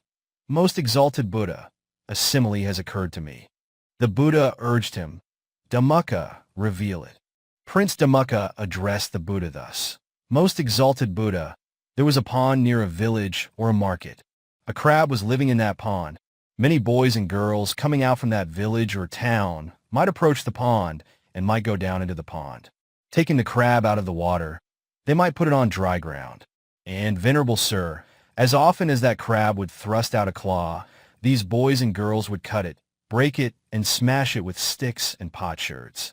Just as that crab, with its claws cut, broken, and smashed, would be unable to get back into the pond again as before. Even so, Venerable Sir, Saccaka will be unable now to come round to the Buddha to make refutations and assertions as you have cut, broken, and smashed all the distorted, conceited, and twisted views of Saccaka. Whereupon, Saccaka asked Jambuka, "Jambuka, stop it, Jambuka, stop it. You are a person with rough speech. We are not speaking to you, nor are we discussing with you. I have been discussing with Venerable Gautama." He thus objected to Jambuka's participation in the conversation. "Venerable Gautama, please leave aside my words, as well as those of many of the ascetics and Brahmins. Such words may be taken as idle talk. To what extent does a disciple of yours practice according to the teaching, following the instructions, and abiding by the teaching of Gautama, having overcome uncertainty, having dispelled all doubts, having gained the courage of conviction? Is he no longer dependent on others in matters of faith?" The Buddha gave the following answer in compliance with his request. "Wanderer Saccaka, in this dispensation, a disciple of mine who sees any or all corporeality with right understanding as they really are, whether past, future, or present, in oneself or outside oneself, gross or subtle, mean or exalted, far or near, in these 11 different manners, through insight meditation, vipassana, with mekrane, and path knowledge, magga with mekrane. Thus, this corporeality is not I, this corporeality is not mine, this corporeality is not myself, atta. All sensation, all perception, all volition sees any 587 or all of the sixfold consciousnesses with right understanding as they really are, whether past, future, or present, in oneself or outside oneself, gross or subtle, mean or exalted, far or near, in these 11 different manners, through insight meditation and path knowledge. Thus, this consciousness is not mine. This consciousness is not I. This consciousness is not myself. Wanderer Saccaka, it is to such an extent that a disciple of mine practices according to the teaching, following the instructions, and abiding by the teaching, having overcome uncertainty, having dispelled all doubts, having gained the courage of conviction, and he is not dependent on others in matters of faith. Venerable Gautama, to what extent, and in what manner does a monastic become an Arahat, having eliminated the pollutants, asava, having accomplished the path, magga, having done what is to be done, having laid down the burden of the aggregates, defilements, and conditioned existence, having attained his goal of the Arahat fruition, Anāthapiṇḍika, having destroyed all the fetters of existence, and having become emancipated through full comprehension? The Buddha replied, Wanderer Saccaka, in this dispensation a disciple of mine, who sees any or all corporeality with right understanding as they really are, whether past, future, or present, in oneself or outside oneself, gross or subtle, mean or exalted, far or near, in these 11 different manners, through insight meditation and path knowledge thus. This corporeality is not I. This corporeality is not mine. This corporeality is not myself. All sensation, all perception, all volitions, sees any or all of the sixfold consciousnesses thus. This consciousness is not mine. This consciousness is not myself. He becomes emancipated, having no clinging. Wanderer Saccaka, it is to that extent that a disciple of mine become an Arahat, having eliminated the pollutants, asava, having accomplished the path, magga, having done what is to be done, having laid down the burden of the aggregates, defilements, and conditioned existence, having attained his goal of the Arahat fruition, Anāthapiṇḍika, having destroyed all the fetters of existence, and having become emancipated through full comprehension. Wanderer Saccaka, such a monastic, with the mind thus emancipated, becomes endowed with 3 eminent qualities: eminence in insight, eminence in practice, and eminence in emancipation. Wanderer Saccaka, a monastic with his mind thus emancipated, reveres, esteems, honors, and venerates the Buddha's saying, Buddho Bodhaya Dasisi, Danto Yo Damathaya Ca, Samathaya Santo Dhamma, Tino Va Taraya Ca, Nabuddho Nibbanathya, Talokasara name. Our teacher, the Buddha, having gained awakening with regard to the 4 noble truths, expounds the Dhamma to enlightened sentient beings. Our teacher, the Buddha, having subdued or tamed himself, expounds the Dhamma to tame sentient beings.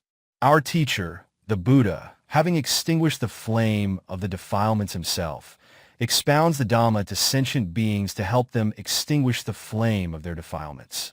Our teacher, the Buddha, having crossed over the four great floods, Oga, of sensual desire, rebirth, wrong views and ignorance, expounds the Dhamma for crossing over.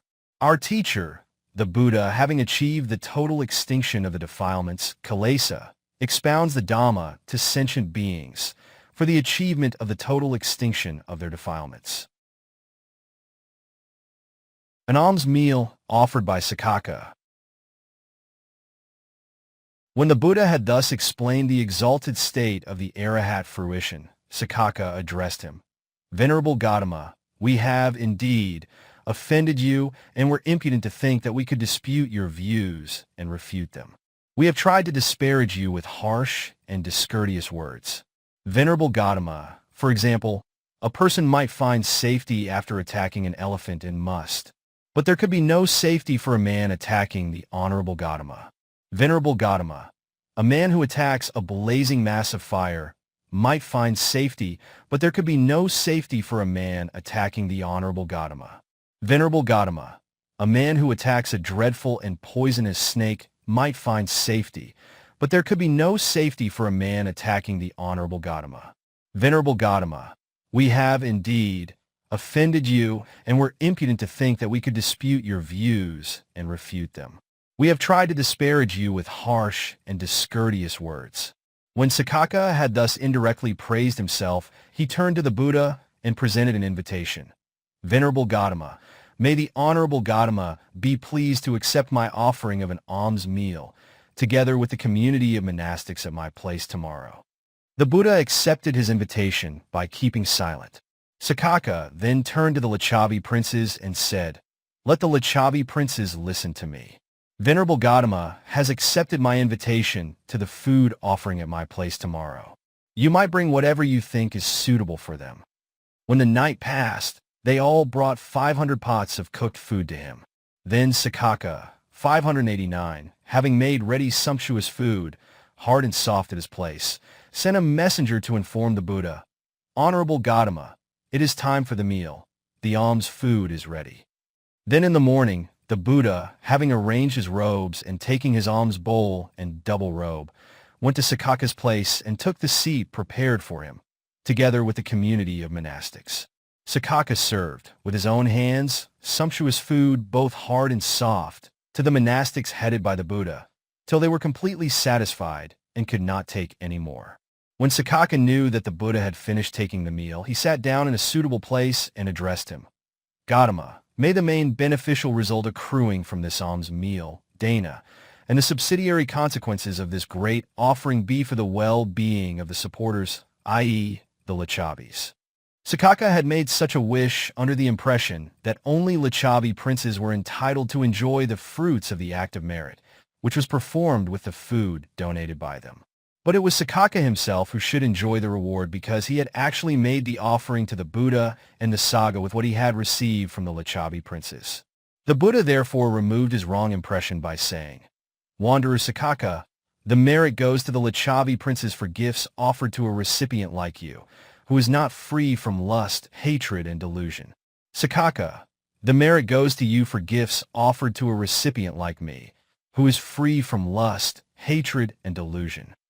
Thus the Buddha impressed upon his mind the idea of consequences of deeds of merit, so as to let it become a part of his nature. Expounding of Maha Saccaka Sutta. The above is the short discourse about Saccaka, Ka Saccaka Sutta, MN 35. This is not the only discourse that the Buddha had expounded to Saccaka. The long discourse about Saccaka, Maha Saccaka Sutta, MN 36, was also expounded to him at a later date. The long discourse about Saccaka deals with two modes of meditation, contemplation of the body and contemplation of the mind, and two types of persons, a bewildered person, Samappagala, and one who is without bewilderment, a Samappagala. For full particulars, please refer to the text. The Buddha expounded the short discourse about Saccaka and the long discourse about Saccaka.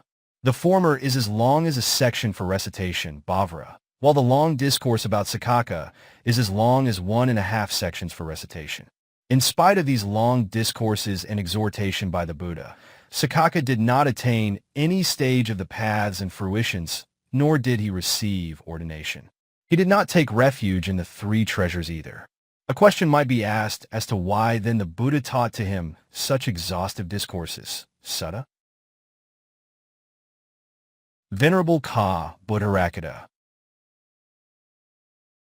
The Buddha taught the discourses to sow the seed of the noble truths in him, so as to reap the harvest of the paths and fruitions in due course. This is an explanation in detail. The Buddha perceived that Saccaka lacked sufficing conditions for the attainment of the paths and fruitions during his present lifetime. But he was destined to become an Arahat 200 years after the Buddha's parinibbana, when the dispensation would be in full bloom in Sri Lanka. He would be born to the family of a minister of a king. When he came of age, he would become a monastic, and after learning the 3 baskets, Tipayaka, and practicing insight meditation, Vipassana, he would attain the Arahat fruition, Arahata, endowed with the analytic knowledges, Paisambhade with Makrane. He would be popularly known as Venerable Ka Buddharakkhita. Perceiving his future destiny, 590, through his knowledge of the future, Anāthapiṇḍika with Makrane. The Buddha had instilled into his heart a spark of truth so that it might develop into a natural tendency in due time. When the dispensation was in full bloom in Sri Lanka, he would pass away from the celestial plane, and he was reborn in the family of a minister at a village that was responsible for the provision of food for a great monastery known as Dakhyagiri. He would receive ordination when he came of age and study the 3 baskets, Tipayaka. He eventually rose to the status of a senior monastic in charge of a section of the Sangha. He would go to pay homage, in the company of his numerous disciples, to his preceptor, who was responsible for his ordination. The preceptor would decide to censure his own disciple, Buddharakkhita, for neglecting the practices necessary for liberation, though he had studied the 3 baskets. The teacher then decided, therefore, not to sit face to face with the disciple.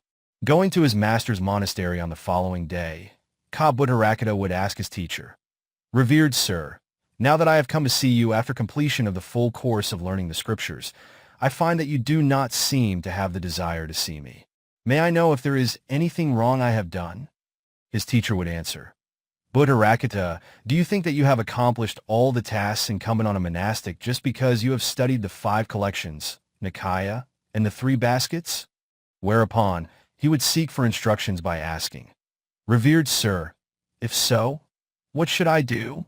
His preceptor would then give the following instructions. "You must give up all the obligations to your followers, Gapai Bodha, which obstruct your progress, and cut off all the remaining defilements by repairing to the Satya Mountain Monastery and devote yourself entirely to meditation."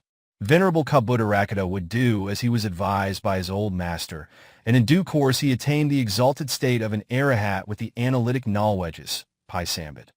He would continue to reside at the Satya Mountain Monastery amidst many disciples, and became well known as the master of the king and the commoners as well.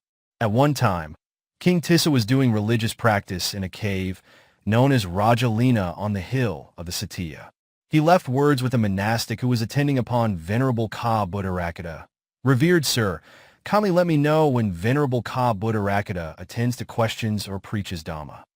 On a day fixed for teaching, Venerable Ka Buddharakkhita went to the precincts of the Khandaka relic shrine, stupa, and sat on the Dhamma throne prepared at the base of an ebony tree.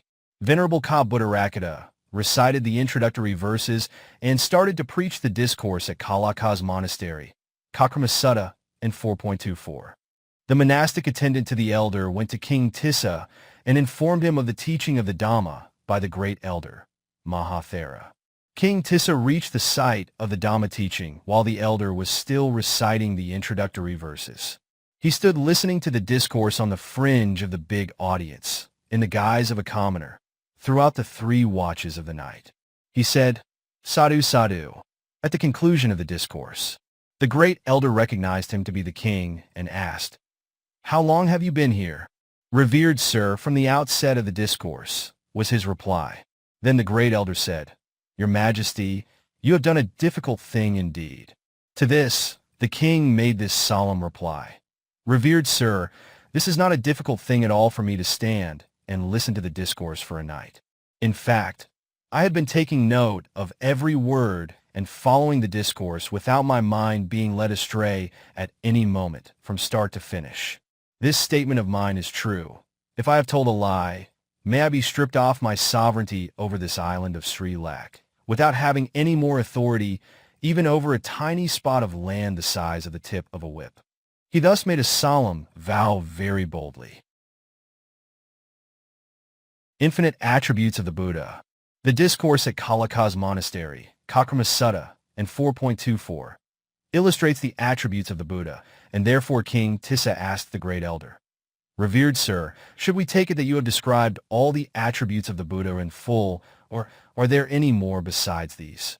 The great elder replied, "Your Majesty, attributes of the Buddha are infinitely incalculable, many times more than what I have just described."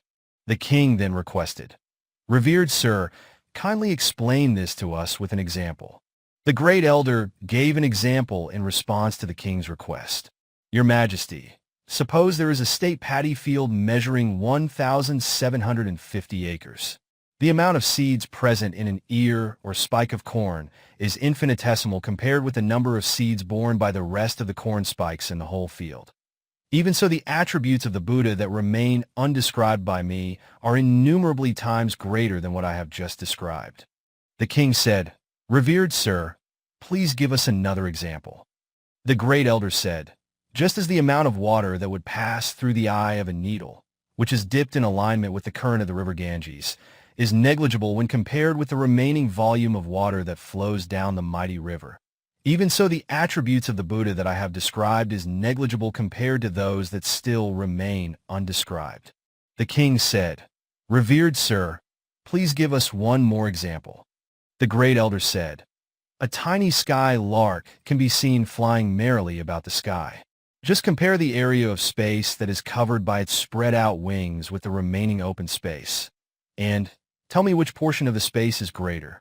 The king readily responded, "Revered sir, now that you have said it, it goes without saying that the amount of space occupied by the spreading wing of the bird is negligible when compared to the remaining infinite portion of the sky." The great elder told the king, "Your Majesty, even so, the attributes of the Buddha that remain unrevealed by me are far greater than what I have just described."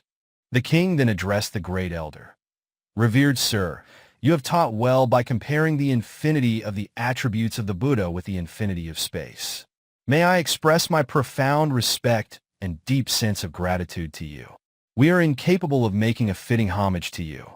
May I therefore offer you kingship and sovereign power over the island of Sri Lanka with an area of 300 leagues. This is a humble offering of a poor man." Venerable Ka Buddha Rakkhata made this remark in response to the king's offer. "Your Royal Highness, you have, indeed, shown your profound respect and deep sense of gratitude to me, and I now return the kingship, which you have offered to me with all its glories, to you with my blessings. My sincere wish is that you rule the people of Sri Lanka and govern them with righteousness." During the 5th Rains Retreat, Vassa, the Buddha had made the first and second visit to Sri Lanka to give exhortations to the dragon King Kodara and his nephew Mahadara. But as the Buddha made a third visit to the island during the 8th Rains Retreat, we have deferred inclusion of the first 2 visits in order to give a combined account of the 3 visits when we describe the events of the 8th Rains Retreat.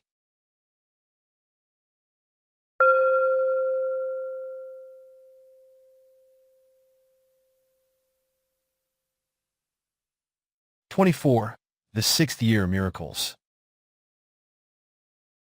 The Buddha's Journeys. The Buddha took up residence at the Great Wood in Vesali country during the 5th Rains Retreat, Vassa, emancipating those sentient beings who were deserving. He left there after the conclusion of the Rains Retreat and traveled towards the countries of Savatthi and Rajagaha on a similar mission. There are 2 kinds of journey undertaken by the Buddha, according to circumstances. The kind of journey made quickly, Tarita Karika, and an itinerary with stops at villages and towns, covering distances from 1 to 2 leagues regularly per day, Anāthapiṇḍika. 1. The journey undertaken quickly when the Buddha sees someone deserving of emancipation, Anāthapiṇḍika. There are many instances, such as the Buddha setting out all of a sudden to receive Venerable Maha Kassapa covering 3 miles. Then he covered a journey of 30 leagues in no time to save Yakaralvaka. He did the same thing at the time of saving Aggidatta, a notorious robber. He covered 45 leagues swiftly to preach to King Pakasati after he had become a monastic. He covered 120 leagues in no time to save King Mahakappina. He covered 700 leagues in no time to save Thuniya, the wealthy owner of bullocks, and his wife. Such journeys made suddenly on such missions are termed journeys made quickly, Anāthapiṇḍika. 2. When the Buddha left a certain place at the end of a period of the rain's retreat, Vasa, and set out on a journey, he usually touched in at every intermediate town and village to receive alms or to preach, covering a distance of 1 or 2 leagues per day. Such journeys honoring all people along the route by receiving alms or teaching to them are known as journeys not made quickly, Anāthapiṇḍika. The Buddha used to make 3 types of journey with varying circumferential dimensions. 1. A journey covering the most widespread territory, Mahamala. 2. A journey with a medium coverage of territory, Majjhimamala. 3. A journey with the smallest coverage of territory, Antomala. Of these 3 types, the Great Zone, Mahamala, has an area of 900 leagues. The Medium Zone, Majjhimamala, has an area of 600 leagues. 3. The Inner Zone, Antomala, has an area of 300 leagues. This will now be clarified. The Buddha held the invitation, Pavara, ceremony at the end of the rain's retreat, Vasa, on the full moon day of October, Asayuja. Should there be no special reason to wait, such as to save a worthy sentient being from the round of existence, he started his journey on the first waning moon of October in the company of a large number of monastics, covering 1 or 2 leagues per day. He continued wandering thus for 9 months till the full moon day of July, Shah, of the next year. At each stop on the way to the destination, enthusiastic supporters from all directions, within an area of 100 leagues, came in groups to pay homage with offerings. Those who came late scarcely got the chance of extending an invitation to the Buddha to their places. These 2 other regions formed part and parcel of this great zone. The Buddha stayed a day or 2 at villages and towns within the vast great zone to bless the people of the locality by receiving alms from them and by teaching the Dhamma to them. He thus developed their merit to escape from the round of rebirths. Thus the Buddha usually spent 9 months on the way before he ended his itinerary. The journey, lasting 9 months, covered a distance of 300 leagues from the beginning to the 593 end. With this area of 300 leagues as the center, people from places 300 leagues on the left side of the route, as well as those on the right, also had the opportunity of doing meritorious deeds, such as offering alms and listening to the Dhamma. Thus, these areas may be considered as also having been visited by the Buddha. Hence the statement above that a great zone journey measuring 900 leagues is explained. In case the monastics had not reached maturity in their practice of concentration and insight meditation, the invitation ceremony of the Saga, which fell on the full moon of October, Asayuja, was put off till full moon of November, Saccaka. Then only on the first waning moon of November, the Buddha would start the journey attended by the monastics. If for some other reason he wished to go on a medium zone journey, Majjhimamala, he would tarry till the full moon of November, a full 4 months at wherever he had kept the rain's retreat, Vasa, and then set out on the journey. In the above manner, the Buddha would spend an 8-month journey honoring the populace with his visits and teaching the Dhamma. The journey of 8 months would cover 200 leagues from the beginning to the end. Each area on either side of the road measured 200 leagues. People from these areas also had the opportunity of doing meritorious deeds such as offering alms and listening to the Dhamma. Thus these areas may be considered as also been visited by the Buddha. Hence the statement above that a medium zone journey, Majjhimamala, has an area of 600 leagues is explained. Although Buddha had spent 4 months observing the rain's retreat, Vasa, at a certain place, up to and inclusive of the full moon of November, Saccaka, if deserving beings were still lacking in maturity of faculties, he continued to stay at the same place for another month. When necessary, such time of grace was prolonged, month after month, even for 4 months right up to the full moon of February, Fusa, as occasion demanded, and then only did he leave that place in the company of a great number of monastics, to set out on the inner zone journey, Anāthapiṇḍika. As in the previous case, the Buddha spent these months blessing people by his visits and teaching. The length of time necessary for traversing the country was reduced from 7 to 4 months, for reasons described above. Because of the shortage of time that a 7, 6, 5, or 4-month journey had, it only took in a distance of 100 leagues. As in the above manner, the areas on either side of this 100 leagues journey were also visited. Hence it is said, the inner zone journey, Anāthapiṇḍika, ranges altogether 300 leagues. It should be borne in mind that the Buddha had set out on these itineraries, not for receiving the 4 requisites, robes, food, shelter, medicines, but out of compassionate consideration and with the sole purpose of affording an opportunity to the poor, the ignorant, the aged, the sick, who would have no means of paying homage to him at any other time. Of them, some would be pleased just to see him, some would like to offer flowers and sweet scents, or a morsel of hard-earned food, and there would be those who had given up wrong view, Mikadaihi, to take up right view, Samadaihi. Such encounters with him would bring about lasting peace, prosperity, and happiness for these people. This was how the Buddha, after having kept the 5th rains retreat, Vassa, in the great wood at Visali, traveled to Savatthi and Rajagaha with the villages on their outskirts for the uplift of all living beings and administering the elixir of the Dhamma with his teaching. Venerable Piola Bharadvaja and the Sandalwood Bowl.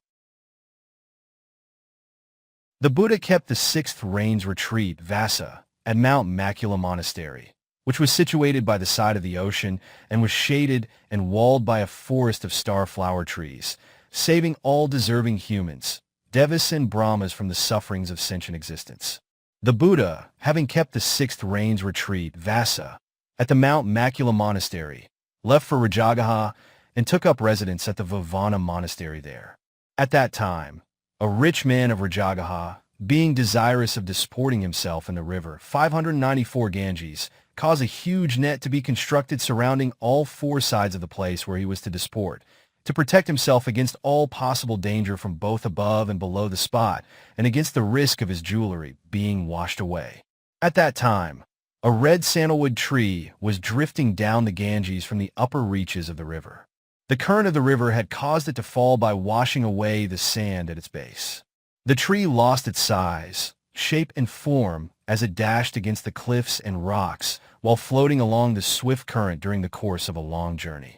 It had been battered, broken into pieces, tattered, and finally a heartwood piece of red sandalwood, with constant abrasion, had taken the form of a block of wood with a smooth surface. As it floated down, it was caught in the rich man's net with all the duckweeds wrapped around it. The servants and attendants brought it to their master, the rich man.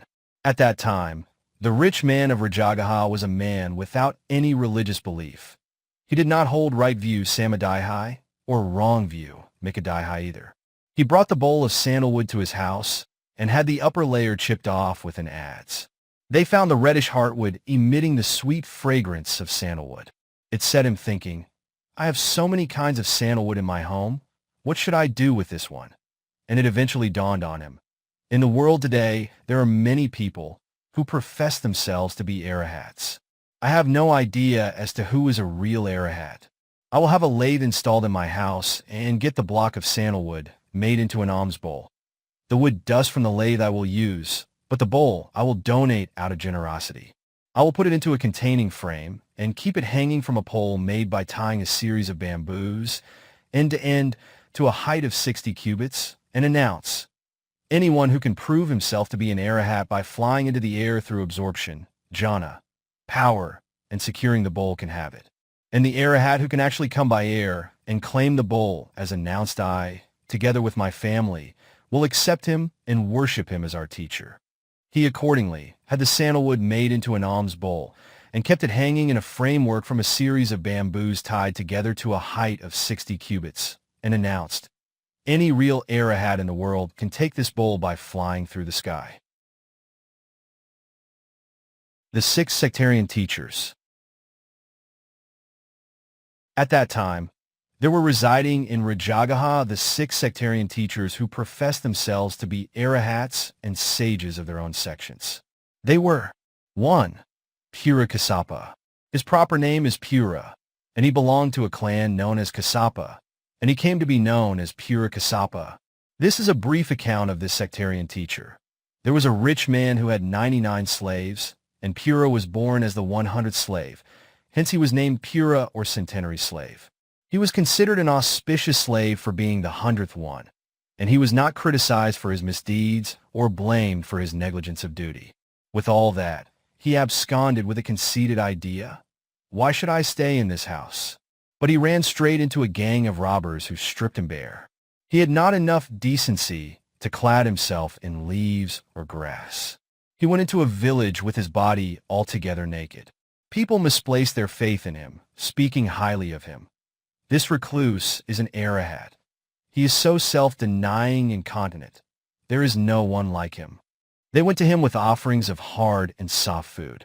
He thought to himself, my being naked is the cause of gaining such gifts. From that time on, he remained unclothed even when he had clothing offered him. He became fixed in his belief that nakedness was a condition of a recluse. He had 500 men who became his disciples by adopting such a way of life. In this way, he became a leader of a sect, an illustrious teacher, a god to his followers. 2. Makali Gosala. His proper name was Makali. Gosala was added to his name as he was born at the village of Gosala, or as he was born in a cowshed Gosala, where bullocks were kept during the rainy season. A short account of his life. He was also a slave, like Pura. One day, as he was going across a muddy spot with an oil pot on his shoulder, his master warned him to be careful not to slip and fall, saying, my lad, don't slip. But he was so careless that he did slip and fall, and so he tried to run away out of fear of his master. When his master caught him by a portion of his nether garment, he abandoned his clothings and escaped through the fingers of his master. The rest of the story is identical with that of Pura Kassapa. 3. Aggidatta Kesakambala. He was also the teacher of a sect. His proper name was Aggidatta. He used to wear a garment, Kambala, made of human hair, Kesa, and he came to be known as Aggidatta Kesakambala. 4. Pakuta Kakayana. He was also the teacher of a sect. His proper name was Pakuta. He belonged to Kakayana clan, so he came to be known as Pakuta Kakayana. He eschewed cold water. He used either warm water or vinegar to tidy up after defecating or to wash away dirt or dust. He considered himself to have breached the precepts whenever he had crossed a stream or a river. Such lapses had to be atoned for by piling sand in small heaps and taking the precepts before he could continue his journey. 5. Sanjaya Bella Buddha. He was also the teacher of a sect. Vens, Sariputta and Mahamoggallana lived with him when they started leading the life of wandering ascetics. His proper name was Sanjaya. He was the son of a man called Balaha, and so he came to be known as Sanjaya Bella Buddha. 6. Nigaha Anāthapiṇḍika. He was also the teacher of a sect. He professed, we have no defilements binding us. We are free from fettering defilements. Hence the term fetter-free, Nigaha. In fact, they were far from being free from defilements. His father was called Natha, and he came to be known as Nigaha Anāthapiṇḍika. The sandalwood bowl was kept hanging from the top of a pole made up of a number of bamboos to a height of 60 cubits. A general announcement was made to the effect that anyone who has become an Arahat in this world may receive the bowl by flying through space with absorption, jhana, power. Whereupon the teacher, Pura Kassapa, came to the rich man of Rajagaha and said, rich man, I am an Arahat, and I am also one with power, so give the bowl to me. He made such a bold claim without any rhyme or reason. The rich man of Rajagaha tactfully made a meaningful reply. Venerable sir, I have already offered the bowl to any real Arahat who possesses power. If you be a real Arahat, and if you have such power, bring down and take away the bowl with your powers. Since Pura Kassapa was not an Arahat replete with meditational power, he had to return with his hopes dashed to the ground. The other teachers also came to claim the bowl in like manner as Pura Kassapa. On the second day there came Makali Gosala. On the third, Aggidatta. On the fourth day, Pakutta. On the fifth, Sanjaya. They all met the same fate as Pura Kassapa, since they could not fulfill the conditions set out by the rich man. On the sixth day, Anāthapiṇḍika summoned his disciples and confided to them, "Go to the rich man of Rajagaha and tell him, the bowl is only fit for our great sage. Do not make our great teacher come all the way through the sky for a negligible wooden bowl such as that. Exempt our great sage from such a task and offer it to him."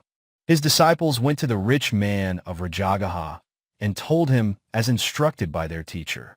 Whereupon, the rich man gave them a firm reply. "Only those who can come through the sky may have the bowl." Anāthapiṇḍika had a desire to go there personally, and so he confided these instructions to his disciples. "I will make a sham attempt by lifting one of my legs and hands, as though I am about to shoot up into the sky, and you all come saying, 'O great sage, what are you going to do? Please do not demonstrate the secrets of the virtues of the Arahat fruition for the sake of a wooden bowl, and then you will push and make me fall to the ground." He thus confided to them his plans. After conspiring with his disciples, Anāthapiṇḍika went to the rich man and said, "Rich man, this bowl is not fit for anybody else. Why should you want me to fly in the air for such a paltry wooden bowl? Please offer it to me." "Venerable sir, just fly up into the sky and take it," was the rich man's terse reply. Whereupon Anāthapiṇḍika said, "If that is the case, I will shoot up into the sky." And turning to his disciples, he asked them to move aside, and he lifted one of his hands and feet. Then his disciples hastened to their teacher, as previously arranged, and said to him, "Great teacher, what do you mean by this? It is not worth demonstrating the virtues of the Arahat fruition for the sake of a worthless wooden bowl." They pulled him by his hands and feet and caused him to fall to the ground.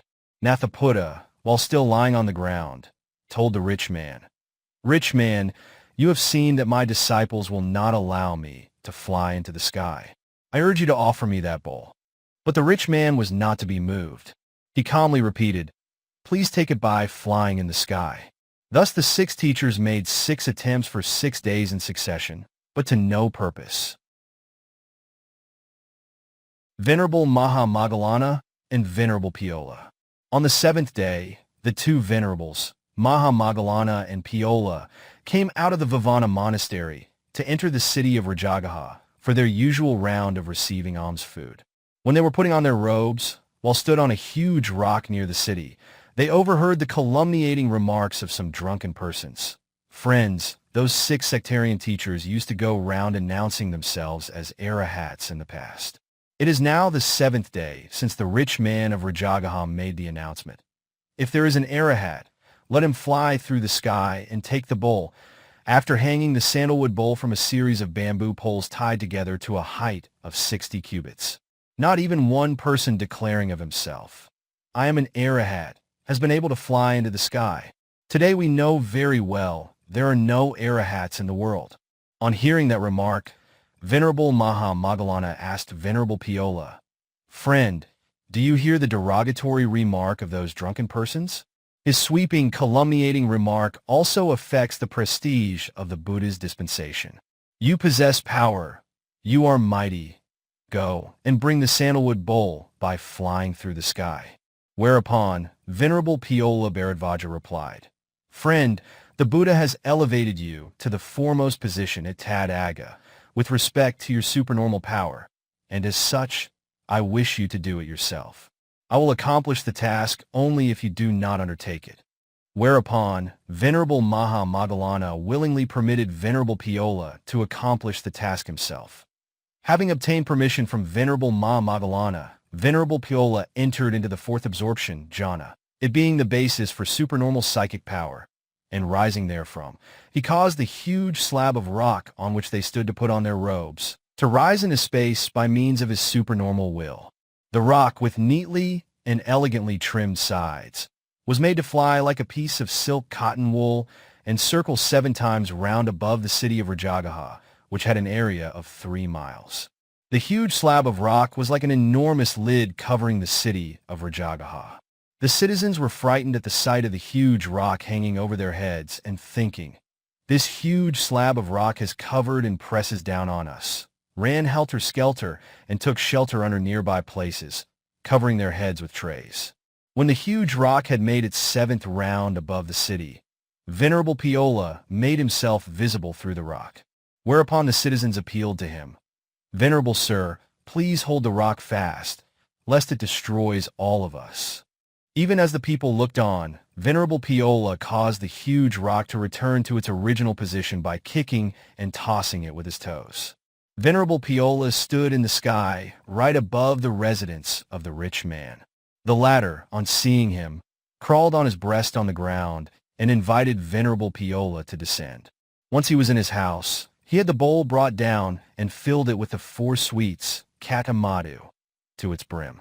He then offered it to Venerable Piola with due respect. As Venerable Piola was on the way to the monastery with the bowl, people who had missed the opportunity of seeing his supernormal power through their being away in the fields came rallying round Venerable Piola and requested, "Venerable sir, please let us see your supernormal performance like the others saw." They followed him right up to the monastery, hoping to witness the miracle demonstrated by Venerable Piola. On hearing the uproar, the Buddha asked Venerable Ananda, "Dear son Ananda, why are they clamoring?"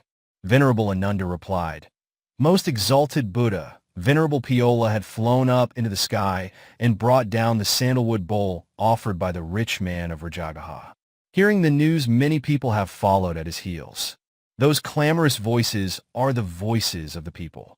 Whereupon, the Buddha caused the Sangha to be assembled and asked Venerable Piola, "Dear son Piola, is it true that you obtained the sandalwood bowl of the rich man of Rajagaha by means of a miracle, Pariya?" When Venerable Piola replied it was true, the Buddha censured him, giving many reasons and taught some discourses by way of exhortation, and then he prescribed a ruling. "Na, bhikkhave, gina utri manasa dhamma iti pariya dasataba. Yodisya, apati dakasa. Monastics, no monastic shall display a miracle to householders. The one who does so is guilty of a wrongdoing." He then continued by saying that the sandalwood bowl should be broken into pieces and distributed amongst the monastics to be powdered for use as eye medicine, and then he prescribed another ruling that no monastic should make use of wooden bowls. Anyone doing so would be guilty of a wrongdoing. Upon hearing that the Buddha had prohibited the monastics from demonstrating miracles, the heretics were confident that all the disciples of the Buddha would not breach such a ruling even on pain of death. They considered how they could take advantage of such a situation. They went about the streets and alleys of the town bragging to the people.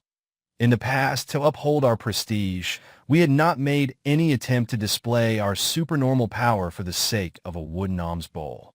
Only the disciples of the ascetic Gautama have shamelessly done such things."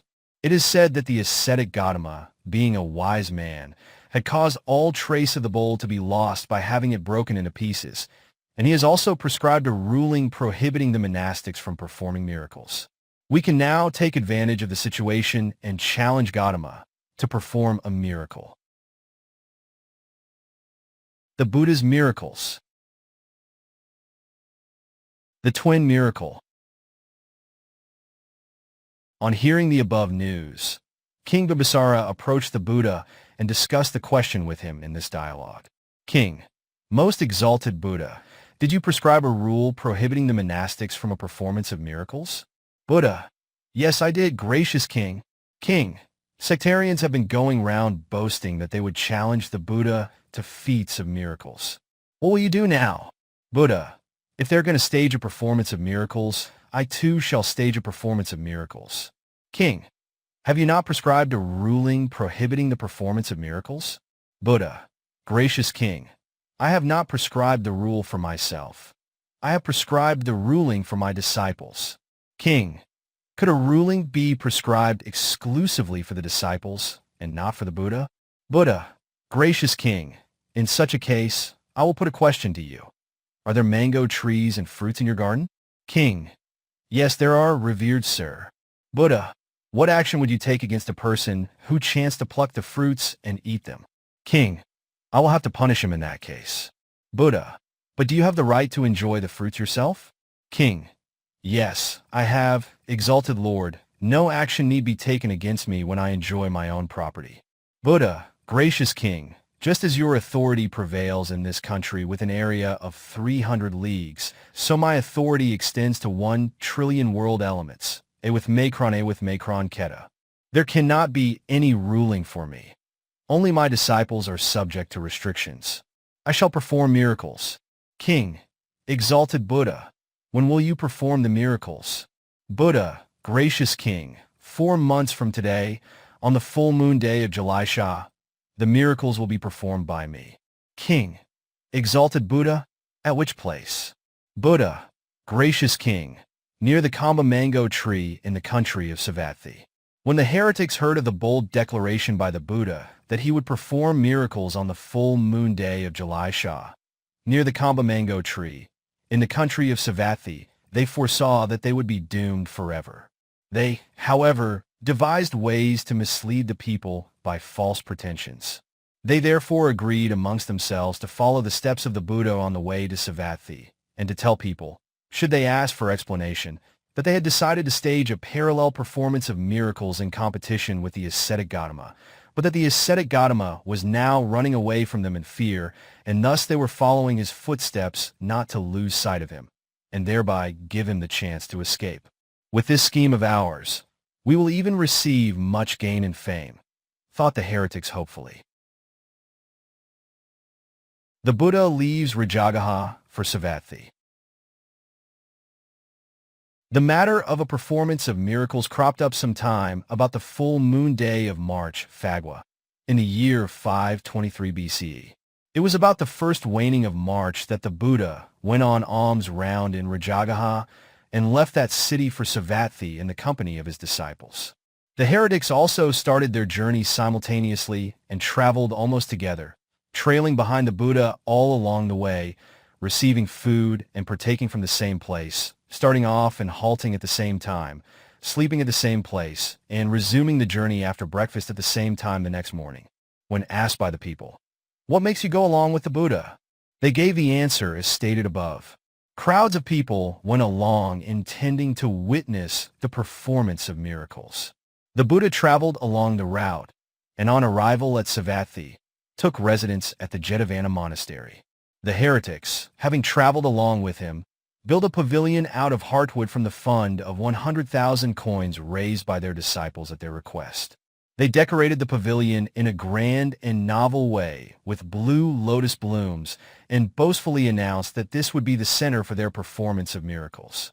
King Pasenadi Kosala went to the Buddha and asked, "Most exalted Buddha, the heretics have already got a pavilion built.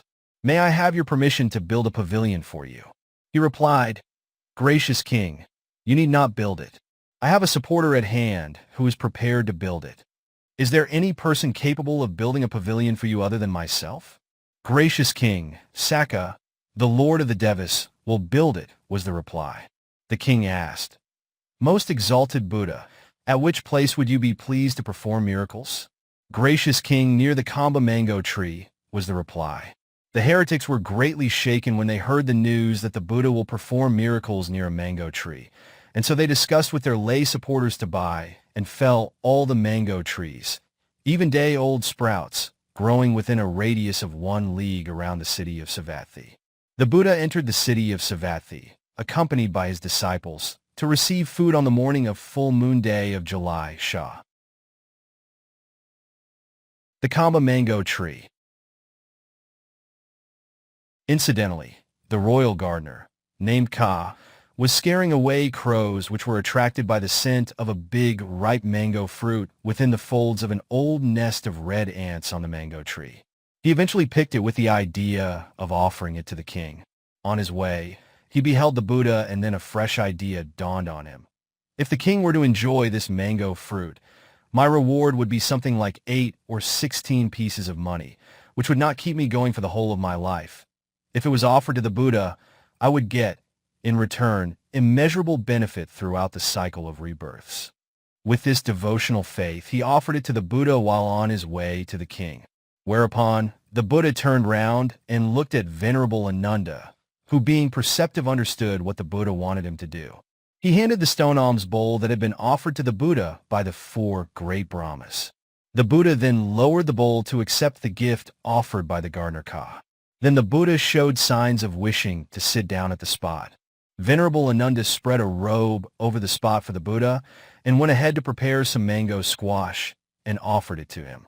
After partaking of the mango squash, the Buddha called upon the royal gardener and said, "Lay devotee Ka, scrape the earth and have that mango seed planted here." When Ka had sowed the seed, the Buddha washed his hand right on top of the mango seed. As soon as Buddha had washed his hands over the seed, a sprout of the size of the stalk of a plow came up. The sprout continued to grow gradually to a height of 50 cubits even as they looked on. The main stem put out 4 main branches sideways into 4 directions, and the 5th shooting upwards, each one measuring 50 cubits. The main branches, in turn, put out small branches and an abundance of fruits, till gradually the whole tree was full of bunches of ripe fruit. All the monastics who arrived later could also partake of the fruits, there being enough and to spare. On hearing the marvelous appearance of the strange mango tree, King Pasenadi Kosala issued a royal order to the effect that no one should cut the tree and caused a number of security personnel to be posted around the tree.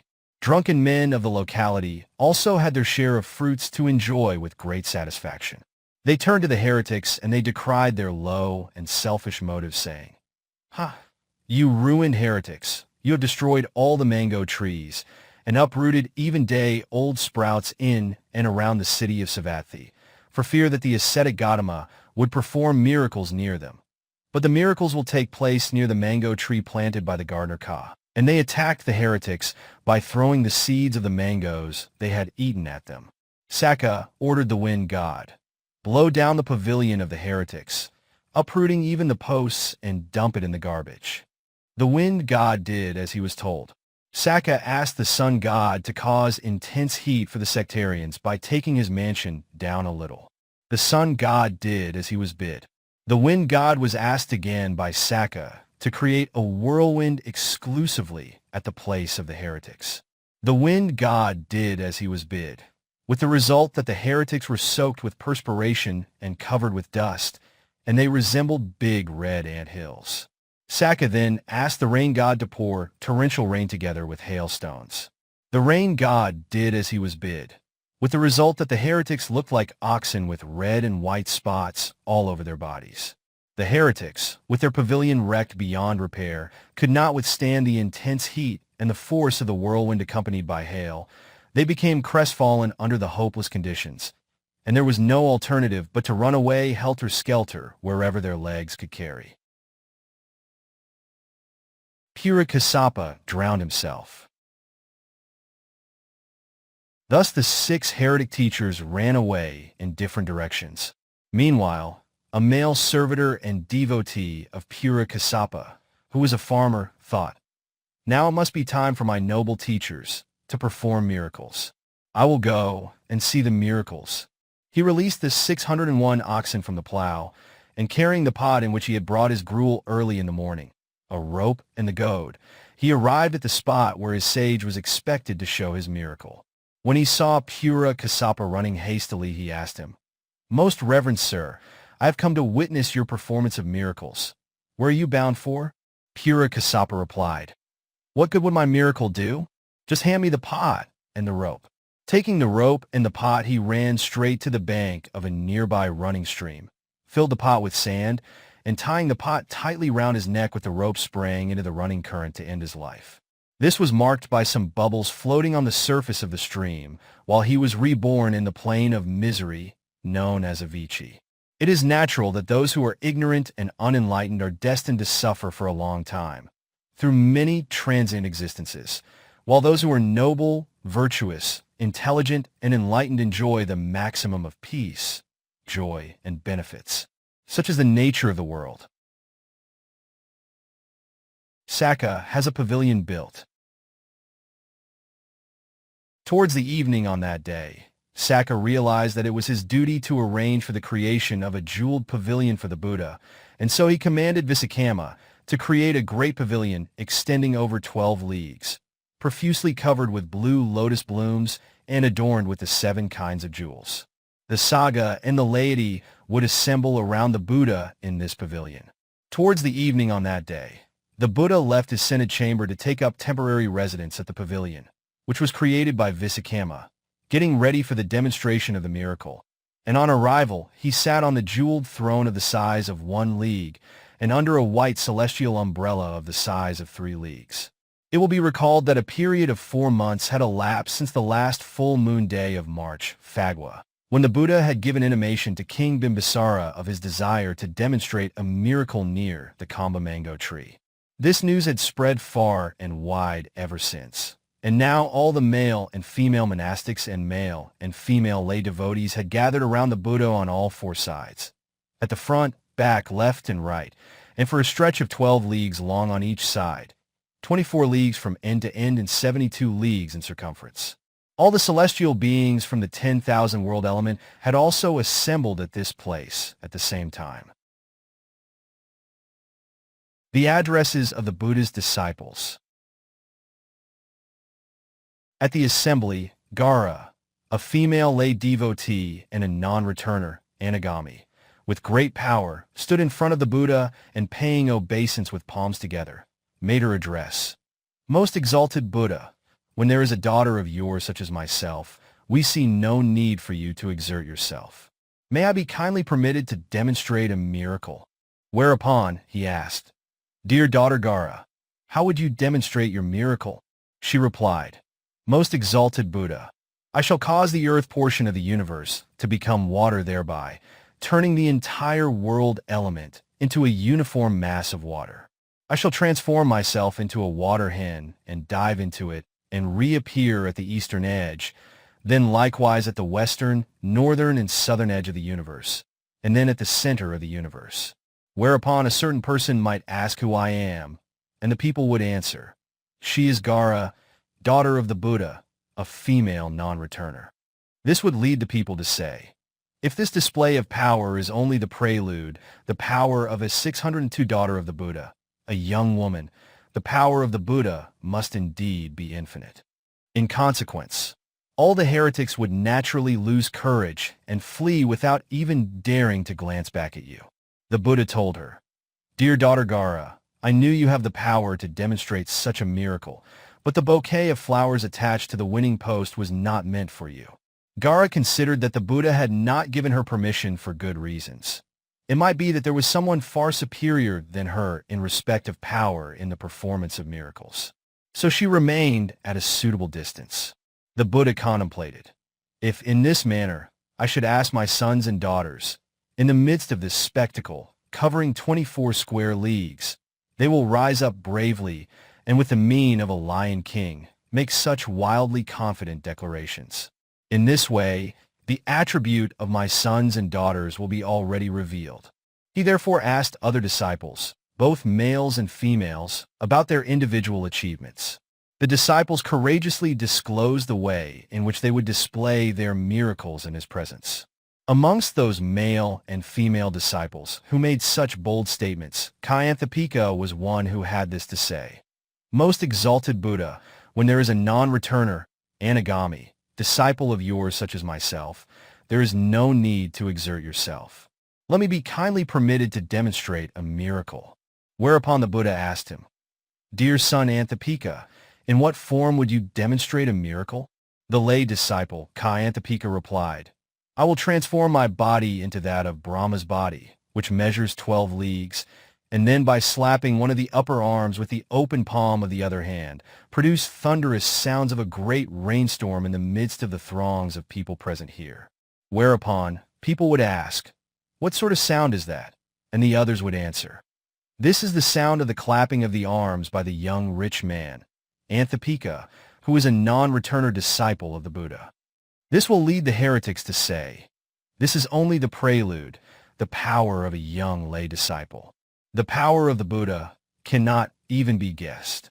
In consequence, they would naturally lose courage and flee without even daring to glance back at you. He told him, Dear Anāthapiṇḍika, I know that you have the power to display the miracle, but you had better wait. A young novice, Smare, of 7 years old, known as Sira, who had acquired analytic knowledge, Paisambade with Makrane, after paying obeisance, requested the Buddha, Most exalted Buddha, may I be permitted to display my miracle? He asked her. Dear young daughter Sira, in what form would you display your miracle? Most exalted Buddha, I will bring 3 mountains, Sinnaru, Kakava, and the Himalayas to this spot where the miracles are being demonstrated and place them in a row. I will transform myself into a Brahmani duck and coming out from these mountains fly about freely without any hindrance. Whereupon people would ask, who is this little girl? The others will answer, this is Sira, a young novice of the Buddha. This would lead the heretics to say, this is only the introductory performance, the power of only a 7-year-old novice. The power of the Buddha cannot even be conjectured. In consequence, they will naturally lose courage and flee without even daring to glance back at you. The Buddha gave the same reply, and she was not permitted to display her miracle. Next, a young 7-year-old Arahat novice, Kunda, who had acquired analytic knowledge, Paisambit Awithme Krane, after paying obeisance, made a request. Most exalted Buddha, may I be kindly permitted to display my miracle? He asked. Dear son Kunda, in what form would you display your miracle?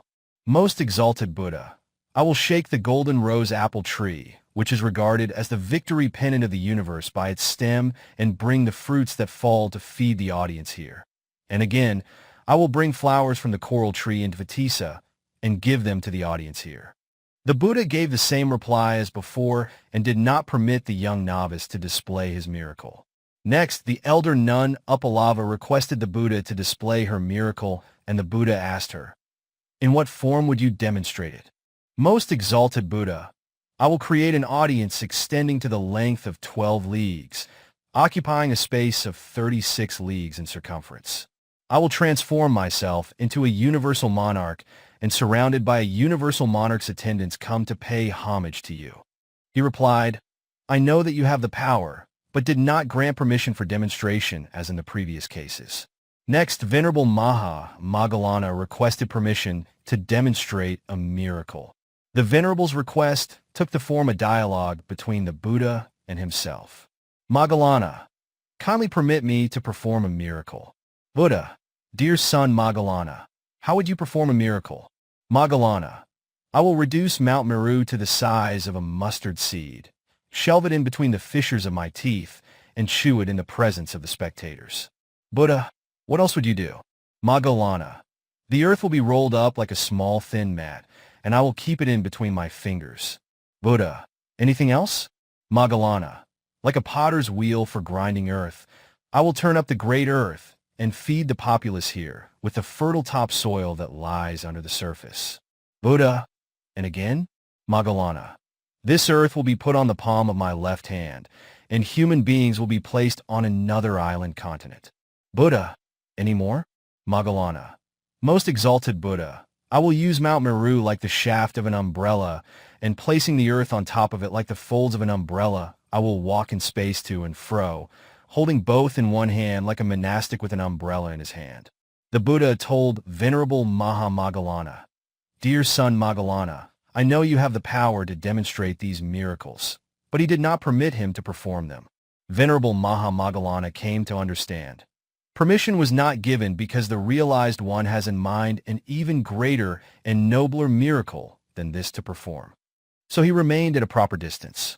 The Buddha further pointed out to Venerable Maha Moggallana, Dear son, this 604 victory bouquet is not earmarked for you. I have the power to accomplish any task that lies beyond the achievement of any other person. It is no wonder that there is no match for me when I have become a fully self-awakened Buddha. I had no equal even when I was born as an irrational creature, and the accomplishment of my perfections, parami, was still immature. At the request of Venerable Moggallana, the Buddha propounded the birth story about the bull Blackie, Ka Jataka, Jat 29, which tells a story of how he was once a bull who earned his owner a fortune by pulling carts no one else could pull, and taking the reward to his poor owner. Creation of a jeweled walk. After recounting the birth story about the bull Blackie, the Buddha created a jeweled walk, which extended from one end to the other of the 10,000 world element, standing from east to west in a row. The 10,000 great merus in the 10,000 world element served as posts in the creation of the walk. The eastern perimeter of the walk rested on the edge of the easternmost world element. The western perimeter of the walk rested on the western end of the westernmost word system. The width of the walk was 12 leagues. The bordering surfaces on either side of the walk were golden in color. The middle portion of the entire walk was filled with earth of rubies, and the rafters, beams, purloins were finished with various kinds of shining gems. The roofing was of gold, and balusters lining the walk were of gold. Ruby and pearl grains were spread like sand on the entire surface of the structure. On each of the 4 sides of the walk, extending to 12 leagues, was the audience of human beings. The number of humans, devas and brahmas, was uncountable. It was in the midst of such an audience that the Buddha demonstrated the twin miracles. The following is an excerpt in abridged form from the commentary, DHPA 14.2. 1. When there were flames of fire appearing from the upper part of the body, there were streams of water flowing from the lower part of the body. And when there were flames of fire appearing from the lower part of the body, there were streams of water flowing from the upper part of the body. 2. When there were flames of fire appearing from the front part of the body, there were streams of water flowing from the back part of the body. And when there were flames of fire appearing from the back part, there were streams of water flowing from the front part of the body. 3. When there were flames of fire appearing from the right eye, there were streams of water flowing from the left eye. And when there were flames of fire appearing from the left eye, there were streams of water flowing from the right eye. 4. When there were flames of fire appearing from the right ear, there were streams of water flowing from the left ear. And when there were flames of fire appearing from the left ear, there were streams of water flowing from the right ear. 5. When there were flames of fire appearing from the right nostril, there were streams of water flowing from the left nostril. And when there were flames of fire appearing from the left nostril, there were streams of water flowing from the right nostril. 6. When there were flames of fire appearing from the edge of the right shoulder, there were streams of water flowing from the edge of the left shoulder. And when there were flames of fire appearing from the edge of the left shoulder, there were streams of water flowing from the edge of the right shoulder. 7. When there were flames of fire appearing from the right hand, there were streams of water flowing from the left hand. And when there were flames of fire appearing from the left hand, there were streams of water flowing from the right hand. 8. When there were flames of fire appearing from the right side of the body, there were streams of water flowing from the left side of the body. And when there were flames of fire appearing from the left side of the body, there were streams of water flowing from the right side of the body. 9. When there were flames of fire appearing from the right leg, there were streams of water flowing from the left leg. And when there were flames of fire appearing from 605, the left leg, there were streams of water flowing from the right leg. 10. When there were flames of fire appearing from each of the 10 fingers and the 10 toes, there were streams of water flowing from the spaces between each of the 10 fingers and the 10 toes. And when there were flames of fire appearing from the spaces between each of the 10 fingers and the 10 toes, there were streams of water flowing from each of the 10 fingers and the 10 toes. 11. When there were flames of fire appearing from some individual hairs of the body, there were streams of water flowing from the other hairs. 12. When there were flames of fire appearing from some individual pores of the body, there were streams of water flowing from the other pores. From these different parts of the body, there was an emanation of 6 different colors of light: dark blue, gold, red, white, crimson, and resplendent, in pairs, in streams, or in groups. The miracle of unveiling the universe. Following the demonstration of the twin miracle, the Buddha performed the miracle of unveiling the universe, Loka Vivara Pariya. This is how it was performed. He entered the form world fourth meditation, Rupavakara Kriya Katitha Jhana, based on the white object meditation device, Aggidatta Kaja. Arising therefrom, he made the resolution, let there be illumination throughout the 10,000 world element. Instantaneously, the whole universe, right from the human world up to the Ekana Brahma realm, became illuminated. All human beings could have full view of the universes from the 4 great kings, Katamaha Rajika, to the Ekana Brahma realm, even as they stayed in their own residences. They could see all the celestial beings therein going about their daily life in their many special and various planes with all the lakes, gardens, thrones, couches, tiered roof mansions, carriages, regalia, in a happy, joyous mood, disporting themselves fully and enjoying a luxurious life in the jeweled, brilliant, flying mansions of their own creation, with both themselves and everything else radiantly bright. In the 16-form world, Rupavakara, plains, some radiant Brahmas, still and serene as statues made of assorted jewels, were seen enjoying the tranquility of their attainments, Samapati, while others were seen engaged in discussing the profound and delicate essence of the Dhamma. They were clearly seen with human eyes by virtue of the glories of the Fortunate One. In the same way, down and deep in the earth, there are 8 great infernal planes, and each plane has 4 sides or minor regions of punishment, 16 in all, known as Asada Niraya. In between every 3 universes is a minor region of punishment, known as Lokantara Niraya. These are regions of utter darkness. In each plane of misery, there are 606 beings in great agony, serving terms of punishment according to their deserts, depending upon the intensity of their guilt. All the people on this earth could see these planes of misery and miserable beings clearly, by virtue of the glories of the Fortunate One. All the Devas and Brahmas in the 10,000 world element, who had arrived by means of their great powers, could be seen paying homage to the Buddha with hands raised and heads bowed in adoration, and with minds filled with overwhelming wonder and devotion. They uttered verses in praise of the splendors and glories of the Buddha, and spoke words of exuberant joy and happiness. All these strange phenomena, such as the twin miracle, the 6 radiations from the body of the Buddha, and witnessing the 10,000 world element could be seen by all the people on this earth, caused much delight and reverential faith. The miraculous display of 6 colors. The Buddha, who had demonstrated the twin miracles, had caused, by virtue of the twin miracle, Yamaka Pihariya Ewithme Krane, the following radiations from his body. 1. Dark blue Nila. Radiation emanated from where the hair and the beard grew and from the iris of the eye, with the result that the whole sky appeared to have been sprinkled and scattered with powder of antimony or covered by the butterfly pea and blue lotus flowers. It resembled a moving fan made of bluish-green rubies. The whole sky was flooded with sapphire blue light. 2. Yellow Pitta. Radiation emanated from the skin and the sockets of the eyes and all the golden parts of the Buddha.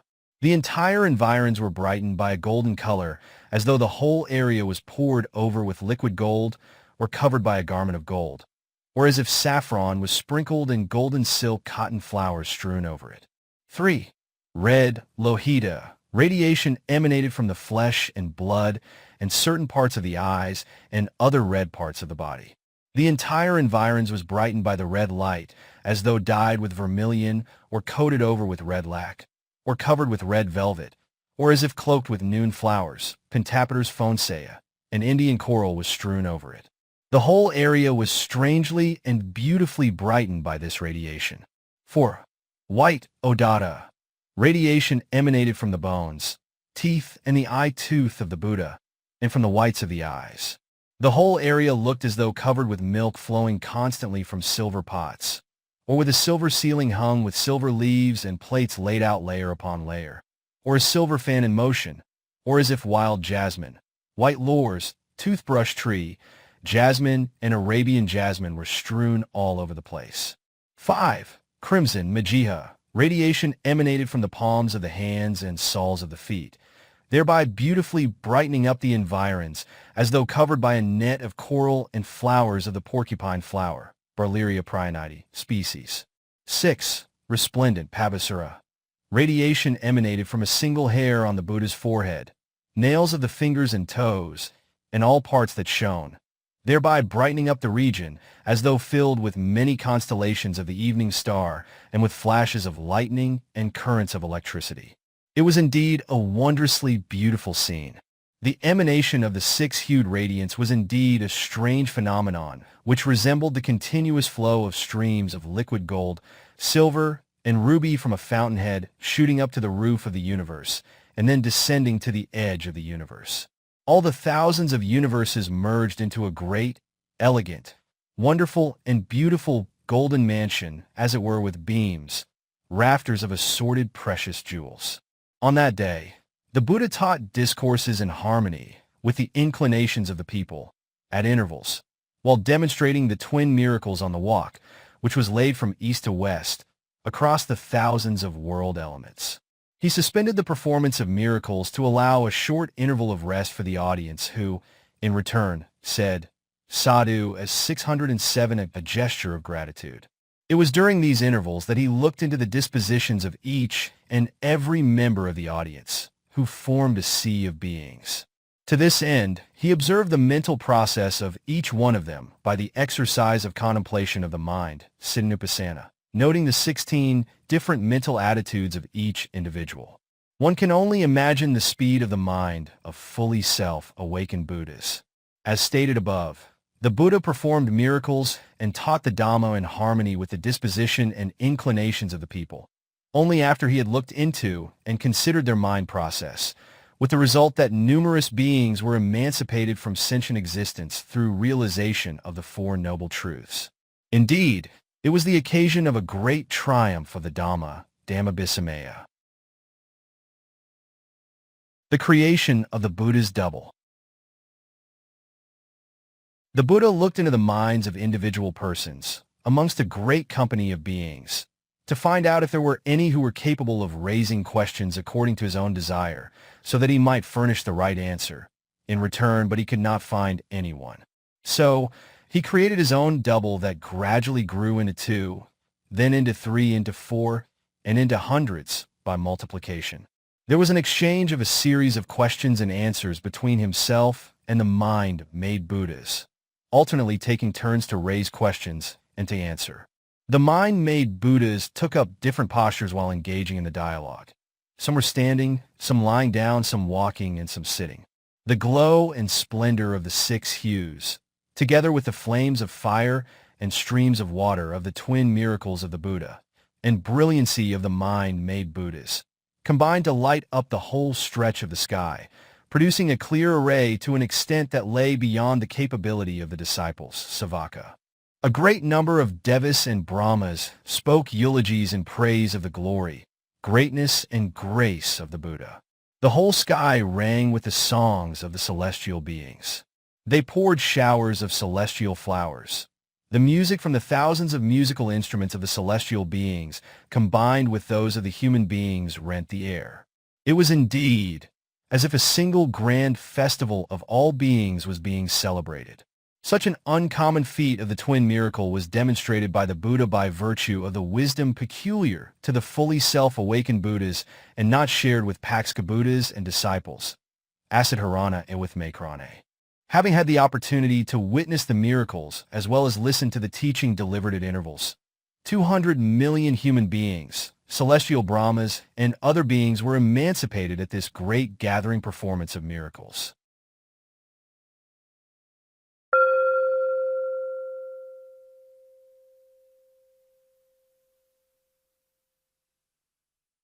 '25. The 7th Rains Retreat, Abhidhamma. The Buddha's Ascension to Tvetisa. The Buddha looked into the past while still in the act of demonstrating the miracles, to see where his predecessors usually observed the rains retreat, Vasa, after demonstrating the miracles, and he perceived that they ascended to Tvetisa to observe the rains retreat, Vasa, and to preach the Abhidhamma to the celestial beings who were their respective mothers in their previous existence. Whereupon, he decided to ascend to Tvetisa, and as soon as he raised his right leg, the peak of Mount Ugandhara, with a height of 42,608 leagues, spontaneously moved to place its peak under the soles of his right foot. When the left foot was lifted, the summit of Great Meru, with a height of 84,000 leagues, came underneath his left foot automatically. The Buddha reached Tvetisa with only 2 steps. Tvetisa is on top of Mount Meru, and to reach its summit is to reach Tvetisa itself. As soon as Saccaka saw the Buddha, he mistakenly thought the Buddha might take up residence on the emerald slab to observe the rains retreat, Vasa, and the Devas and Brahmas would benefit from it. In such a case, No one would even have the chance of touching the emerald slab for the duration of the rain's retreat. The emerald slab is of enormous size, being 60 leagues in length by 50 leagues in breadth by 15 leagues in height. When the Buddha resides on it for the whole rain's retreat, it would resemble the scene of a sparrow resting on a big flat tray, leaving a great amount of space vacant. Having read the thought of Saccaka, the Buddha dropped his double robe on the slab, and it was completely covered by it. Saccaka was still of the idea that a great amount of space would still be wasted after the Buddha had sat on it, because even though the robe covered the whole slab of emerald, the Buddha's person would occupy only a small space. The Buddha knew what was going on in the mind of Saccaka, and like a great elder sitting on a small stool and observing ascetic practice, he sat cross-legged on the emerald slab and occupied the whole slab with no space left. Saccaka realized his mistake and blamed himself for not knowing his own limitations. What kind of person is the Buddha? We can never fully comprehend, nor can we discern to the full the magnitude of his glorious attributes. About one such as the Buddha, replete with attributes beyond our mind's power to conceive, I have conceived erroneous thoughts and ideas. In open acknowledgement of his wrong, he paid respects with deep devotion and profound respect to the Buddha. In the human world, the people were struck with wonder when the Buddha suddenly disappeared. While they were witnessing the marvelous miracle, as though hundreds of thousands of suns and moons had set and disappeared, and so they discussed the cause of the disappearance of the Buddha among themselves. Gado nu Saccaka va, Kelsa va Ugandhara, na no Dakamusambuddha, Lokajiha Narsabha. The noblest leader of the three worlds, the most exalted and renowned Buddha, the omniscient one, has disappeared even now while we were witnessing the great miracle. We wonder if he has retreated far from this clamorous crowd to a place of seclusion like Mount Saccaka, or to the silver mountain of Kailasa, or to Ugandhara. They wept and uttered the above verse as they were discussing among themselves. There were other people who opined that the Buddha's delight to dwell in seclusion. The Buddha must have reflected, in spite of liking seclusion, I have gone and exhibited the strange and wonderful miracle to this great multitude. And feeling embarrassed, he has retreated to a certain place of seclusion where no one could see him. They wept and uttered the following verse. 609. Pavavika Rado Dairo, Nima Lokapinahidi, Na no Dakamusambuddha, Lokajiha Narsabha. Now that the omniscient Buddha has retreated to a place of solitude where disturbances of the five senses are calmed, he will never again return to this frenetic human world, full of worldly temptations for the five human senses. The noblest leader of the three worlds, the most exalted and renowned Buddha, the omniscient one, has disappeared, even while we were worshipping. People asked Venerable Moggallana as to the present residence of the Buddha. Although he knew that the Buddha was in Tīpitisa, he directed them to Venerable Anāthapiṇḍika for an answer, so that credit might be given to him. When they asked the great elder, they were told that the Buddha had taken up residence on the throne of Saccaka, under the coral tree, Erythrea indica, in Tīpitisa, and was teaching the Abhidhamma to the celestial devas headed by the mother of the Buddha in his previous existence. When asked about the return to earth of the Buddha, they were told that after teaching the Abhidhamma throughout the rain's retreat, he would return on the day of the Great Invitation, Mahapavara, which was the day of the traditional assembly of the Sangha at the end of the retreat, which falls on the full moon day of October, Asayuja. These people decided, we will not leave without paying homage to the Buddha, and so they erected temporary pavilions with leaves and shrubs in that locality. The sky itself served as the roof, and Mother Earth absorbed all the refuse used by them, and the whole area was left in a sanitary condition. The Buddha had given prior instructions to Venerable Moggallana to preach to these people, and the lay devotee, Anāthapiṇḍika, was charged with the responsibility of providing them with food. He provided them with broth, rice, sweet meats, betel, tea leaves, sweet scents, flowers, clothing, and all articles for human use, with nothing wanting. As arranged in anticipation, Venerable Moggallana taught to them throughout the period of the rain's retreat. Devas and Brahmas from the 10,000 world element gathered around the Buddha to hear the teaching of the Abhidhamma from the throne of Saccaka, under the coral tree in the celestial world of Tvetisa. There was no one among the Devas and Brahmas who surpassed Buddha in appearance. Indeed, he surpassed all others in comeliness. When the most gracious and exalted Buddha sat on the throne of Saccaka, Sanasita Deva, who was previously the Bodhisattva's mother, descended from the Tusita plain and sat respectfully in front and on the side close to him. Akuradeva and Indakadeva.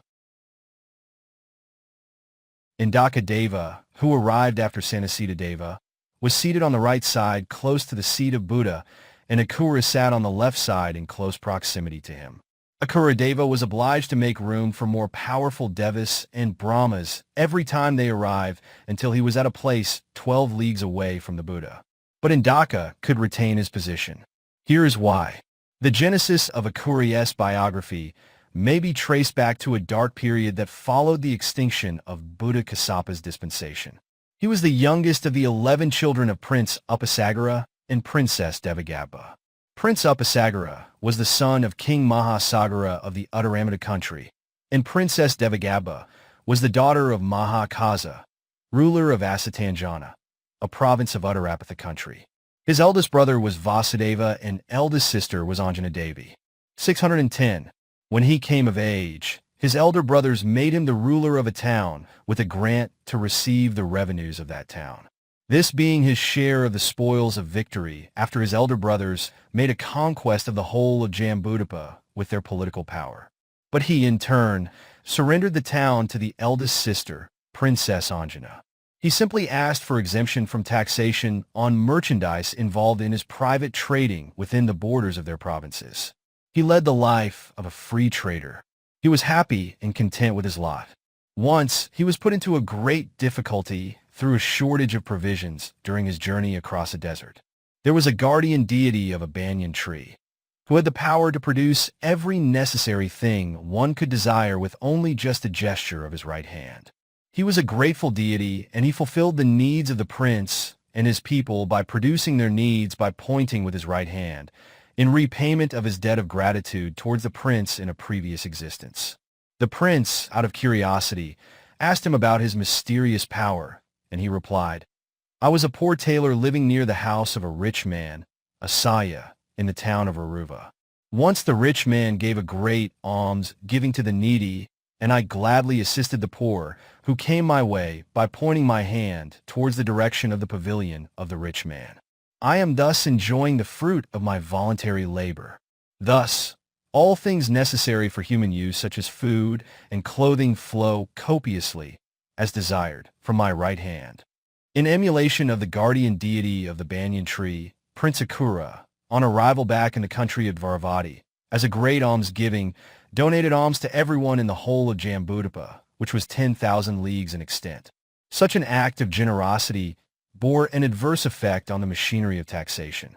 It, indeed, paralyzed the system of tax levying or any description, and his elder brothers had to advise him to be generous, but with a sense of proportion. He shifted to the city of Dakhaifa in the Dhamma country to resume his deeds of generosity along a stretch of land measuring 12 leagues by the side of the ocean. All along that stretch, he had rows of alms food resting on tripods and almost touching one another. He lived to be 10,000 years old, giving generously all the while, and passed away. He was reborn in the celestial plane of Tvetisa, bearing the same name, Akura. Although Akura had given much for such a long time, he did not get much in return. This is because his recipients were destitute of virtue during a period of the worlds that were void of the dispensation, just like a farmer who had sown his seeds on barren ground. It was during the time of our Buddha Gautama, and while Akuradeva was enjoying the life of a celestial deva in Tvetisa, that a young man by the name of Indaka offered, out of faith and devotion, a ladleful of rice to Venerable Anāthapiṇḍika who was on alms round. After his demise, he was reborn as a powerful deva in Tvetisa, endowed with the 10 privileges of celestial beings in reward for his meritorious deed done during the dispensation of Buddha Gautama, like a farmer who had sown his seeds in a fertile field. He was known by the same name, Indaka. The 10 privileges of celestial beings are: 1. Celestial objects of sight. 2. Hearing. 3. Odor, 4. Taste, 5. Touch, 6. Longevity, 7. Abundance of attendance, 8. Good appearance, 9. Wealth or prosperity, and 10. Supremacy. Akuradeva had to make room for the more powerful Devas and Brahmas attending the great Abhidhamma festival. So he was pushed back right up to 12 leagues from the Buddha, whereas Anāthapiṇḍika could retain his seat without having to make room for any other celestial beings. When the Buddha saw the difference in the status of Akuradeva and that of Anāthapiṇḍika, he thought it would be a good thing to bring out, for the sake of the edification of beings, the differences in the benefits accrued from deeds of merit done during the flourishing dispensation of fully self-awakened Buddhas, and that from deeds of merit done during a period void of the dispensation. The Buddha, therefore, asked, PV 322, Mahadna Taya Dina, Akura Diamantara, Adidur Nisanosi, Agaka Mama Santik. Akura, lay devotee, why do you have to move back and make room for powerful Devas and Brahmas on their arrival at this great Abhidhamma festival? Even though you have to your credit the merit for offering food produced from a line of pots laid across a stretch of land 12 leagues in extent for 10,000 years? Now you are 12 leagues far away from me. Come now and sit in my presence. The Buddha's utterance of this interrogative verse reached the earth and was heard by those in the world of men. Akuradeva's reply to the Buddha's question constitutes 1.5 verses, and the supplementary verse by the great elder Saccaka constitutes half a verse, amounting to 2 verses, and these were systematically recorded in the proceedings of the Buddhist Council in Pi as follows. PV 323-324. Kadito Bhavadatina, Akuro item abravi, Ki mea tenadanina, Dakhaina swada, Iaso in Dako Yako, Dajad na Parataka, Adarokadiyam he, Kandu Tera Gayatha. Having been questioned by the Buddha, who had practiced 2 types of meditation conducive to mental and physical composure, Akuradeva, who had done meritorious deeds during a long dark period which was void of the dispensation, respectfully made a reply as follows. Most exalted Buddha, there is a kind of meritorious deed done assiduously during a period void of the dispensation when there was not a single virtuous person deserving of an offering of alms. How could my meritorious deed, even though done for a long time during the period void of the dispensation, help me stand in good stead? Although Anāthapiṇḍika, who is in your presence, had offered just a ladleful of rice to Venerable Anāruddha with faith and devotion, he has received a reward that surpasses mine like a silvery moon that outshines a multitude of stars. And for the same reason, he has the good fortune to enjoy the 10 privileges of the Devas, which are superior to those like us who have done meritorious deeds during a period void of the dispensation. Whereupon the Buddha asked Anāthapiṇḍika, Anāthapiṇḍika, you have been sitting on my right side without making a move. Why don't you have to make room for powerful Devas as and when they arrive, now and again? This was Anāthapiṇḍika's reply. Most exalted Buddha, my case may be likened to that of a farmer who had sown a small amount of seeds in a fertile plot, and by the same analogy, I had the good fortune to have a recipient worthy of offering. And he went ahead to utter 4 verses in praise of the qualities and qualifications of the recipients of gifts. PV 325-328. Ujjagal Yatha Ket, Jabahum Pai Rapada, 612, Na Vipula Phala Hodi, Napi Tosidi Kasaka. Tathivad Na Bahuka, Dusalisa Patahita, Na Vipula Phala Hodi, Napi Tosidi Dayaka. Although a great amount of seeds are sown in a plot on a hillock which is rocky, salty, caustic, barren, and broken, the yield would be negligible and disappointing to the farmer. By the same analogy, notwithstanding the vastness of an offering made to a recipient who is destitute of virtue during a period which is void of the dispensation, the benefit accrued therefrom would be negligible and disappointing to the supporter. Yathapai Bade Ket, Ja Apam Pai Rapada, Samadrapavakant, Phala To Sisi Kasaka, Tathiva Silavantisu, Guavantisa Tadisu, Apakam Pai Katakra, Pwa Hodi Mahafala. Most exalted Buddha, just as the yield of products pleases a farmer who works hard in sowing seeds in a fertile field of first-class soil, which receives a regular shower of rain every 15 days, or of medium-class soil that receives regular showers every 10 days, or of a third-class soil that receives regular shower of rain every 5 days. So also, rewards accrued from a meritorious deed of offering gifts to noble persons, Arahats, who are virtuous and self-composed, will turn out to be great and prosperous, as in the case of the yield of seeds grown in a fertile field. Thus Slander had drawn a distinction between deeds of merit done in favor of two different kinds of recipients at two different periods by way of 4 verses. Whereupon, the Buddha said, Akura, it is only right and proper that one makes a choice of both the gift and the recipient.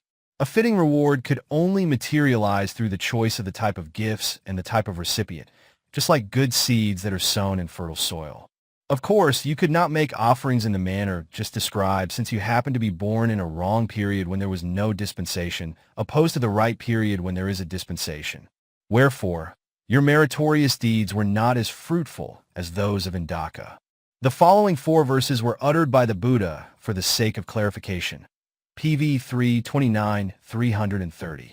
Vaisyad nad taba, yatha dinamahafala, Vaisyad nadit vana, Saccaka. O Akura Deva. Offerings made to persons of virtue with faith and 600th in generosity bring about an abundance of rewards. A good choice of recipients should be made before offerings are made. Offerings of gifts to selected persons with faith and generosity invariably lead the supporter to the world of the devas. Vaisyad na shugadapasaha, yi dakhai ida jiva lok, edisa dinani mahafalani, bijani vatani yatha saket. The choice of both gift and recipient has been highly praised by a succession of Buddhas. There are virtuous persons with longevity in this world. Gifts dedicated to such persons of virtue with faith and generosity will invariably bring about wealth and happiness to the supporters while in the worlds of men and devas before his attainment to the final goal of nibbana, as in the case of sowing the choicest seeds of 5 kinds. The Buddha went on to preach 4 more verses that lead to nibbana through the avenues of path and fruition stages. DHB 356-359. Tia dosani khitan, ragadosa ayapaya, tasmahivita ragas, dinahoti mahapala. There have been instances where potential seeds have been thrown on the fields full of grass and weeds. The same are gifts that have been offered to devas and humans who are destitute of virtue and full of passion, raga.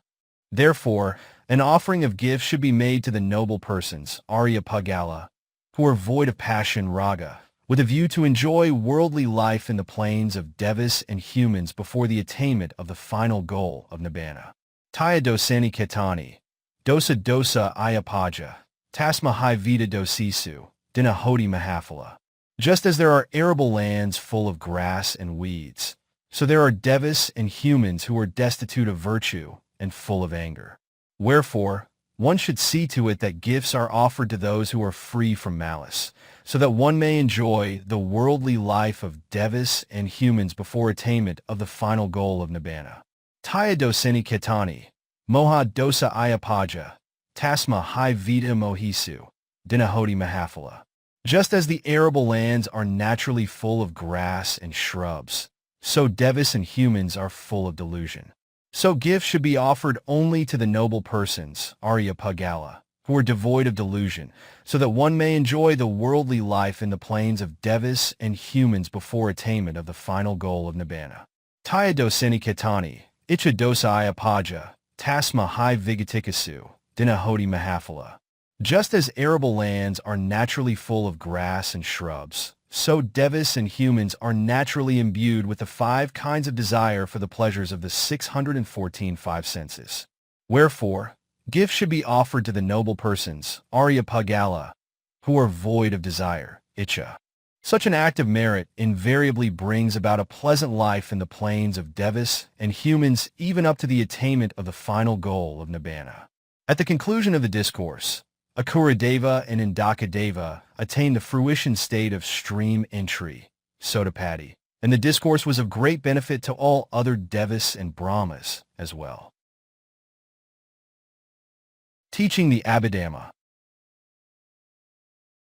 Having established Akura and Anāthapiṇḍika Deva in the fruition stage of stream entry, Sotapatti, the Buddha continued to stay on to observe the 7th rains retreat, Vassa, sitting cross-legged on Saccaka's throne in Tvatisa, and taught the Abhidhamma, day and night, To all those devas from the 10,000 world element who rallied around him, with Sanasita Deva, who had previously been his mother, at their head. He started with the law of good action and its result, Kusaladhamma. Bad action and its result, Akusaladhamma. Neutral or amoral or indeterminate action, Abhidhamma. Teaching round the clock, like the river of the sky, flowing continuously for the duration of the rain's retreat. Thus, with such an unimaginable quick speech, it is no wonder that the Buddha taught the long discourses, in appreciation of the offering of food, before noon, and more lengthy discourses to devas who arrived in the afternoon. The Abhidhamma that the Buddha taught during that rain's retreat, Vasa, of 3 months, is thus endless and incomparable. In case a question such as this arises, how did the Buddha maintain his body when he was engaged in teaching the Abhidhamma during the whole period of the rain's retreat, Vasa, lasting 3 months? The brief reply is he did it by regular provision of nourishment. The following is the extensive answer. All Buddhas are mindful of such matters. They usually follow the progress of time in the world of man while in the act of teaching the Abhidhamma. When the time came for going on alms round, he created a Buddha after his own image, acting after his own manner and handling the bowl and holding the robe and with a voice like his own. He caused the mind-made Buddha to preach the Abhidhamma to the extent prescribed. The Buddha then left for Anāthapiṇḍika deep in the Himalayas with his bowl and robe. On his arrival at Lake Anāthapiṇḍika, devas presented him with a twig frayed at one end.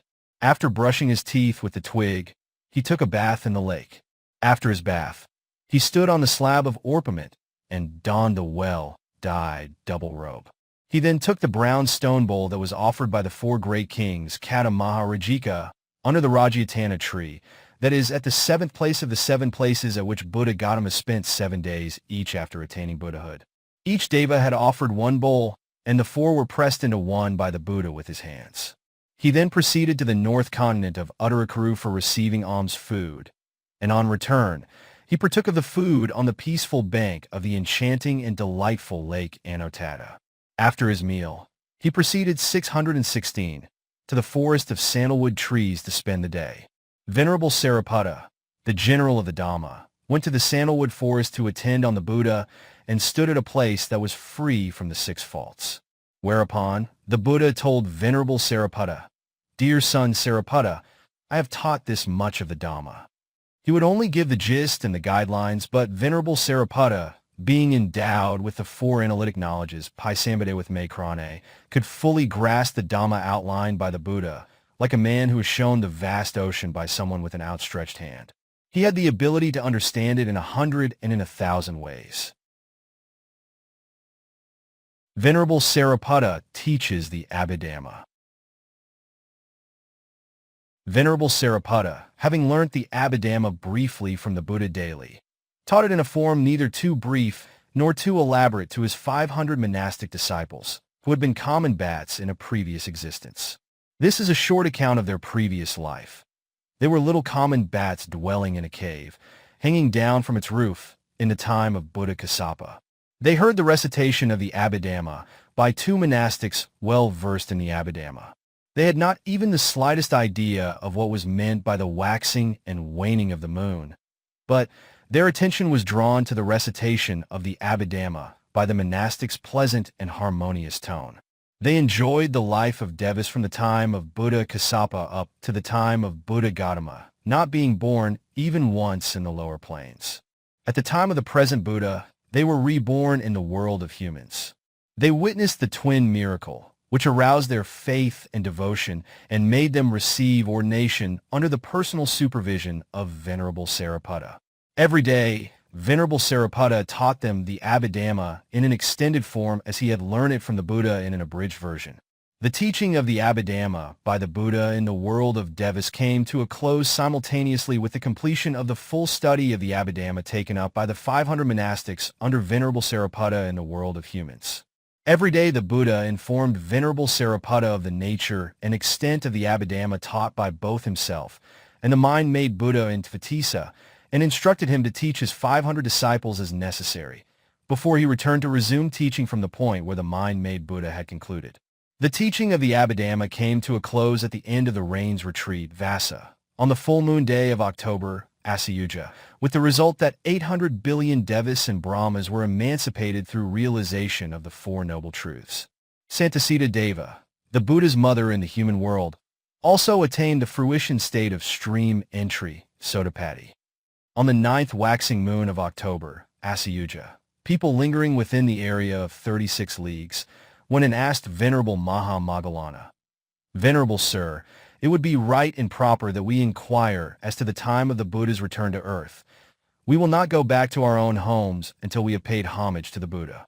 Venerable Ma 617 Moggallana said, "Very well," and dived right into the earth and went right up to the base of Mount Meru. He willed that people should see him ascend to Tvetisa rising from within Mount Meru. Then like a fine golden string threaded through a ruby, he was clearly visible to the people, ascending from within the center of the mountain to Tvetisa. People who saw Venerable Maha Moggallana during the course of his ascent to the summit through the inside of the mountain measured his progress in terms of leagues, saying, "Now he has ascended 1 league, now he has ascended 2 leagues, etc." On arrival at Tvetisa, it was as if the Buddha's feet rested on the head of Venerable Moggallana, who then approached the Buddha with profound respect and addressed him saying, "Most exalted Lord, people will not return to their home without paying homage to you, and they are anxious to know the time of your descent to the world of humans." The Buddha asked, "Dear son Moggallana, where at present is your elder brother Sariputta?" Whereupon Venerable Moggallana replied, "Most exalted Lord, he has been keeping the rains retreat, Vassa, at Saccaka." The Buddha made the following reply, "Dear son Moggallana, I will descend at the gate of Saccaka on the 7th day from now, which falls on the full moon day of October, Asayuja, the time for the celebration of the Great Invitation Festival, Mahapavra. The distance between the 2 towns is 30 leagues, but tell the people they need not bring any food for the journey, just as they would observe the precepts and go without taking any food or provisions to the monasteries at the head of the towns and villages, but to listen to my teaching on this day." Venerable Maha Moggallana replied, "Very well, most exalted Lord." On arrival back on earth, he relayed the Buddha's message to the people. Buddha's descent from Tvetisa. The Buddha made known his departure to Saccaka. Lay devotee Saccaka, the Lord of the Devas, by way of formal leave taking I am informing you that I shall be returning to the world of humans. At the close of the rains retreat, Vassa, on the full moon day of October, Asayuja, Saccaka created a set of 3 stairways, one of gold, another of ruby, and another of silver, side by side, with the bases at the gate of Saccaka, and with their upper end resting on the summit of Mount Meru. The golden stairway on the right-hand side was reserved for the Devas. The silver stairway on the left-hand side was reserved for the great Brahmas. The ruby stairway in the middle was exclusively for the Buddha. The Buddha, on the eve of departure, stood on the summit of Mount Meru and performed the twin miracle of water and fire, and looked up at the sky. The whole region, right up to the realm of the Ekana Brahmas, appeared as an open space, unobstructed and clearly visible, and when he looked downwards, he could see a Vici hell at the bottom of the 8 planes of misery. When he looked forward and sideways in all directions, thousands of world elements could be seen without any obstruction whatsoever. The strange scene was witnessed by all the humans, Devas and Brahmas. Thus all the Devas and Brahmas could see the human beings, and human beings could see them. The Buddha caused the emanation of the 6-hued radiance from his body as he descended from Tvetisa to the world of humans, and there was no one in that crowd of spectators of 36 leagues in circumference who did not aspire to Buddhahood when they noticed the grandeur, greatness, grace, and glory of the Buddha. The Devas came down along the golden stairway on the right-hand side. The Brahmas came along down the silver stairway on the left-hand side. The Buddha alone descended by the ruby stairway in the middle. Pancasikadeva on the right side of Buddha paid homage by playing his Beluva harp. Syamadeva also came along on the right side, fanning the Buddha with a fan made of yak tail hair. Sanasita came along on the same side, fanning the Buddha with a fan studded with rubies. Saccaka on the right-hand side also blew the Vijayuttara conch shell. Devas from the rest of the world element also came along paying homage and adoration in various ways. Brahmas came along by the silver stairway, holding the Brahma's white umbrella over the head of the Buddha as a gesture of profound respect. 618. Thus the Buddha descended to earth in the manner described above, and on arrival, stood at the gate of the town of Saccaka. Those people, who were gathered at Savatthi city, left after the morning meal, looking forward to seeing the Buddha on the invitation, Pavara day, at the end of the rain's retreat, Vassa. They eventually reached the gates of Saccaka town as quickly and effortlessly as if they were going to the monastery at the head of their village. Venerable Sariputta was the first person to pay homage to the Buddha as soon as he had set his right foot on the earth on arrival from Tvetisa. All those who were also present followed suit subsequently. The spot where the Buddha had set his right foot on the earth was later regarded as a sacred place and named the Unmovable Shrine, Akalasatiya. The spot where the Buddha set his right foot on reaching the earth, on his return from Tvetisa at the end of the rain's retreat, Vassa, after teaching the Abhidhamma, in keeping with the practice of Buddhas, is also regarded as one of the sacred places termed the unabandoned places of Vijayatana. The 4 unabandoned places. Here, as it is appropriate and needs to be specially noted, a brief mention will be made of the 4 unabandoned places. The permanent sacred sites utilized by all Buddhas for the same purposes with unchanging uniformity are known as the unabandoned places of Vijayatana. They are 4 in number, namely, 1. The site of the Mahabodhi tree, the victory throne, Aprajita, where all Buddhas have conquered the 5 kinds of death, Mara. 2. The deer park at Isipatana, where our Buddha Gautama taught the Dhamma wheel, Dhammacakka, the first discourse. 3. The spot on which the Buddhas usually first set their right foot on their return from Tvetisa, after teaching the Abhidhamma there. 4. The location of the Buddha's bedstead, where the 4 legs of the Buddha's bedstead usually rested without change. A short passage which repeats information given earlier about the size of the Jetavana has been removed. See Chapter 20c, under the construction of the Jetavana for details. Although the size of the location of the monasteries differs through the passage of time, the location of the Buddha's scented chamber remained the same without any change. As stated before, Venerable Sariputta approached the Buddha after he first set his right foot at the head of the stairway, paid homage to him, and addressed him. All the devas and laity here are filled with adoration for you, so much that they all long to become Buddhas. Whereupon the Buddha replied, Dear son Sariputta, it is true that all the humans, devas and brahmas love and revere the Buddhas for their being great, gracious, and glorious. And then he uttered the following verse, in preparation to a discourse which he would be teaching, DHB 181. Ye jana pasuta daira, nekamupasame rata, deva pai tessa pihayani, sambudna satmata. Dear son Sariputta, all the fully self-awakened Buddhas have gained mastery over absorption, jhana, practices in 5 ways, and they delight in these absorptions. They also abide usually in fruition attainment, phala samapatti, that has as its object the absolute truth of nibbana, which is free from all suffering, dukkha.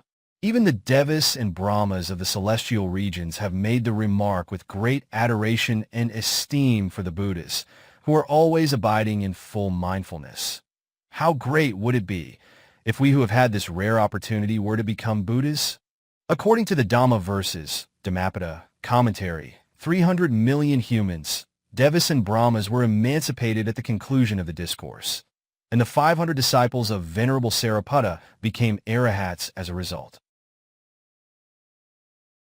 The attributes of Venerable Sariputta.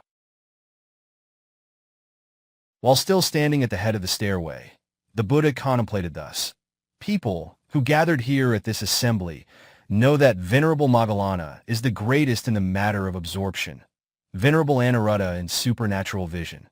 Venerable Pwamanaputta is a celebrated teacher in Dhamma, but no one knows the attributes of Venerable Sariputta. Therefore, he thought it would be proper to bring the knowledge and wisdom of Venerable Sariputta to the limelight in some way or the other. He asked Venerable Sariputta questions relating to the problems of ordinary average people, Puthajjana, those of noble persons in the 3 lower paths and fruition stages, Saccaka, and those of Arahats, Saccaka, in the presence of all those present at the time. Venerable Sariputta gave prompt answers to each and every question, stage by stage, concerning ordinary average persons, in the three lower path and fruition stages and the Arahats, the perfected ones, with the result that all those present came to realize Venerable Sariputta's state of exaltation and wisdom. The Buddha then proceeded to say, Sariputta has not exceeded the average level of intelligence only now, but he had also excelled others in the matter of knowledge and wisdom, in past existences also. He then related the birth story about more than 1,000 fools, Paro Sahasa Jataka, John 99, in its commentary, given here in an abridged form. The birth story about more than 1,000 fools. Once upon a time, there lived in a forest at the foot of a hill more than 1,000 recluses who lived on herbs, fruits, and roots. Once their teacher fell sick, and the most senior disciple went out in search of medicine, leaving instructions with his juniors to attend on their teacher with due care and diligence. The great teacher passed away before the return of the senior disciple. Upon a request being made by the disciples regarding the attainment of absorption, jhana samapatti, on the verge of his demise, the old sage told them, Nati Kinsi, implying the third formless absorption, Akankanyatana. Anyone wishing to abide in the third formless meditation, arupa jhana, must first and foremost contemplate on the concept of non-existence of the first formless absorption repeatedly. This in fact was what the great master had in his mind when he said, Nati Kinsi. But the disciples had missed the point and misunderstood the great master to mean that he had attained nothing.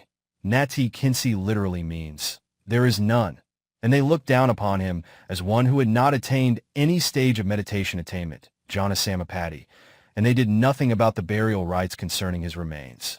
On his return with suitable medicine, the senior disciple was told that the great teacher had passed away. He asked his juniors if they had asked him anything. They replied, we asked, but Nati Kinsi was his reply, and he must therefore have gone without attaining any absorption, jhana, level whatsoever. The senior disciple explained to them thus, You have no idea of what the great master meant. Our great teacher is endowed with the third formless absorption. He thus gave them a correct interpretation again and again to convince them. But his correct answer simply fell on deaf ears. When the great teacher, the Bodhisattva, then living as an Abhisara Brahma, came to know about the unhappy situation, he contemplated that he should reveal the truth by removing the doubt entertained by those ignoramuses who were groping in the dark. Therefore, the great sage descended from the Abhisara Brahma world to the world of humans. Positioning himself high above the roof of the hermitage with great power, and wishing to praise the senior disciple's wisdom, he uttered the verse, John 99, Paro sahasam pai samgatna, kandayute vasasadarapana, Eko va seo puriso sapano, yo basatasa vijanadiyatha. Those without any knowledge may cry for 100 years, but they will have no idea whatsoever of what their master meant to say. The only person, among an assemblage of over 1,000 persons, capable of understanding what was meant, is worthy of praise. The great teacher returned to the world of Brahmas after teaching the discourse. All the recluses attained absorption, jhana samapatti, as a result of his visit, and they were reborn in Brahma worlds after death. In winding up the discourse, the Buddha revealed that Venerable Sariputta was then the senior disciple, and he was the great Brahma in the Abhisara Brahma realm. The discourse where Sariputta asked questions. After the Buddha had taught the preceding discourse, Venerable Sariputta put forward a questionnaire concerning the suitable and desirable abodes, lawful resorts for alms, meditation practices, etc. for the benefit of his disciples who were undergoing training under his personal supervision. These were presented to the Buddha in 8 verses and 621. The Buddha gave a series of answers in 13 verses. Sariputta Sutta, S&P 4.16. 1.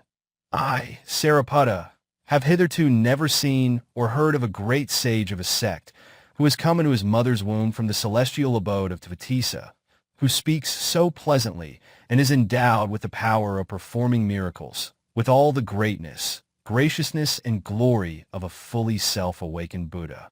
2. All the humans, devas and brahmas, have seen him truly as one who has dispelled the darkness of delusion, as one who is peerless and unique, enjoying the calm state of absorption, jhana, and the serene and tranquil state of nibbana. All the humans, devas and brahmas, have looked upon him as the possessor of the five eyes. 3. Most exalted Buddha, who is free from the two defilements of clinging and wrong view. One who is not to be moved or shaken by worldly vicissitudes. One who has never tried to attract the attention of people by trickery, who has come to the gate of the city of Saccaka as the leader of a sect I, Sariputta, have come to this place with the object of presenting to you problems for your solution in the interest of my disciples. 4.5. How many fearful and offensive sense objects are there that are harmful to a noble monastic who retires through fear and loathing of the dangers of birth, etc., to the quiet root of a tree, a cemetery, a secluded place, or a short-legged bedstead in a cave? 6. How many kinds of danger are there to suppress, which a noble monastic may encounter as he speeds his way to the strange yet unattained land of Nibbana, in his lonely forest hermitage on the outskirts of a town or village? 7. What are the words which a noble monastic may speak? What are the lawful resorts for a noble monastic? What are the meditation practices a noble monastic should develop with intensity? 8. How should a noble monastic observe the precepts with steadfastness, mature judgment, and clear mindfulness to discard the dust of the defilements, just as a goldsmith purifies gold? 1. Dear son Sariputta, there are two things that a person of good birth who is pursuing path knowledge and who retires to a place of seclusion through fear of transient existence ought to know: the way to live in peace and tranquility, and the practice to be cultivated.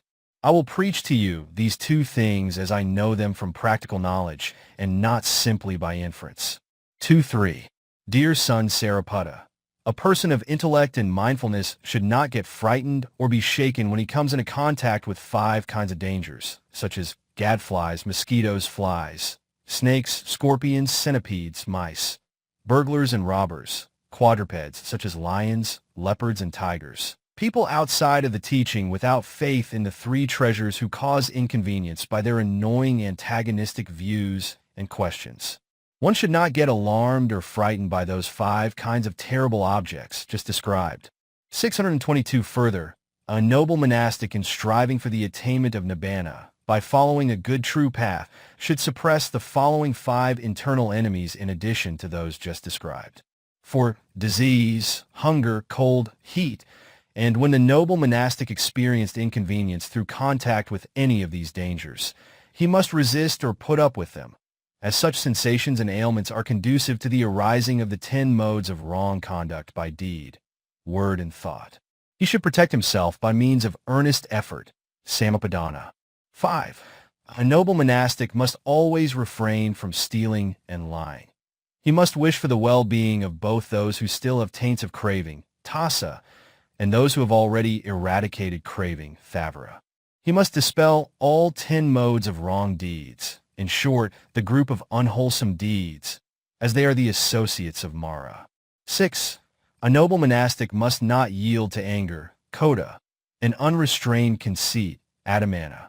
The root causes of these 2 unwholesome factors are 6 in number: ignorance, avijja; wrong attitude, manasikara; self-conceit, asmamana; lack of sense of conscience, sahiri; lack of concern over the evil consequences of misdeeds, anātthapa; and distraction, udhaka. These root causes must be uprooted or extirpated. In addition, a sense of affection and hatred must be overcome by a state of balance of the mind or equanimity. A noble monastic is required to cultivate comprehension and develop the 10 contemplations. With the force of joyful satisfaction, piti, developed thereby, the aforesaid enemies, both internal and external, must be abandoned. 7. One should overcome disinterestedness in a hermitage of seclusion and through development of meditation by such means of expediency, so as to ensure a full measure of success. Such means of expediency should also be adopted in defeating the 4 causes of lamentation enumerated below. For causes of lamentation. 1. What kind of food shall I have to eat today? Is it rice or barley cake or fish or meat? 2. At what place will I have to eat?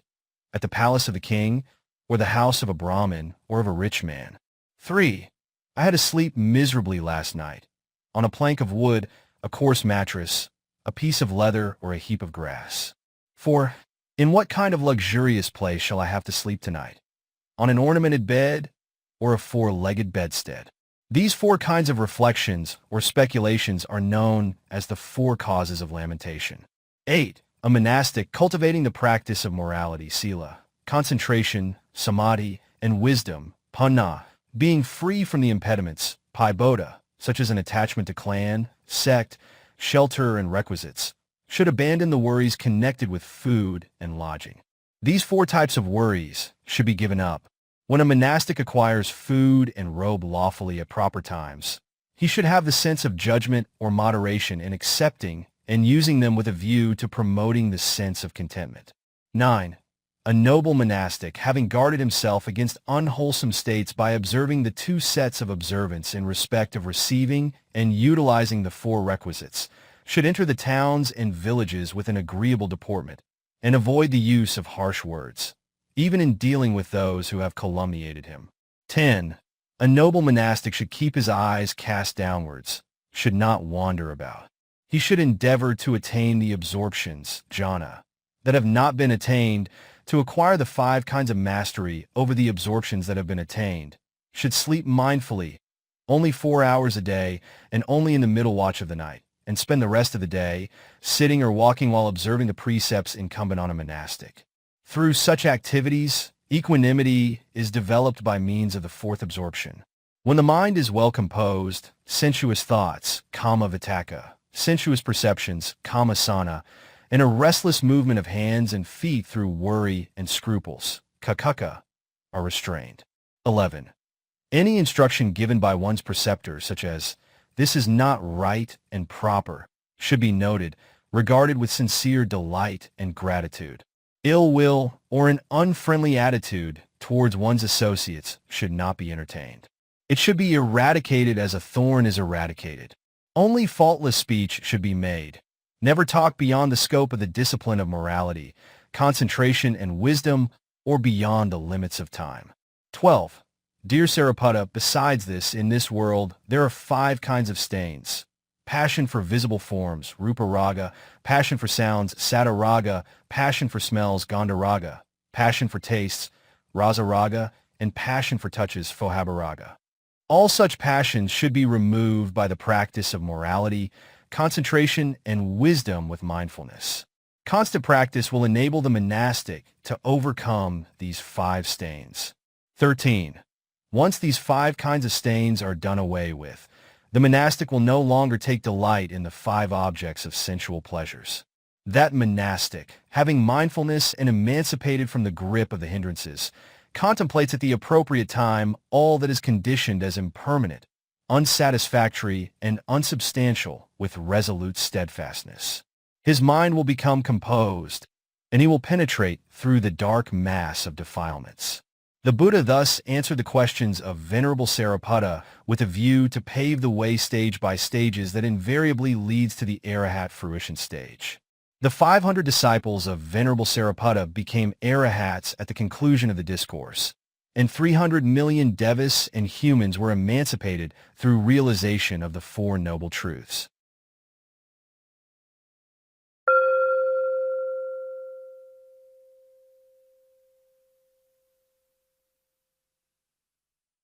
(25b). The 7th year, Slander. The female wanderer Anāthapiṇḍika. The Buddha, after emancipating the 500 disciples of Venerable Sariputta and the 300 million devas and humans through the realization of the 4 noble truths, proceeded to Savatthi to take up residence at the Jetavana monastery and to resume teaching the Dhamma to the sentient beings who went there. It was at that time a lowly, wily, female wandering ascetic by the name of Anāthapiṇḍika made a malicious, slanderous charge against the Buddha. The following is an account of that calumniatory attack. During the first 20 years of his dispensation, termed the first period after awakening, Pahama Bodhi. The number of disciples of the Buddha increased by leaps and bounds, like a rising tide. And the number of humans, devas and brahmas who attained the 4 stages of fruition, Arya Bhumi, also increased with time. And the attributes of the Buddha, such as being worthy, spread right up to the roof of the world. The volume of offerings made to the Buddha and the Sangha grew so much the greater, while the power of the heretics waned, and the offerings made to them dwindled to a vanishing point, just like the diminishing glow of fireflies as the sun rises up in the morning. Sectarians stood at road junctions and made attempts to induce or court the people to make offerings to them, saying, "Devotees, the ascetic Gautama is not the only one who has become a Buddha. We have become Buddhas as well. Is merit gained by making offerings to the ascetic Gautama only? You can gain merit by making offerings to us as well." Their appeals were of no avail, and they therefore assembled for a secret meeting to devise ways and means to calumniate the ascetic Gautama, so that people might not make offerings to him through a lack of respect and esteem. At that time, there lived in Savatthi a wandering female ascetic by the name of Sinkhamavik. She was so named because she was born of a moisture-laden tamarind, Sinka, tree, and she was born in a Brahmin family, and was young Mavik. Hence she was popularly known as the Brahmin damsel who took conception in a tamarind tree, Sinkhamavik. She was said to be as pretty and gracious as a Devakana, and her body emitted rays that spiraled around her body. As the discussion was in progress, a cruel, stupid sectarian put forward a plot to slander the Buddha and bring about his destruction by employing Sinkhamavik as an instrument to achieve their selfish ends. This plot was approved and accepted as an effective device for cutting off the flow of gifts to the ascetic Gautama. When the wandering ascetic, Sinkhamavik, went to their parks and stood before them in a worshipping posture, she was totally ignored by the heretics. She was anxious to know what was held against her. She therefore addressed them. "Good sirs, I worshipped you 3 times. What wrong have I done to you? What is my offense? What is the cause of your silence?" This was their censorious reply. "Sister Sinka, don't you know that the ascetic Gautama has been going round and doing harm to us by depriving us of gifts?" Whereupon, Sinka said, "What can I do for you in this matter?" They gave her this express reply. "Sinka, if you have our welfare at heart, you might calumniate the ascetic Gautama by using your personal charm as an instrument to destroy his fame, honor, and gifts." She was thus charged with the task of performing a dirty job. Sinka pledged boldly, "Very well, good sirs. You may rest assured that I will accomplish the task entrusted to me. Have no more worries over this matter." And she left the heretics' park. She then started to put her wily ways into action. She dressed herself in a costume that was as red as the color of a flying insect and made her way towards Jetavana Monastery with a bouquet in her hand, at about the time when people were leaving the monastery after hearing the discourses. People casually asked her, "Where are you headed for?" She replied, "What would you gain from knowing my destination?" arousing people's suspicion on her. She actually went her way into the parks of the heretics in the proximity of Jetavana Monastery and spent her nights there. At the time people were arriving from the city of Savatthi to pay homage to the Buddha early in the morning, she prepared herself to look as if she had spent the night at the Jetavana Monastery and was making her way back to Savatthi. When asked as to where she had passed the night, she gave a similar answer. "What would you gain from knowing where I slept last night?" To create suspicion in their minds. She kept up the same routine every day. After a lapse of 1.5 months, she began her campaign of imputation by replying, "I passed the night with the ascetic Gautama in his scented chamber." That caused the ordinary people to wonder whether she might be speaking the truth. Some 3 or 4 months later, she pretended pregnancy by tying her abdomen with rags and covering herself with a red dress. And she started telling people that she got pregnant by the ascetic Gautama, an accusation wrongly believed by unthinking people. After a lapse of 8 or 9 months, Sinkhamavik tied a block of wood, which was cut into the shape of half a bowl, round her body and wore a red costume to assume the form of a pregnant woman. She struck her hands and feet with the jaw bones of a cow to appear like a worn-out and fatigued expectant mother. She then made her way one evening to where the Buddha was sitting on the Dhamma throne and teaching the 4 assemblies. She stood right in front of the Buddha and made the following malicious accusation. "Ascetic, you have been calmly teaching the people with compressed lips. As for me, I have become an expectant mother through association with you. You have a heart to remain without thinking about the arrangements for confinement or for the collection of butter oil. If you don't care to do such things yourself, you should have charged King Kosala or Anāthapiṇḍika or Saccaka, the supporters of your monastery, with the task to do the needful for me. You have been irresponsible and callous towards your own blood, but you know how to amuse yourself by sensual pleasures." Saccaka thus leveled a malicious accusation against the Buddha in the presence of a huge congregation, like a stupid woman trying to destroy the moon with a lump of feces in her hand. Whereupon, the Buddha suspended his teaching and, like a lion king, refuted her charge with a raised voice. "Sister Saccaka, only you and I know whether what you have just said is true or false." Saccaka was not to be daunted. She made another attack with these words. 626. "True enough, ascetic, this is a matter between you and I only, this advanced stage of pregnancy." Whereupon, the emerald throne of Saccaka began to grow warm, causing him to deliberate as to its cause. He perceived that Saccaka had made a malicious allegation against the Buddha. Thinking, "I will go and sort out the matter myself in the presence of the people," he therefore descended to where the Buddha was teaching, accompanied by 4 devas. These 4 devas transformed themselves into 4 rats and bit off the strings on the wooden disc, and as the wind blew Saccaka's clothes upwards, the wooden disc dropped right on top of her 10 toes, breaking them off. All those present condemned her and spat on her. Holding stones, spears, and sticks, they dragged her out of the precincts of the monastery. Once she was out of sight of the Buddha, the earth split into 2 to claim her body. She was soon wrapped up in the flaming tongues of the fires that covered her in the bottom of the great hell, Mahavichi. When the people saw the heretics in their true colors, they made even less offerings to them, while the alms received by Buddha grew again without limitation. On the following day, all the monastics assembled in the central hall and were discussing the topic of the day. Friends, Saccaka had been ruined for her false allegations against the most exalted Buddha, who is worthy of all homage that the world could make. The Buddha went to the hall and asked, "Monastics, what is the subject of your discussion?" On being informed by the monastics that they were discussing the fate of Saccaka, the Buddha recounted her past story, making reference to the birth story about Prince Mahapaduma Jataka, Jafar 72, saying, "This is not the first time that she had made false allegations against me and suffered in consequence thereof." And he proceeded to tell the story. The birth story about Prince Mahapaduma.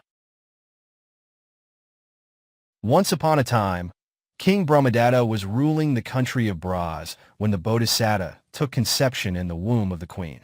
When he was born, he was named Prince Mahapaduma, as his face resembled a newly blossomed sacred lotus, Paduma species. When he came of age, he was sent to Takasila to learn the arts and crafts. And on completion of his studies, he returned to his country and found that his mother had passed away and that his father had made another woman his chief queen. He was formally declared as the crown prince and the sole heir to the throne. Sometime later, the king had to go to the border areas to suppress some insurrections. He told the queen, "Chief queen, I am going to the border areas to suppress insurrections, and you shall remain in this royal palace with ease and comfort." Whereupon, the queen said, "I do not like to stay behind. I would like to accompany you to the front line." The king explained to her the dangers of battlefields. "Chief queen, you had better stay in the royal palace until my return without any feeling of melancholy through lonesomeness. I will leave instructions with the crown prince to attend on you with due diligence." The king then went to the disturbed areas and returned after driving away the rebels and rehabilitating the affected areas. But he did not immediately enter the city on arrival. Instead, he stayed in a temporary accommodation outside the city for a time, until the auspicious time for re-entering the city would come about. When the Bodhisattva, Crown Prince Mahapaduma, heard of the news of his father's return, he made arrangements to welcome his father by decorating the city and setting the palace in order. Having done all this, he entered the apartment of the chief queen all alone. On seeing the amazing beauty of the prince, the chief queen felt an intense attraction towards him. The prince paid his respects to the queen and asked, "Royal mother, how can I be of help to you?" The queen replied, "Don't you call me mother." And so saying, she got up and held the prince by the hands and ordered him to get up on to 627, the bed, saying, "The two of us will enjoy sexual pleasures to the full before the king returns." As one who treasured his morality, the prince gave a firm reply, "Royal Queen Mother, you have become my mother ever since the demise of my own mother. You are a married woman. I have never in all my life looked at a woman with a legal husband with concupiscence. And how would a self-restrained person like me commit such a hideous crime in collusion with you?" After making 3 or 4 vain attempts to make the prince yield to her temptations, the queen resorted to threatening him, asking, "Will you not obey my order?" "No, I will not," replied the prince boldly and bluntly. Whereupon, she made it plain to him, "I will lodge a false allegation against you with the king, so that he will break your head into pieces. You may slander me as you like, but I won't yield to your temptations." He left her chamber after putting her to shame. The queen, being conscious of her own guilt, made up her mind to save her skin by lodging a false allegation against the prince with the king without delay, as her life was at stake, lest the prince might reveal her secret before she could see the king. She scratched her body all over with her own fingernails and lay on her bed without taking any food, feigning illness. She instructed her attendants how they should answer the king when he asked them about her in due course. The king entered the city after circumambulating it and sat on the throne. When he could not see his queen, he inquired about her, and her attendant reported that she was not well. He went to her chamber and asked, "My dear queen, what ails you?" She pretended not to hear his words 2 or 3 times, and at last she made this reply, "King, what has made you to press for an answer that I am loath to give? Please keep silent and save me from shame. My case is quite different from those of other married women." On hearing such an insinuation, the king asked her in a severe tone, "Do tell me at once who has done wrong to you, and I will break the head of the criminal." In response to the king, she asked this question, "King, under whose charge was this city kept when you left?" "It was left under the charge of my son, the crown prince," replied the king. The queen then started to tell her fabricated story to calumniate the crown prince. "Your Majesty, the very person you left in charge of the city, Prince Paduma, entered my room all alone and tried to make me yield to his temptations. And when I beseech him meekly not to offend his mother, he retorted rudely, 'Is there any other king than myself? I will keep you in house and enjoy sexual pleasures with you to the full.'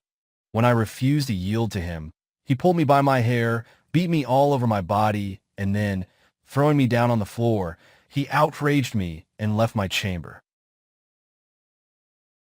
The king orders the execution of Mahapaduma. The king lost his sense of reasoning through anger, like a venomous cobra, and ordered the execution of the prince. The executioners entered the residence of the prince, beat him most severely, bound his hands at the back, and brought him out of his house with a ring of red primrose round his neck, like a prisoner given the death sentence. The prince knew that the queen was responsible for the whole affair, and he followed the executioners, complaining, "Executors, I have done nothing against the king. I am innocent." The whole city was shocked and tense with fear, and the citizens exchanged views among themselves. The king has misunderstood Prince Mahapaduma and ordered his execution on the strength of his wife's false allegation. They rallied round at the feet of the prince, crying and sobbing aloud, "Crown Prince, the kind of sentence passed upon you is not just and reasonable." And they wept and cried at the top of their voices around him. When the executioners had brought the prince before him, the king, in a fit of temper, at once ordered the execution of the prince, by throwing him into a steep chasm, which was the usual place where robbers were thrown with their heads down. In passing the order, the king remarked that the prince, though his own son, was guilty of impersonating him and offending the queen. Whereupon, the crown prince protested, "Royal father, I am not guilty of such allegations. Please do not cause my destruction on the strength of your wife's allegation." But his appeal fell on the deaf ears of the king. The citizens were not alone in weeping over the fate of the prince, but 16,000 courtiers also wept, muttering, "Darling son, Mahapaduma, It is a great pity that such a punishment has been meted on you for no fault of your own.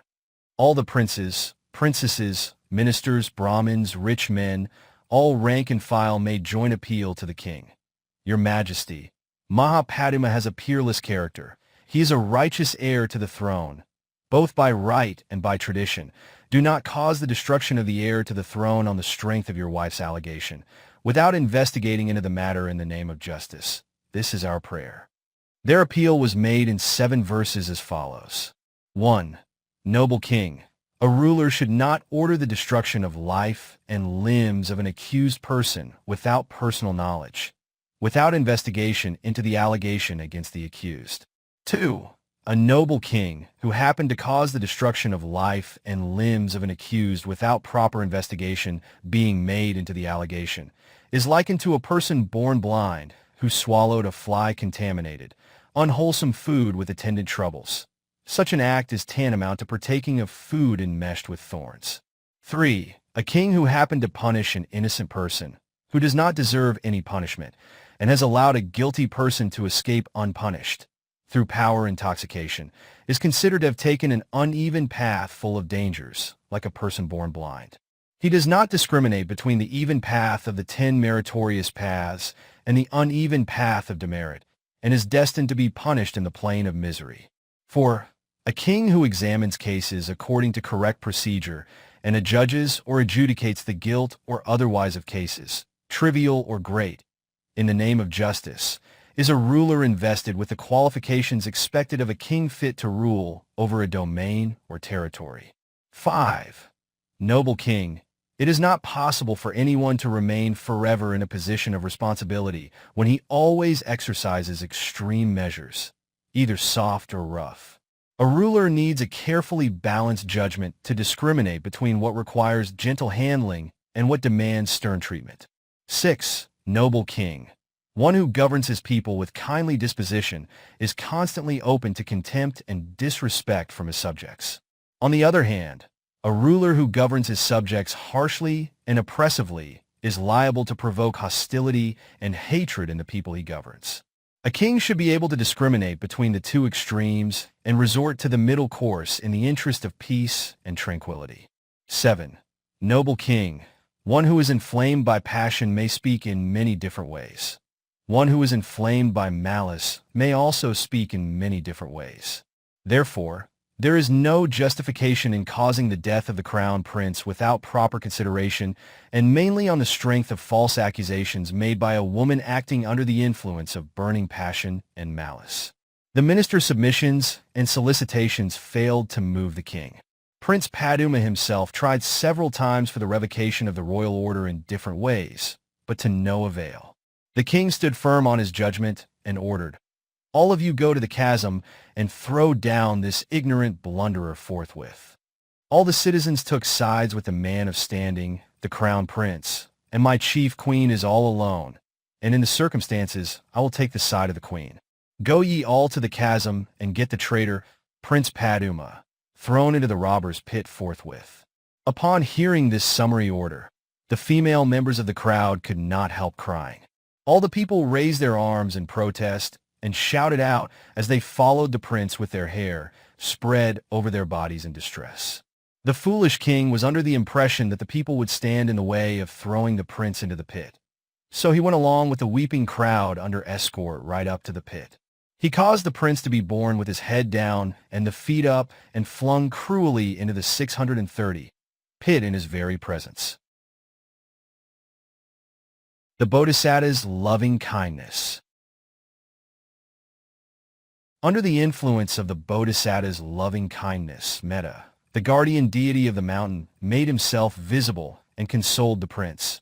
"Prince Paduma, don't worry," and he held him in his arms close to his chest, so that the prince might be comforted by the pervading warmth of the deity.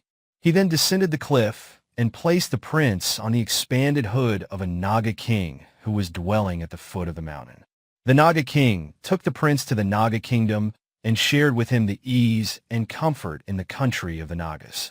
Having stayed in the company of Nagas for a whole year, the Bodhisattva intimated his desire to leave. "I am going to the world of humans." The Naga king asked, "To which place do you intend going?" "To the Himalayas," was the reply. The Naga king took the prince to the Himalayas, and after providing him with the requisites of recluses and ascetics, he returned to his country.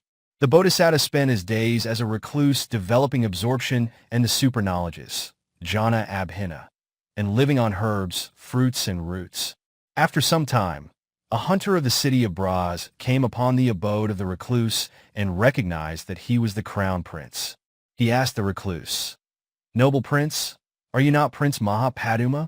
"Yes, I am, my dear man," was the reply. The hunter paid homage to the Bodhisattva and stayed with him for a few days before he returned to the city of Braz. On arrival, he went to the king and reported, "Your Majesty, your son, Prince Mahapaduma, is living in the forest in the Himalayas as a recluse. I have seen him and stayed with him for a few days." Whereupon, the king asked, "Have you seen him personally?" "Yes, your Majesty, I have," was the hunter's response. The king proceeded to the place in the company of a great number of army personnel and halted at the edge of the forest in a temporary shed hoping to see his son. When he met face to face with the recluse sitting in front of his hut, like a golden image, he paid his respects and sat in a suitable spot. The ministers exchanged greetings with the recluse. The Bodhisattva presented the king with fruits and exchanged greetings in an amicable manner. The king began to ask, by means of a verse, "Anaka tail narake, Gamhar ca sudater, Petito giri dugasmi, Kinitvatathanamari?" "Dear son, how did you manage to survive after you had been thrown upside down into a precipice with a depth of several lengths of palm trees that was difficult to escape?" Then a dialogue between the father and the son ensued. "Nego jatafeo tatha, Thamavagiri sanujo, Pakagahi ma bo gehai, Tinha tetan mari." Royal father, a powerful naga that sprang into being on the sides of the mountain valleys received me on its expanded hood from the hands of a guardian deity of that locality. That was how I escaped from the danger of being smashed to death after I had been thrown into the precipice of unfathomable depth. The royal father was greatly delighted by the Bodhisattva's reply and said solemnly, "I am a vile person to have offended a righteous son like you at the instigation of my wife. I humbly plead for favor and your pardon for my blundering offense against you," with his head bent at the feet of the Bodhisattva. Whereupon, the Bodhisattva convinced his father, 631, "Your Majesty, please do get up. I forbear all your offenses, and my sincere wish is that you avoid becoming such a person again, behaving blindly without consideration and investigation." The king said in reply, "Dear son, your acceptance of kingship with all its glories over the territories alone will signify your forbearance towards me. Ahai ta pain esmi, Rajaputta Saccaka, Raja Karei Badante, Kiaran Karasasi, my royal son, Prince Mahapaduma. I am taking you back as the rightful heir to the throne of the kingdom of Braz. May you reign with glory and greatness. Can you accept the kingship and sovereignty over the domains? How will you promote the welfare and prosperity of the citizens in such a wilderness cut off from civilization?" The following is the prince's reply in verse. Yatha Jalitva Baisa, Udhariya Salahita, Udharitva Sukhi Asa, Eva Pasamiatana. O king father, just like a man who had accidentally swallowed a hook brought it out immediately together with the blood before it went far enough to reach the vital heart, so that he might keep his mind and body in a state of peace and tranquility. So I see myself as a person who had accidentally swallowed a hook, but had removed it in time to live in peace and tranquility. Ki nu tva Baisabrusi, Ki tva Brusi Salahita, Ki nu tva Abhidhamma, Tamiakahi Pachito. Dear son, what do you mean by hook? What do you mean by blood? What do you mean by removing? I beseech you to enlighten me by answering these questions for me. Kma Baisabrumi, Hati Asa Salahita, Katha Abhidhamma, Eva Janai Katiya. O royal father, I have seen, by way of wisdom, the 5 sensual pleasures as a hook, worldly wealth or possessions, such as elephants and horses as blood, renunciation of the 5 sensual pleasures as removing. Try to understand these things discriminately by contemplative knowledge. After he had given the above answer, he continued to give his father instructions for guidance in administering justice. Noble king, as already mentioned above, I have nothing to do whatsoever with the kingship of Braz, and what I wish to commend to you is to rule by strict adherence to the 10 codes of conduct for a ruling monarch, without the influence of 4 wrong courses of actions. The king punished the queen. The king, after several vain attempts to persuade his son to return to his country, made his way back to his capital, crying and weeping all along the route. In the course of his journey, he questioned his ministers. "Who is responsible for the severance of my son from me?"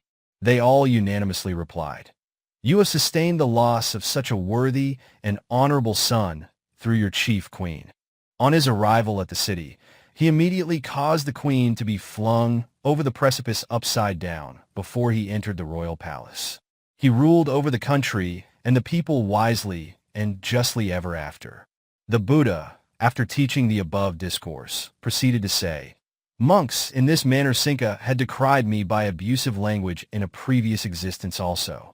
Anāthapiṇḍika Met Devadato ca me pitta, Anando Pido Nego, Saraputo ca Devata, Rajaputo Ahasi, Eva Aggidatta." Monks, Saccaka was then the queen, the stepmother. My brother-in-law Devadatta was then the king. Ananda was then the wise Naga. Saraputa was then the guardian deity of the mountain, and I was then Prince Mahapaduma. Remember the birth story, Jataka, thus. The birth story was brought to a close with this verse.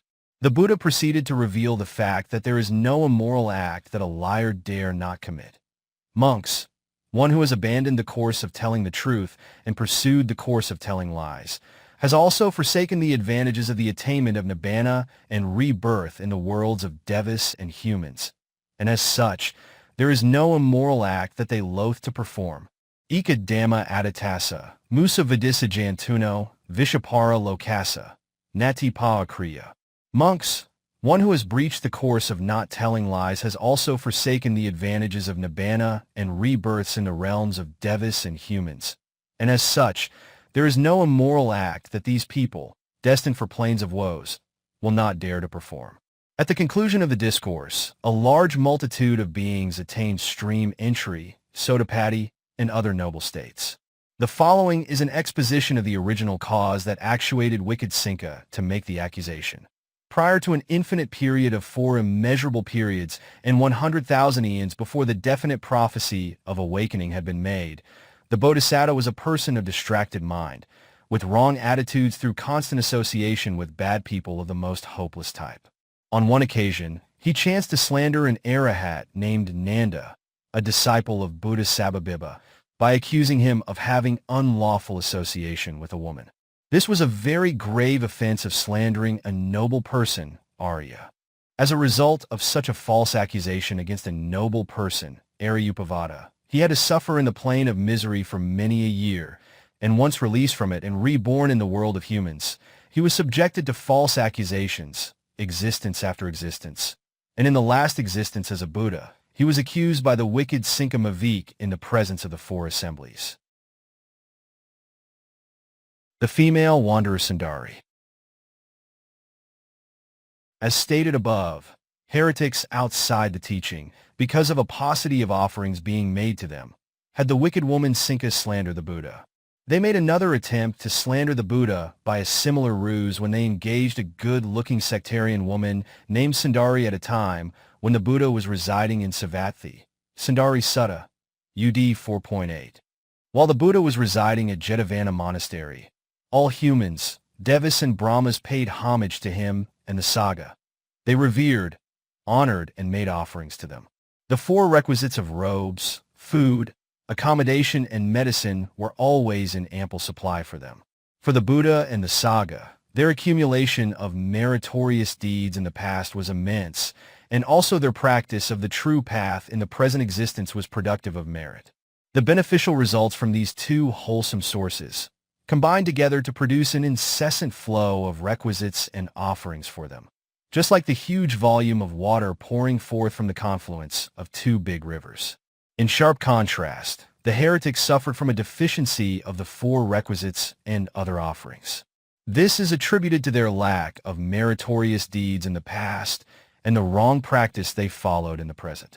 At that time, There lived in Savatthi a young heretic maiden who was in her most impressive youth, excelling others in comely appearance.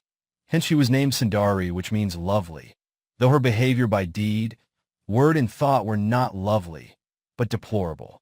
The heretics gathered together to devise ways and means to slander the Buddha and the Sangha out of covetousness.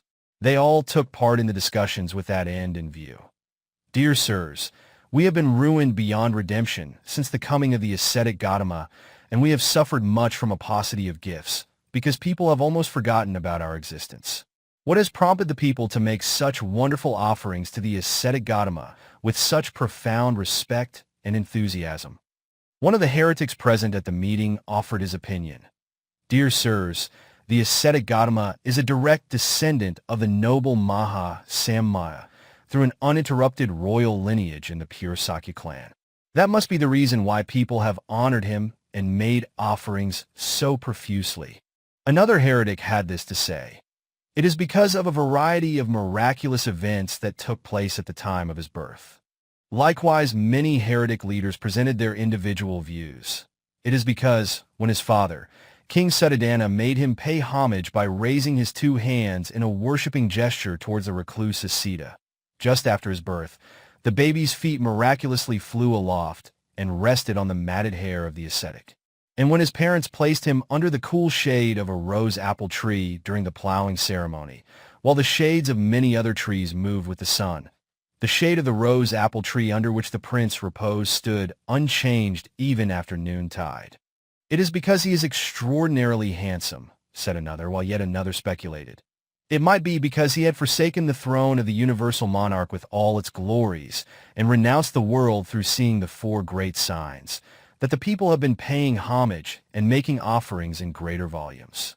They went about speculating, but without finding the real cause of the immense respect being paid to the Buddha by the people, because they were totally ignorant of the Buddha's 634 incomparable attributes of the perfections, parami, charity, kaga, and good conduct, kariya. After an exchange of fruitless discussions, one of the fiercest heretics came forward with a plot to destroy the fame and gains of Gautama with the aid of a woman, saying, Dear sirs, there is no one in this world who is immune from the desire for sexual pleasures derived from a woman, and the ascetic Gautama, being young and good looking like a deva, will certainly get entangled with a maiden of his own age and appearance, if and when available. Even when he cannot be completely tempted, people will begin to have doubt about his moral uprightness.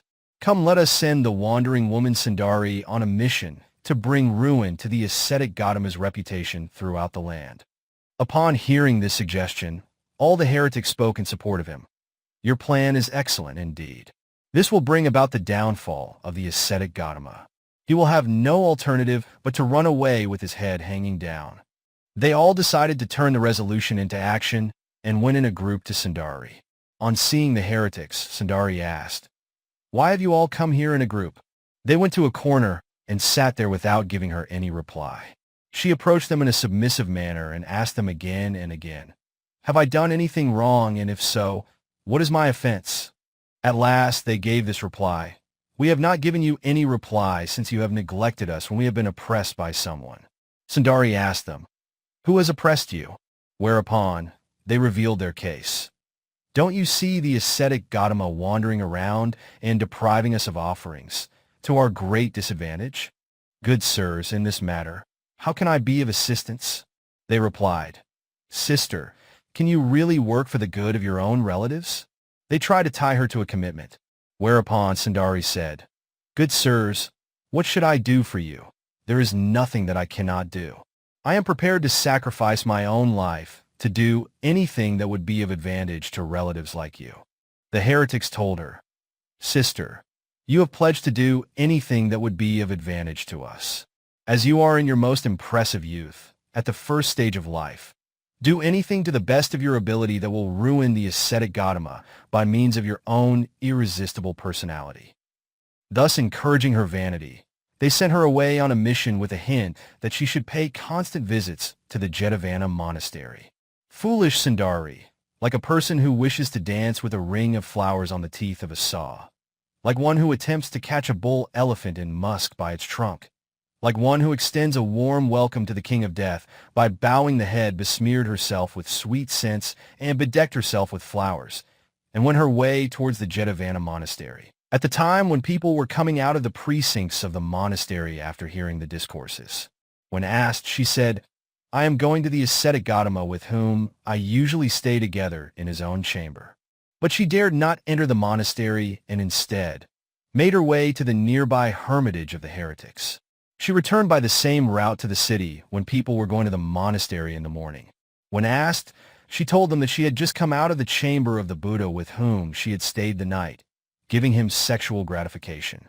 After a few days, the heretics, being satisfied with the part played by Sundari, bribed some villains and instigated them to kill Sundari and to conceal her body under heaps of decayed flowers in a ditch adjacent to the Buddha's chamber. The drunkards carried out their instructions. The heretics then spread the news that Sundari was missing and went to King Kosala and reported that their female disciple, Sundari, was missing and could not be found. The king asked them if there was any place held in suspicion. They informed him that they suspected she was located in the Jetavana monastery. The king then ordered for a search 635 to be made in the Jetavana monastery. The heretics went with their disciples to the Jetavana monastery and pretended to look for the wandering woman Sundari. They found the dead body of Sundari beneath the heaps of decayed flowers in a ditch and brought the corpse into the king's presence on a decorated bedstead. They made the king believe that the disciples of the Buddha had slain the young Sundari and left her corpse beneath the heap of decayed flowers to conceal the evil deed of their master, ascetic Gautama. The thoughtless king passed a summary order without any formal investigation, to the effect that the corpse be carried and shown around the city, street by street, to make all the citizens aware of the case. Encouraged by the ill-considered judgment of the king, the heretics carried the corpse of Sundari on a decorated bier and went all over the city, from street to street, from one junction to another, announcing, "All men and women, please know this. See for yourselves what the descendants of the Sakyan race have done. They are shameless. They are of evil nature. They have no morals. They are wont to tell lies. And they indulge in sexual intercourse. And yet they make false claims pretending to be good monastics, saying without shame, 'We observe precepts. We are virtuous. We are of good conduct, of morality, developing noble practices, speaking only what is true.' But for these recluses there are no more precepts. Noble precepts are a thing of the past. How can there be any element of virtue in them? How can there be noble practice?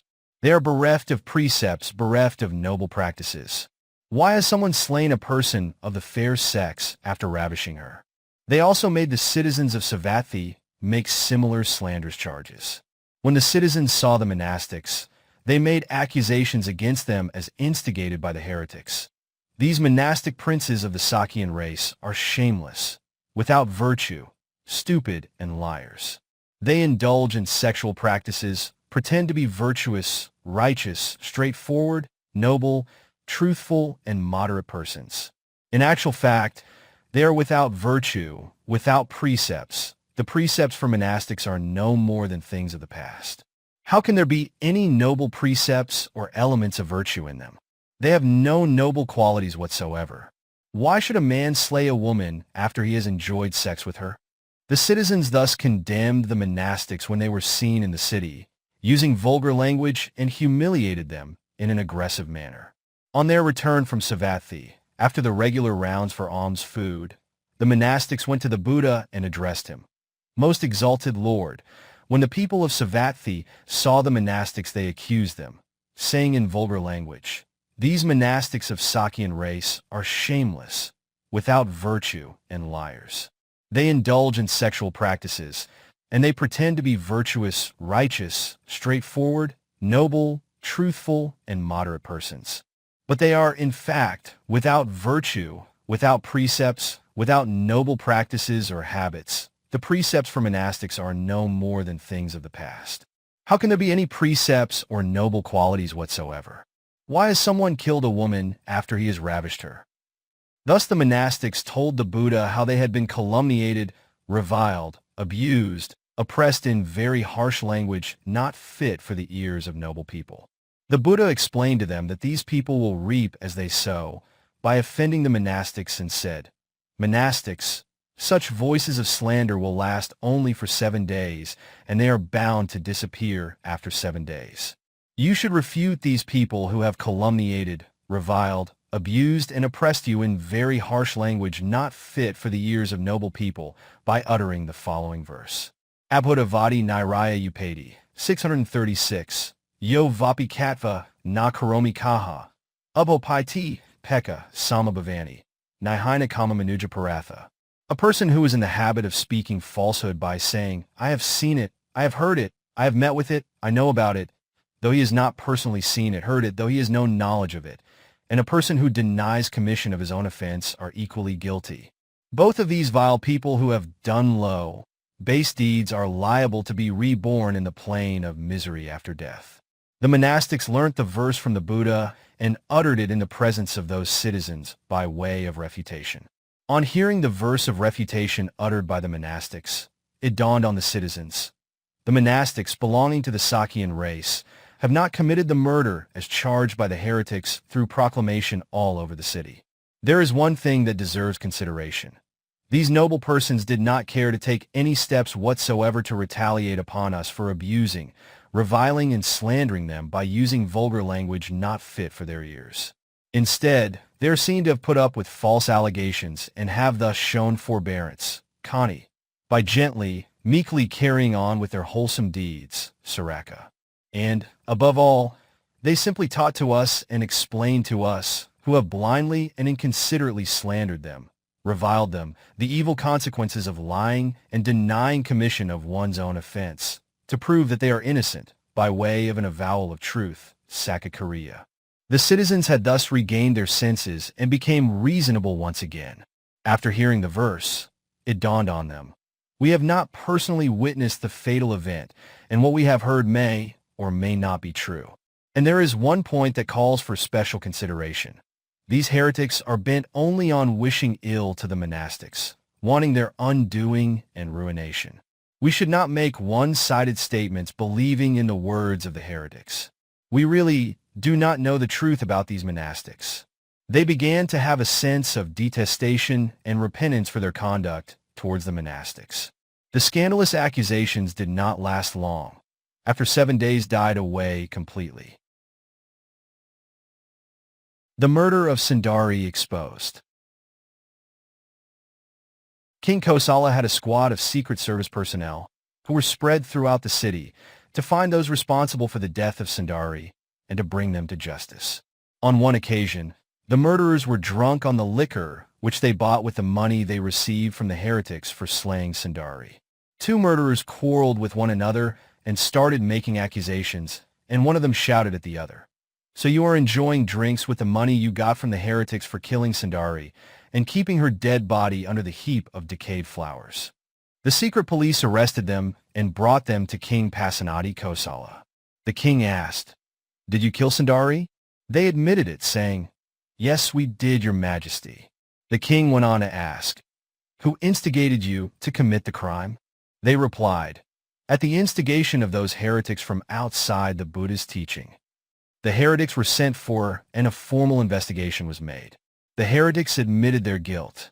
The king passed judgment, ordering the heretics to go round the city and proclaim, "We engaged the murderers to kill Sundari with the sole purpose of bringing about the ruination of the ascetic Gautama." Ascetic Gautama is innocent. His disciples are also absolutely faultless.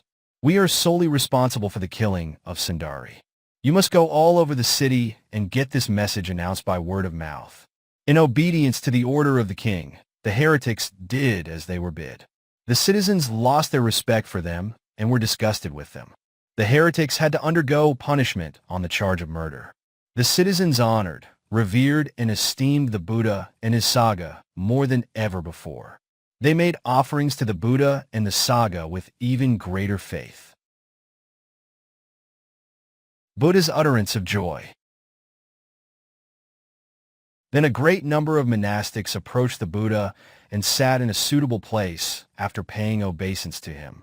They then addressed him, "Most exalted Lord, it is indeed an unprecedented event deserving of praise by the snapping of the fingers.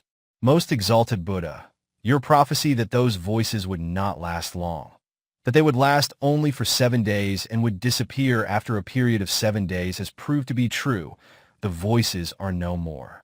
The Buddha was well aware of the fact that there never was a case where a wise, virtuous person could not tolerate even the most heinous accusation by lowly, stupid persons.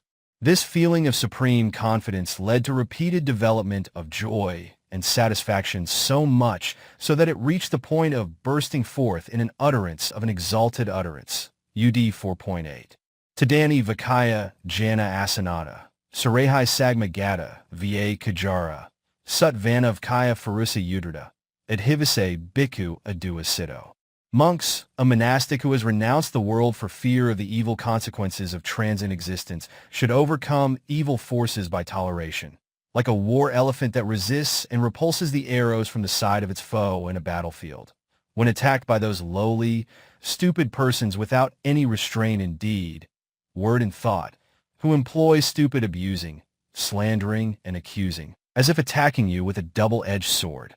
Here a question might arise as to why the Buddha had not revealed the fact that the heretics were at the bottom of the whole affair, though he had full knowledge of this case of conspiracy. The answer is as follows.